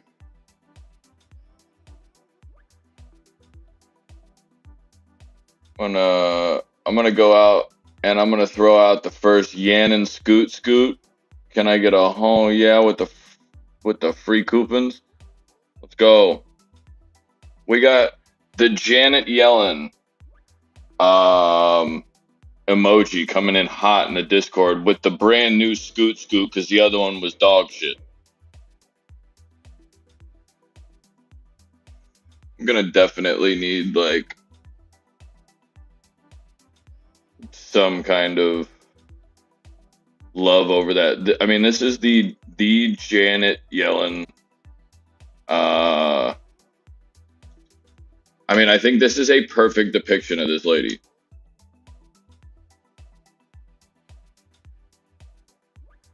So I'm glad for whoever said that earlier. Get your Yellens in, you know. More Goldman from Family Guy. Let's go. Shout out to more Goldman. Goldman's Pharmacy. Yeah, Bree, let's go.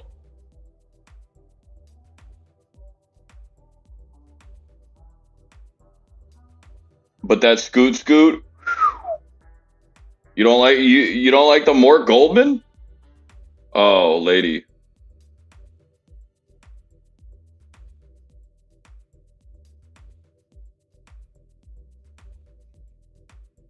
I don't know. I just draw a blank. Like, it's hard to go and like I don't know. I have so many ideas that you can't put in a little square like that. That's not how it works. That's like telling me to get on the stream but don't talk about anything.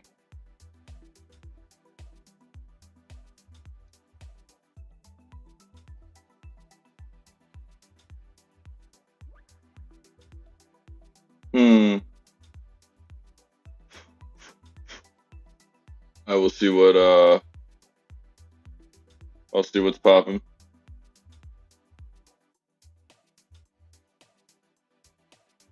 Am I to think that nobody is respecting my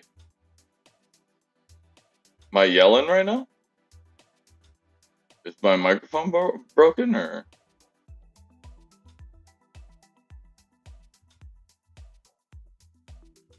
Do I need to yell at them?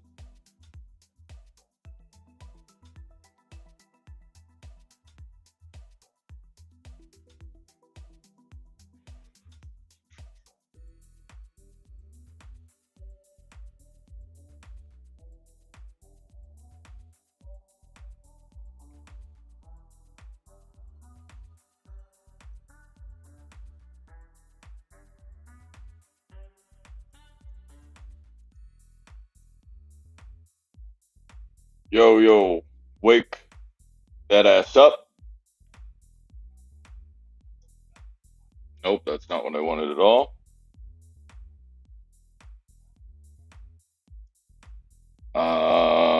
Hello everybody. Bob Ross is better.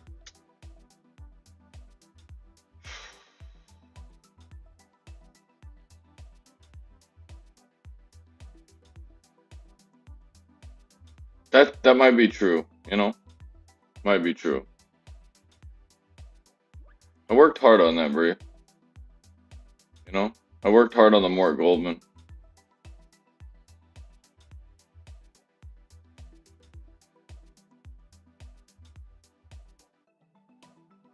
I think that, like,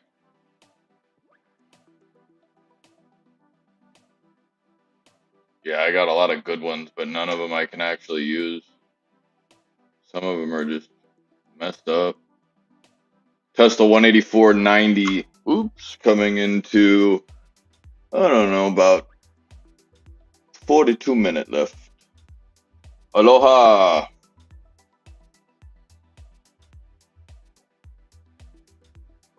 Mahalo. Hey, that was the Janet Yellen. That was the Janet Yellen beard whisker, dude. It's coveted. Yeah, sorry that we had to give you the epilepsy warning right there.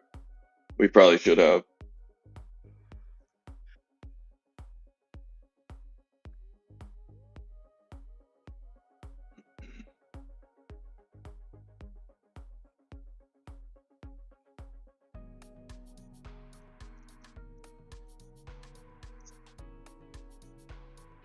Be safe, Bree.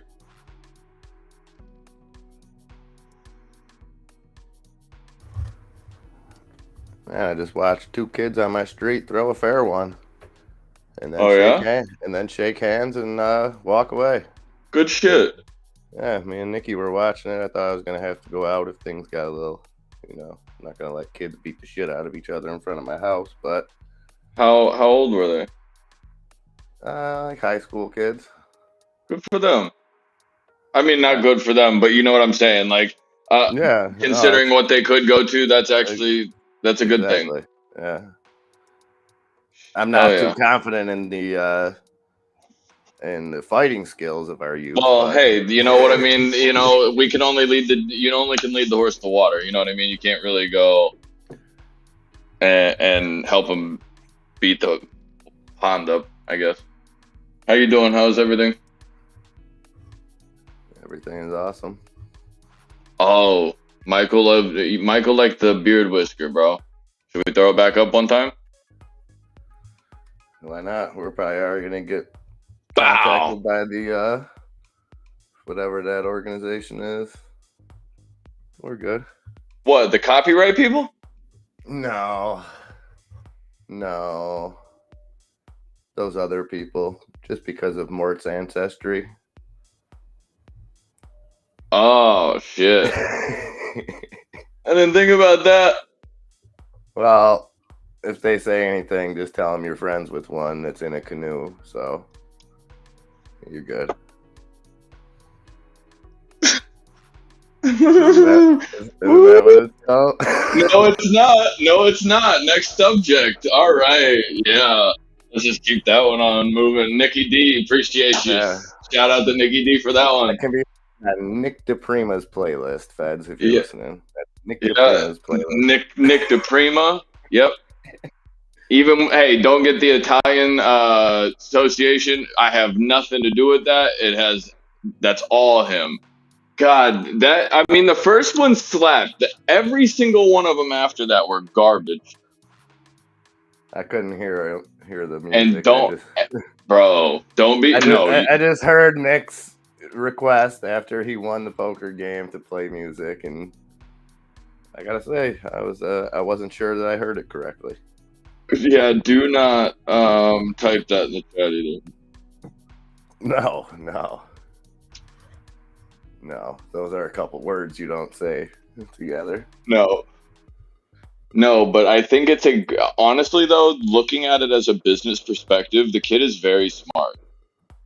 You know what he did there. Like you could see what he did there. He basically went with something that's extremely just abrasive and it's getting attention. And he's got, I mean, two well placed. I mean, the hairstyle, I'm thinking about getting something like that done. You know what I'm saying? Looking like one of the Wayans brothers I out didn't here see from the Don't Be a hairstyle. Menace. I pictured that he looked like Screech. Bro, he's a white kid with golds in the bottom of his mouth, and he has two wicks, which what we call down here in Florida is wicks are big dreads that just stick straight out the side of your head like Kodak Black, for instance. This kid just happens to be perfectly from Florida. It is the most Floridian, South Floridian shit I've ever seen in my life. Like Island Boys, ain't they? No. That's Miami. That's different. That's just clowns. Those kids are just fucking clowns. Miami's part of Florida. Yeah, but like you're either a kingpin and a real person, or you are a fucking clown down there. Here in Central Florida, you're like Central and South, like I guess South Central Florida, which is kind of funny. They don't bullshit around here, but that kid is a perfect example of what Florida is some kid who probably like people just enjoy looking like that down here, and it's fucking wild to me, man. Oh, Nikki, there's you know what's sad is there is 200 and something thousand views on that kid, and for some reason I don't know, I've seen that kid one time and it was probably 2 days ago, and Nikki D pulls that one out yesterday. I was like, there's no shot.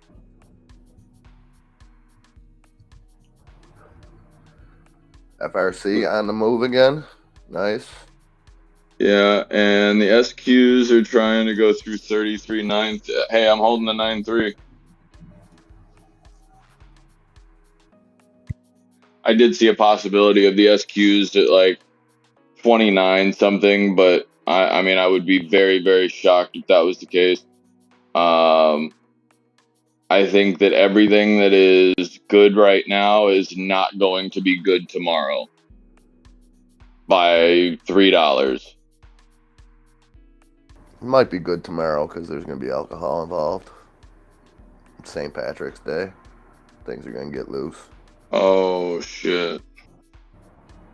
We shotgunning shit and like what off rip? I don't know. Should we gave the boy the day off school, so they said, hey, elementary school kids, go get safe while your parents go get plastered. Well, that's a good point.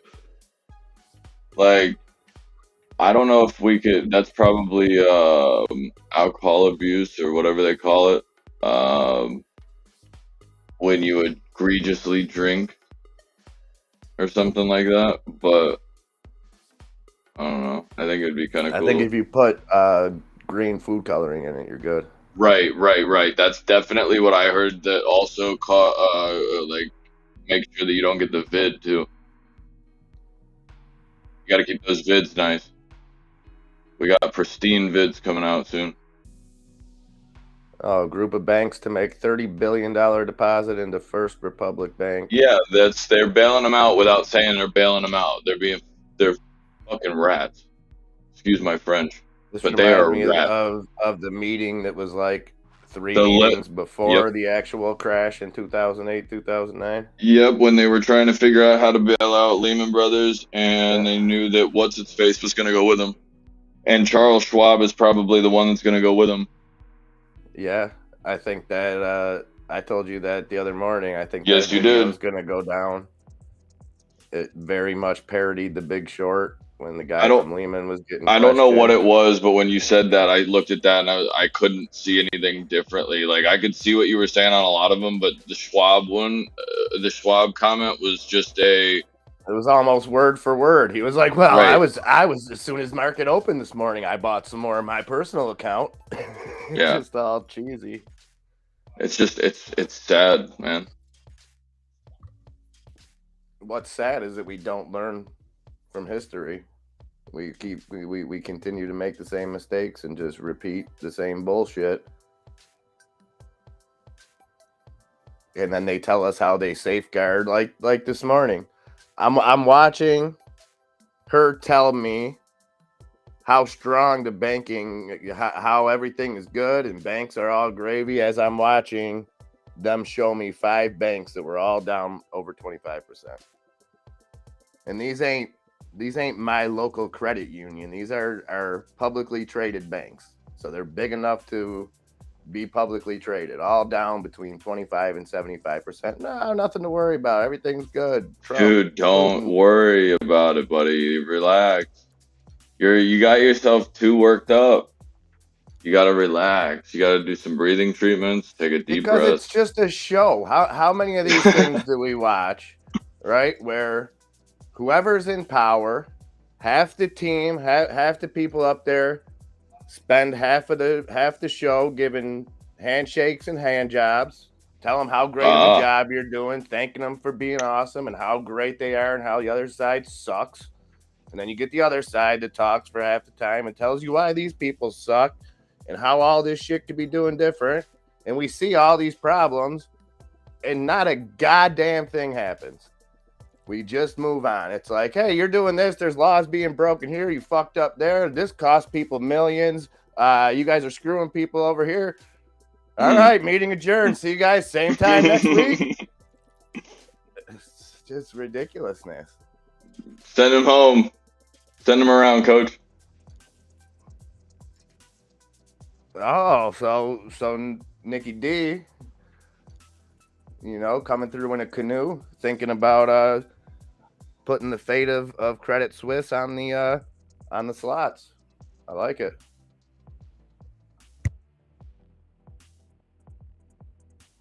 The roof doesn't break to the right, bro.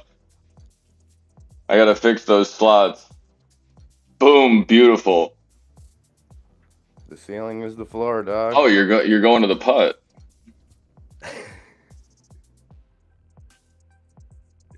Everything go moon. Yeah, I think we got recession to the moon earlier. That's a sign, Nick.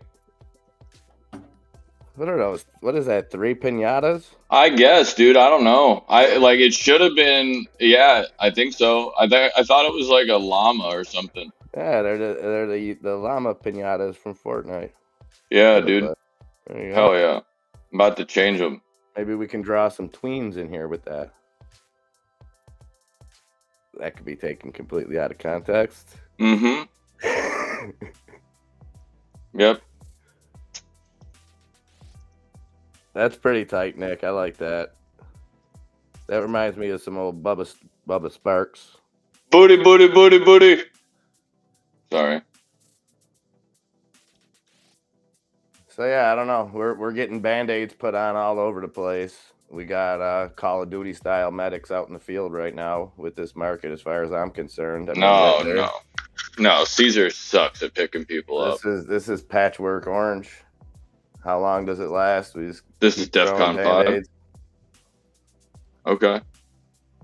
It's especially like a Band-Aid when you're pulling against the hair, dude. I mean, we've sacrificed. This is like the 7th time we listened to Liz Warren speak. We have blood, sweat, and tears, ladies and gentlemen. We have invested. What more must we do? Bend over and get your cheeks clapped because you're gonna, bro. I've never I made this statement, and I think it's just as good as the moment the other one. There was a guy, and now that I think of it, there was probably 3 voices that weren't intolerable, but all the other ones made you just want to take. Yeah. Yeah. I mean that. It started off with the first guy that sounded just like J-Pow.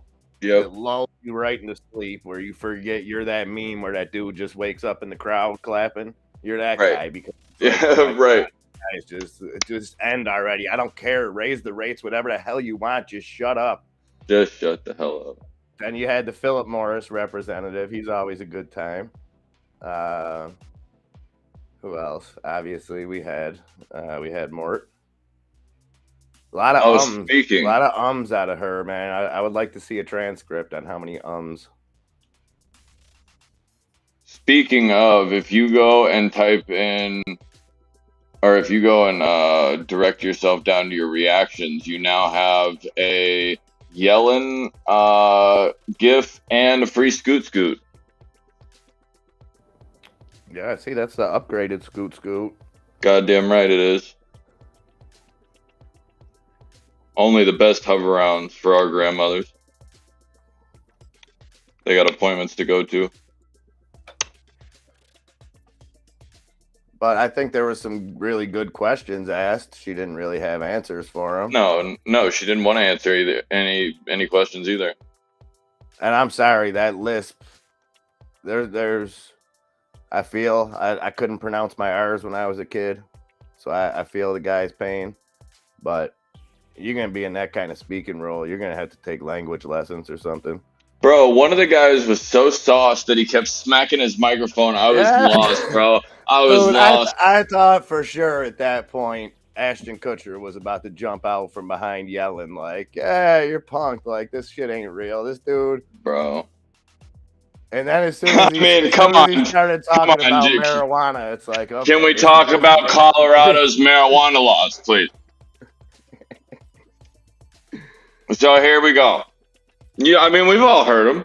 Like, bro, what the hell? I was like, this guy is sauce. GTA is like, I saw you go. He's eating edibles for sure. Yeah. Well, I couldn't tell how I felt about it because he was like advocating for banking rights for marijuana, which I'm 1,000% behind. But then I looked at it like, man, you look like an asshole. Is this the guy that we want representing? You know what I mean? Yeah, I mean, he did make a good point, but like at the same time, she had the perfect answer for him.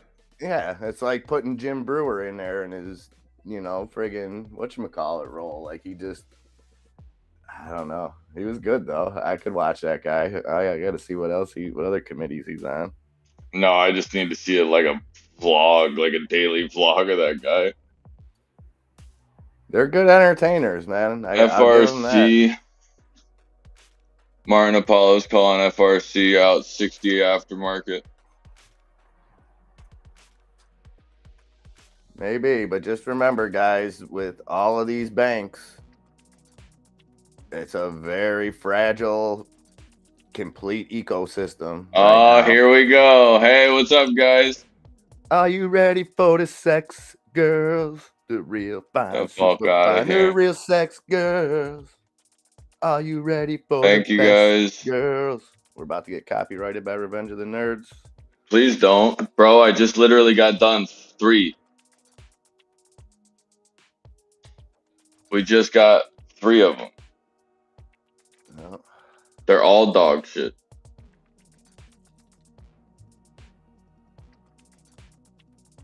So FRC, what are we at? 35.89. We're getting solar panels and low income housing though. So no worries, guys. If you're struggling to pay your rent, don't worry, man. Just take out like a $20,000-$30,000 loan, put some solar panels on your house, and you'll get a 30% Bro, tax what are you rebate. talking about? Like, if you haven't done that already, you're an ass. Yeah. Yeah, and people thought Magic Johnson was dumb when he brought Starbucks to the hood. Now they're bringing solar panels. Let's go.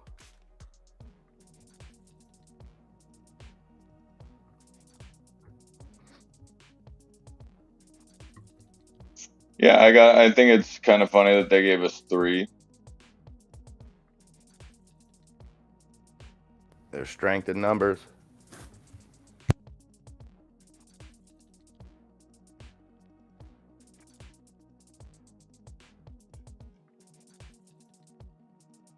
I'm pretty sure everybody just got a lot of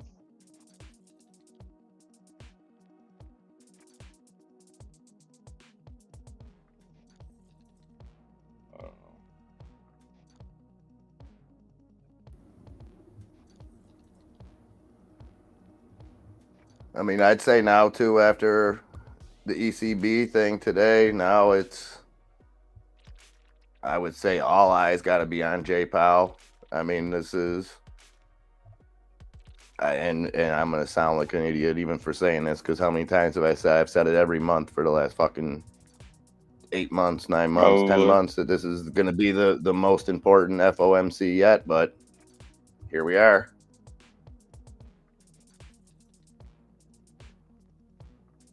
Yeah. I mean, and you're seeing half the blame being thrown at Jay Powell for this banking thing. Well, I mean, you heard some of the words that they use, like they gave Jerome Powell the flamethrower to take it to investment bankers, blah, blah, blah. These big victims.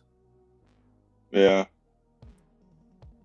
I think it's I just love, okay, interest rates went up, so they got screwed. Okay, let's go back to 2008, 2009. People whose mortgage rates tripled, quadrupled. You know what I mean? There are people whose house payment went from $600 a month to $2,900 a month over a 3-4 month span. Government didn't do shit for them. Oh, sorry.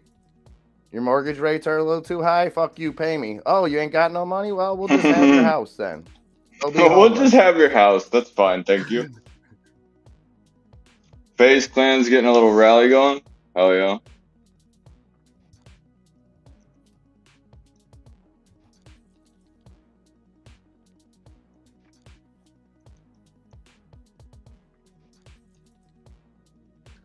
FaZe Clan, is that the gaming thing? Yeah, it's one of, I mean, it's probably the biggest gaming organization. Now, is that the same? Is that incorporated with the dude that's on YouTube and stuff?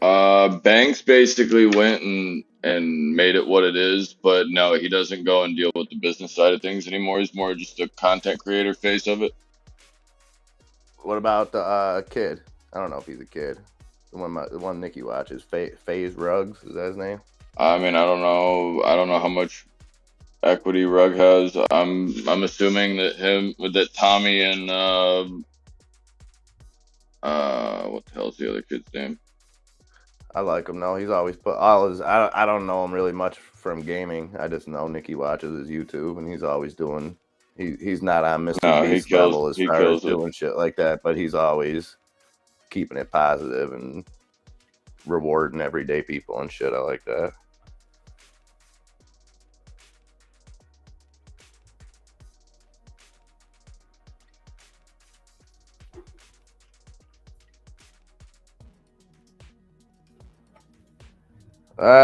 Yeah. I think so, Nan. I'm sorry to be the one to say it because I'm included in that band of fools. But after considering everything, after following it for 2 years, after cheerleading for 2 years, and I'll premise this by saying I still wouldn't go as far as to say what Adam Aaron has done is wrong for the company. As I've said the whole time, you have to be in business, and it's a thin line between, okay, do we have to do what's right for the shareholder right now, or do we have to do what's right for the shareholder over the next 5 years by staying open, keeping the lights on. So there's one way to look at it, but looking at it now, the whole ape thing was nothing other than a complete workaround of the vote that he knew he wasn't going to get to dilute AMC. I think that's it. It pretty much doesn't get any simpler. You can argue semantics of it, but when it's all said and done, the end result was that he used Antero as the vehicle to do it. And it's all right there. I dropped some links in the chat earlier. Look at those. Look at the documents. They all speak for themselves. Nothing's hiding.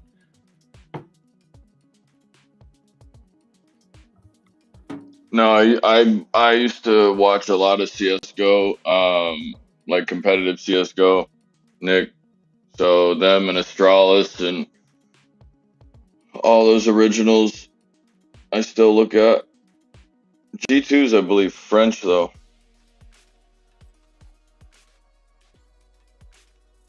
Luminosity is who I thought they were before that.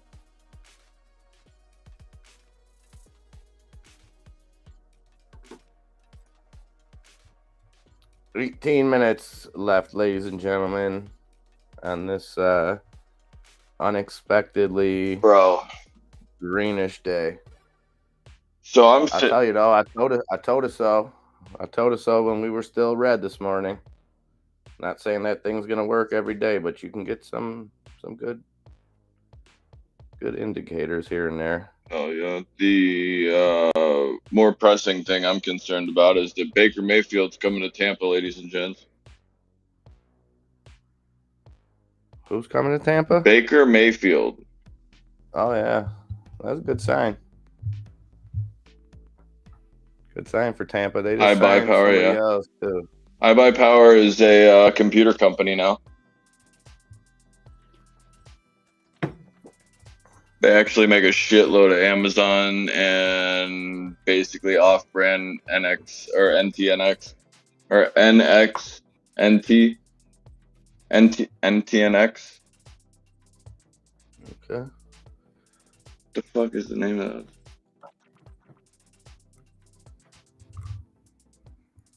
Oh, and Tiny, I agree, and that's where I say it's a thin line between him doing what's best for the company for it to remain a company. You know what I mean? And however you feel about Adam Aaron, you can't take anything away from the fact that they were able to maintain through the pandemic into what is still now a shit season of movies. You know, you look pre-pandemic when Marvel was. Granted, that phase of Marvel was coming to an end, so you know it coincided with the pandemic, so you can look at it that way. But you look at what movies were doing then. Marvel could drop shit ton and Turd Boy come out, and it would be $2 billion. You know what I mean? It didn't matter. Now it's a little bit different. So I mean, yeah, I give him credit as far as that, and you have to think. I don't know. I think it's blurry when you say his side, our side, because I think people expect different things. I think there's some people that hold AMC because they believe in the company, they believe in movie theaters, they hold a nostalgic value to it. They see it as a real company and they want to see the company thrive. Then you have another big majority of people that just look at it like, hey, Reddit told me Go I to was the going to get something moon for nothing. Hey, do something. That's how they look at it is Reddit told me I was going to get something for nothing and I bought these shares and got smoked out of my ass.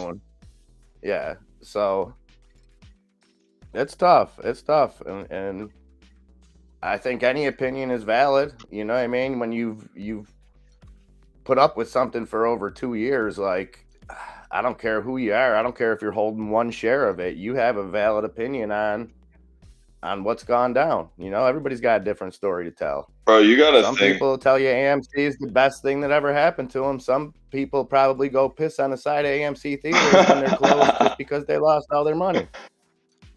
I mean, I'm kind of a biased person in this in this fight, but I mean, I think that if you got to think that it definitely hurt a few more people than it helped. Yeah. I mean, I think that's a safe assumption.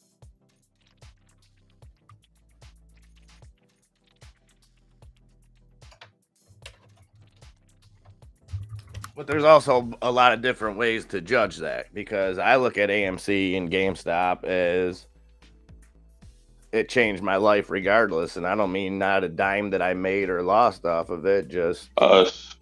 As far, as me getting into this, and I'm sure that was the case with a lot of other people. Imagine, you would have never had me, bro.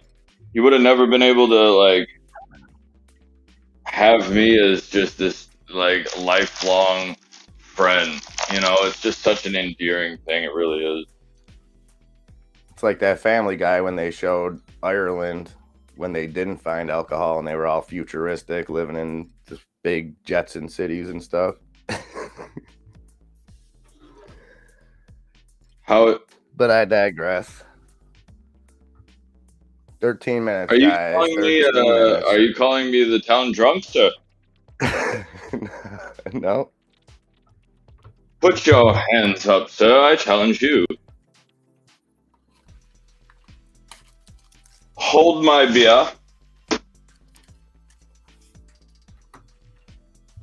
I wonder if you can put green food coloring in wine. I wouldn't mind having a glass of wine tonight. Yeah, you remember that ketchup? That was I remember. That was purple and green. Heinz made a ketchup that was purple and green, and I don't think they did blue, but I think they did purple and green for sure. Yeah, I remember something about it. I kind of stayed away from it, though. Where's the fucking pizzazz in your life? Where's the spontaneity? For what, multicolored ketchups? I mean, hey, look, you could get a little diverse, It wouldn't hurt. You diversify that portfolio a little bit. Not changing anything, though. Just because you make ketchup purple, it's still ketchup. No, it wasn't. No, it's a definite mind thing. Like, what if tomorrow you woke up and ketchup was the color of mustard and it tasted like ketchup, but it was the color of mustard and vice versa? Well, that would just be a cruel joke. No, it wouldn't be a cruel joke. It would just be a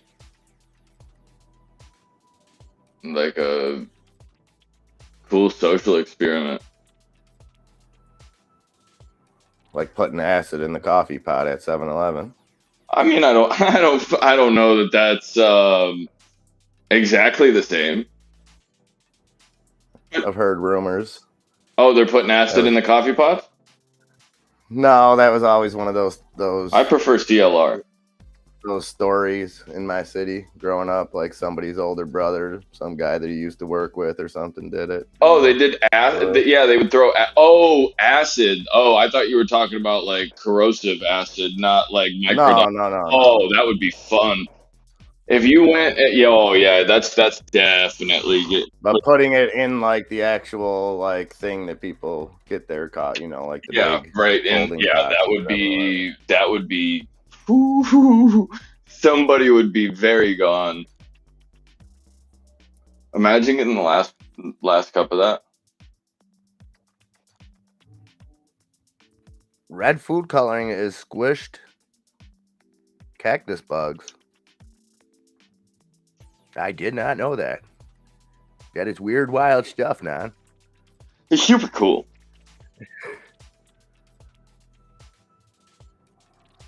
Yellow tomatoes. I'm super excited to see what the market has tomorrow. It's going to be super awesome because it's also St. Patrick's Day. We're going to be celebrating here all day at Outside the Charts. Yeah, but I can't drink, man. You got some corned beef and stuff of that nature. What do I look like, a delicacy? You don't celebrate? Don't have Bro, an I don't extra even one I don't today. even Today celebrate is my whole birthday or Christmas or no, hell no, I'm not celebrating some asshole reason to drink.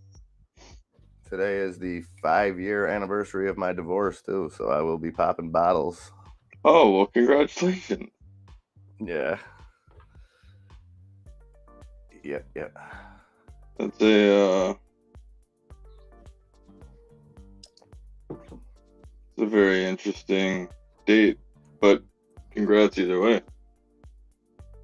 I mean, I just remember it because it's my buddy Craig's birthday. What's up, Craig? What's up, Craig? Craig's the one that skated out of state on that St. Patrick's Day. Hey, you know what? Hey, that's alleged. Hey, Craig, I got you, buddy. Allegedly.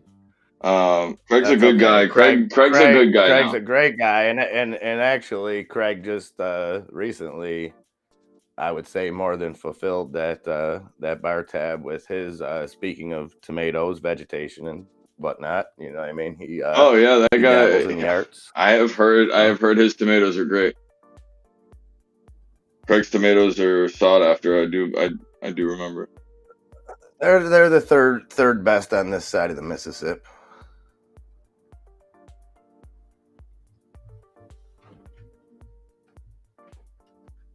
Oh, now I got some corned beef for tomorrow. Okay. Oh, yeah, I got a couple corned beef. Yeah. It's the only time I really like it. Oh my god, dude. My dog is watching CNBC like a friggin' nerd right now. Like balls deep, laying on the ground looking at this shit like she's trading stocks. I've never seen something so ridiculous. Balls deep. Why? Why? Why? Okay. I don't know. She likes TV, but she don't usually like boring stuff like this. Like if there's animals or something, but whatever this dude's saying, she's into it. I should probably listen. Trying to tell me something, girl? Trying to tell you the Credit Suisse is dog shit.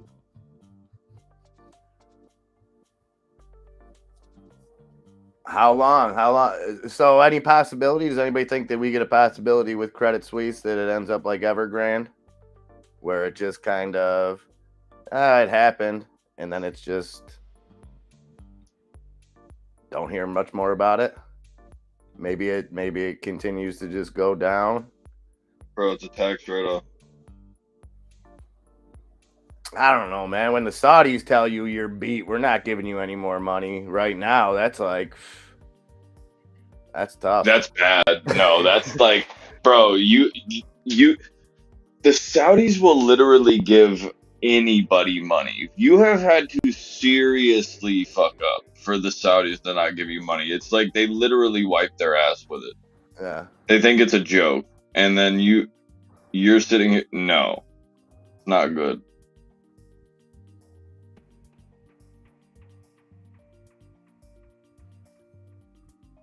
Smoked tomatoes, huh?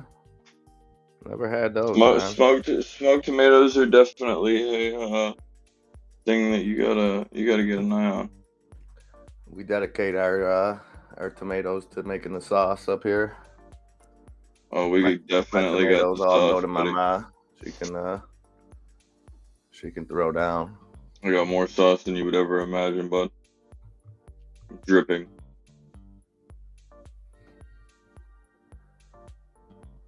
Eric, I am not bullshitting you. Like the amount of I've never seen this dog like. It's just.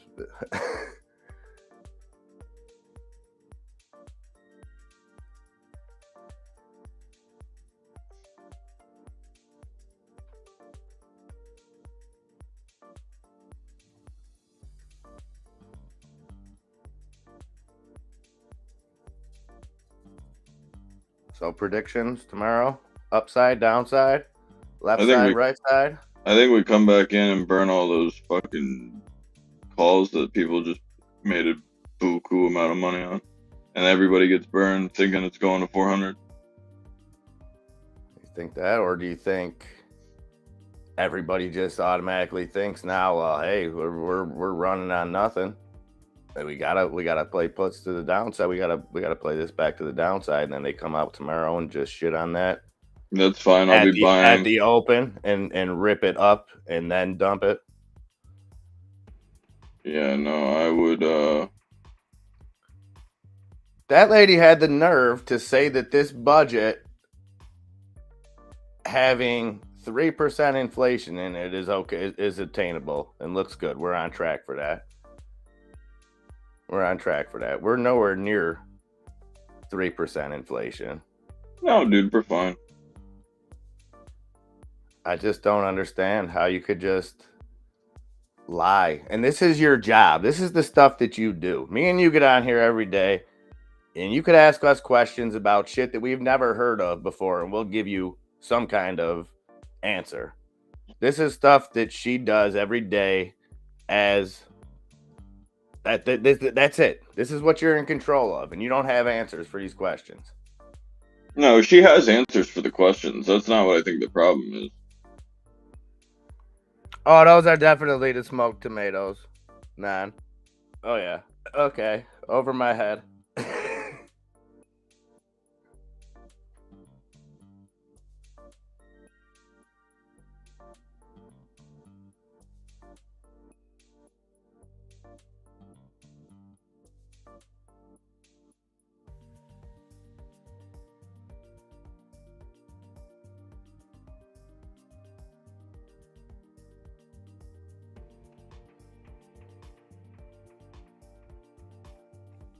Oh, nice, Tiny.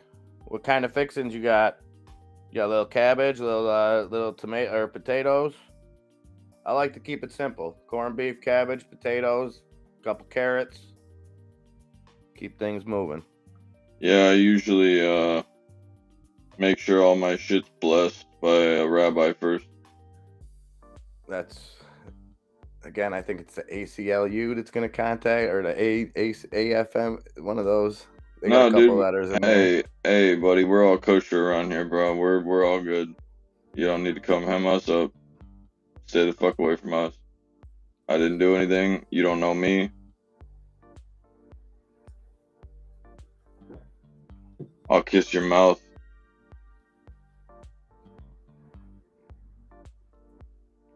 Very strange day. Very strange market day. I think it's probably a lot of strange things going on right now. Bitcoin holding above 25.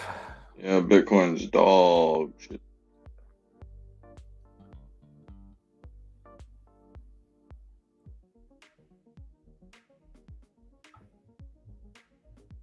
One minute. Yeah, we can find that pot of gold tomorrow. I'll be starting my day with a bowl of Lucky Charms. Tiny. I'm patriotic.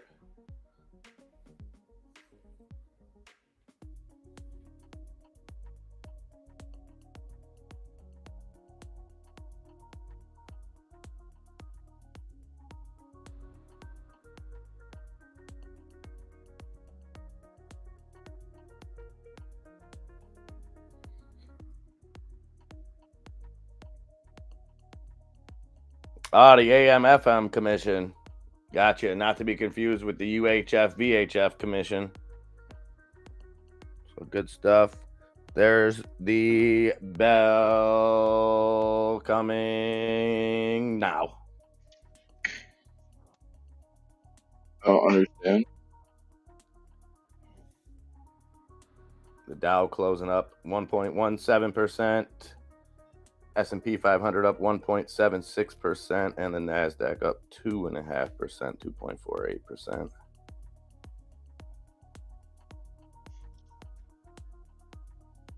AMC closed at 439, Ape down at 137, GameStop closed at 1674.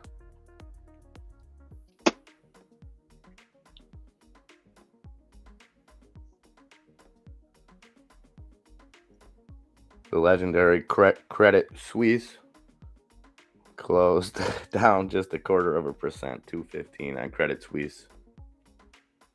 Sure. Make sure you like and subscribe with your lips.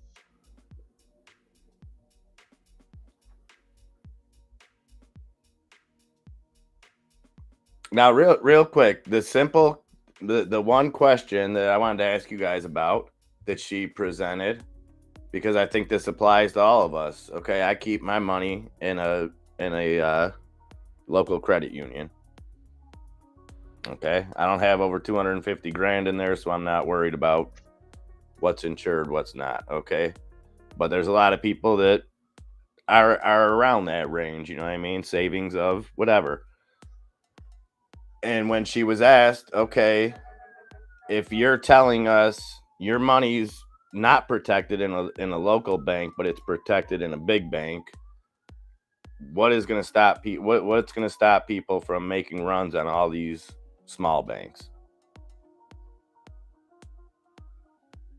And she didn't have an answer for it. Does anybody have an answer for it? Why would you? I like keeping my money in there, but I gotta say, if I was holding more than that, why would I? And then why would you want to take the time we were talking about Antetokounmpo having different bank accounts? Well, that's great, but why would you even want to go through the trouble of doing that if your money's going to be protected, wink wink, in these big banks?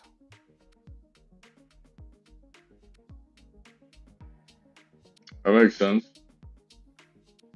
I don't have an answer for that though. No, because I don't think there is an answer, is what I'm saying. Like, she didn't have an answer, because it's like, well, I don't. And the guy was like, no, people are literally doing that right now. Well, that wasn't. We just thought, we didn't really. That's not our intent. We don't. Your time is up, sir.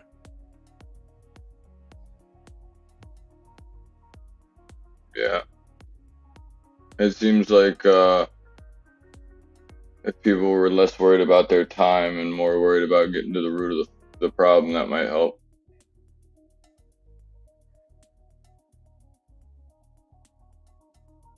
Yeah. Yeah, a lot of wasted time in those meetings. Especially when they try to showboat and read some long ass shit that they know is true and don't even give the person that they're asking a chance to respond. And moving on. It's like, okay, well, you just mentioned it, and you're not gonna do. People kill me.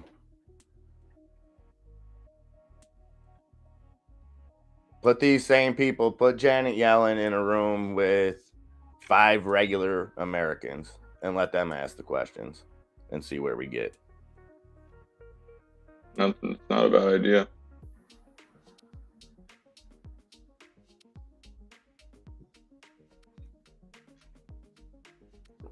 And these are prepared questions. These aren't she's not getting surprised out there.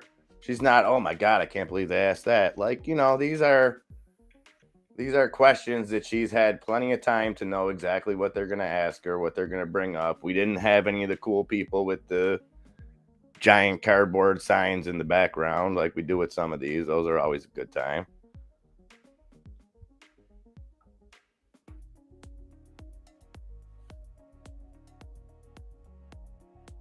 Yeah, I want to see the entire market come down in an unhealthy way. Mr. Stogner, you have a great evening as well, my friend. FedEx is ripping. What are they about to put their earnings out? No, but Blink or whatever. Holy shit. FedEx earnings per share beats $3.41 a share versus $2.73. So they beat by almost 70 cents. Oh my God, they're up $20. But fell on revenue. Revenue came in under expected. And they hiked their fiscal year earnings per share outlook. Cost actions are taking hold and improving fiscal year outlook, says FedEx CEO. Okay, FedEx to the moon. Maybe AMC will re-release that Tom Hanks movie where he crashed the FedEx plane. Jesus. And lived with a volleyball for a while. Hey. Well said! We could sell popcorn. We could make a play on that. She was standing right there as I made a play on a brick. Oh, yeah? Yep. Shout out to Future. You notice, Arctic, for the most part today, they went back and forth. They went from a Republican to a Democrat to a Republican, so they never let either side gain any steam.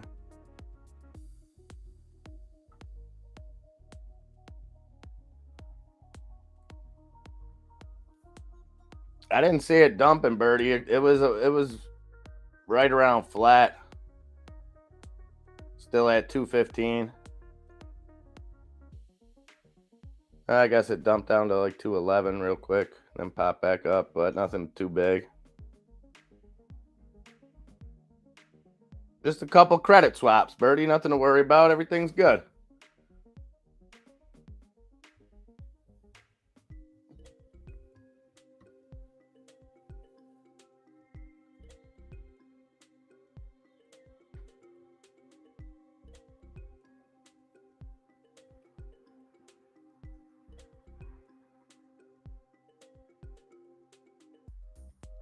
FedEx is cruising on those earnings.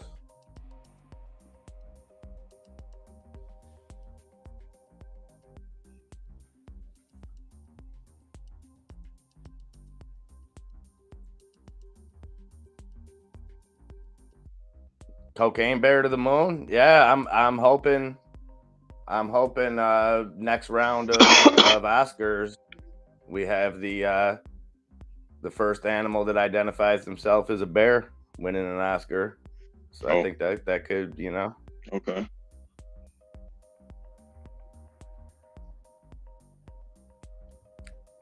When's the release on that cocaine bear?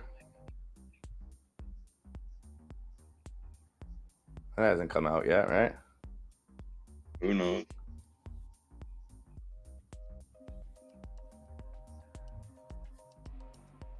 Birdie, the only problem, I don't know if you watched any of the hearing earlier, we were told banking as a whole is strong and stable right now. So I don't know if those puts, how safe they are.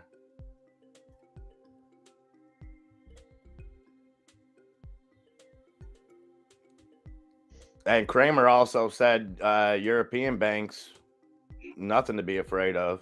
Nothing to be afraid of at all.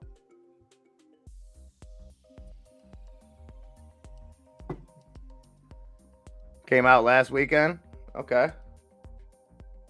Okay, well, if you're not doing anything, go see Cocaine Bear at an AMC theater near you.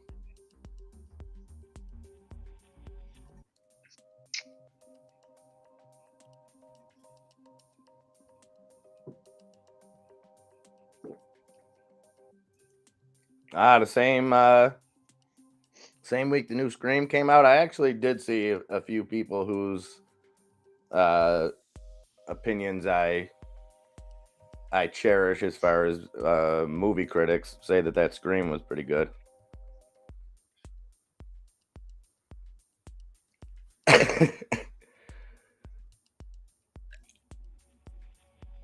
Okay, Birdie.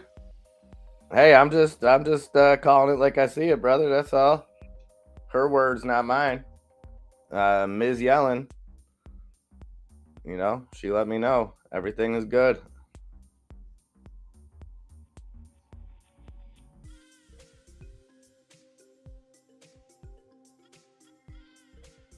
Is that all that happens? Is a bear gets into a bunch of cocaine and just plays havoc on the city?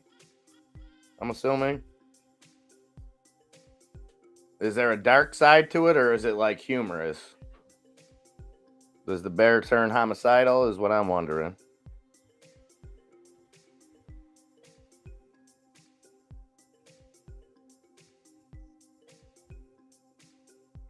I don't think Scream's a true story. Oh, so he does go homicidal. He does go homicidal. Yeah, that's a good lesson though on what bears and drugs are capable of, though.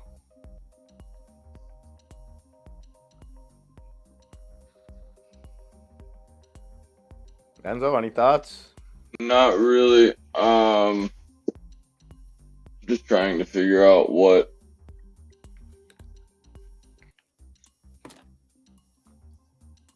I'm just trying to figure out what to look for tomorrow and stuff like that. And trying to figure out overall what the hell FedEx is doing going through 223. Because Blink, somebody I think it was Bree put up in the chat earlier that Blink just got a UPS contract.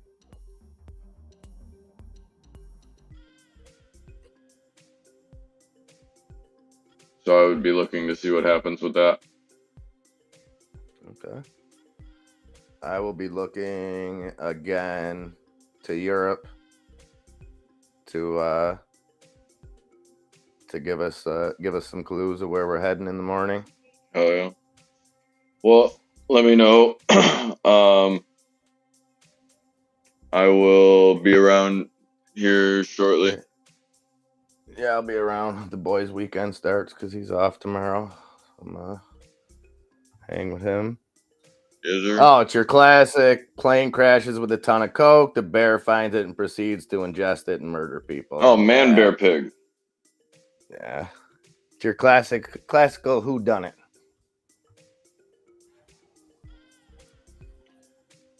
All right. Well, I'm going to get out of here, guys.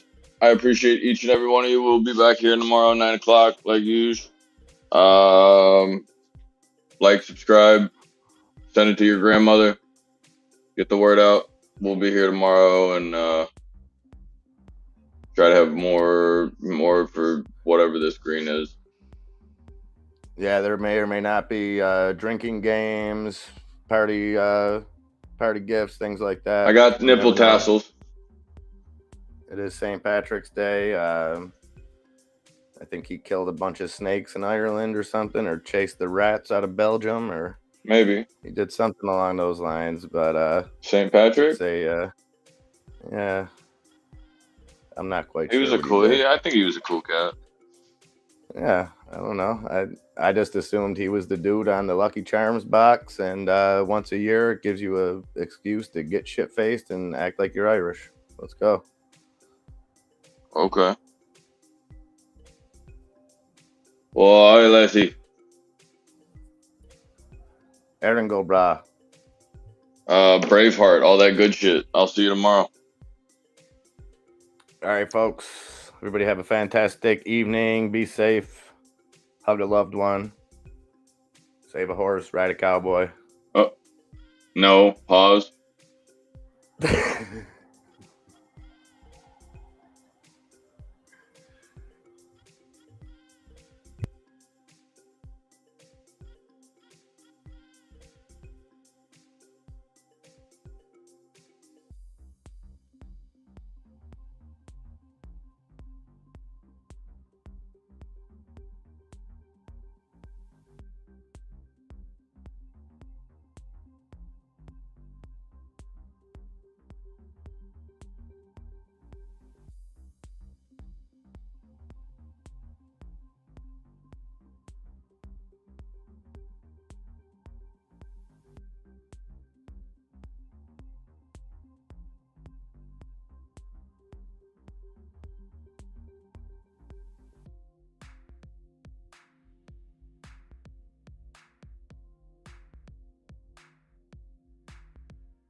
Excuse me. I miss you. Thank you for the kisses on my face.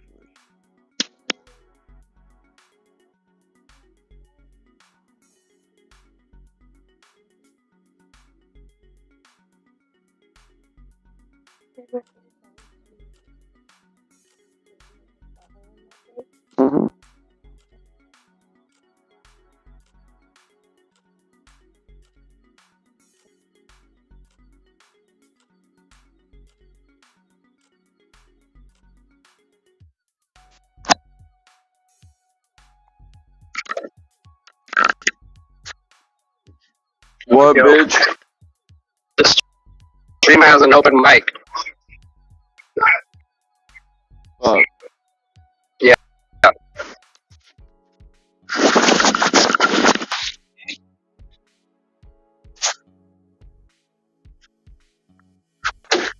Oh. Fucking.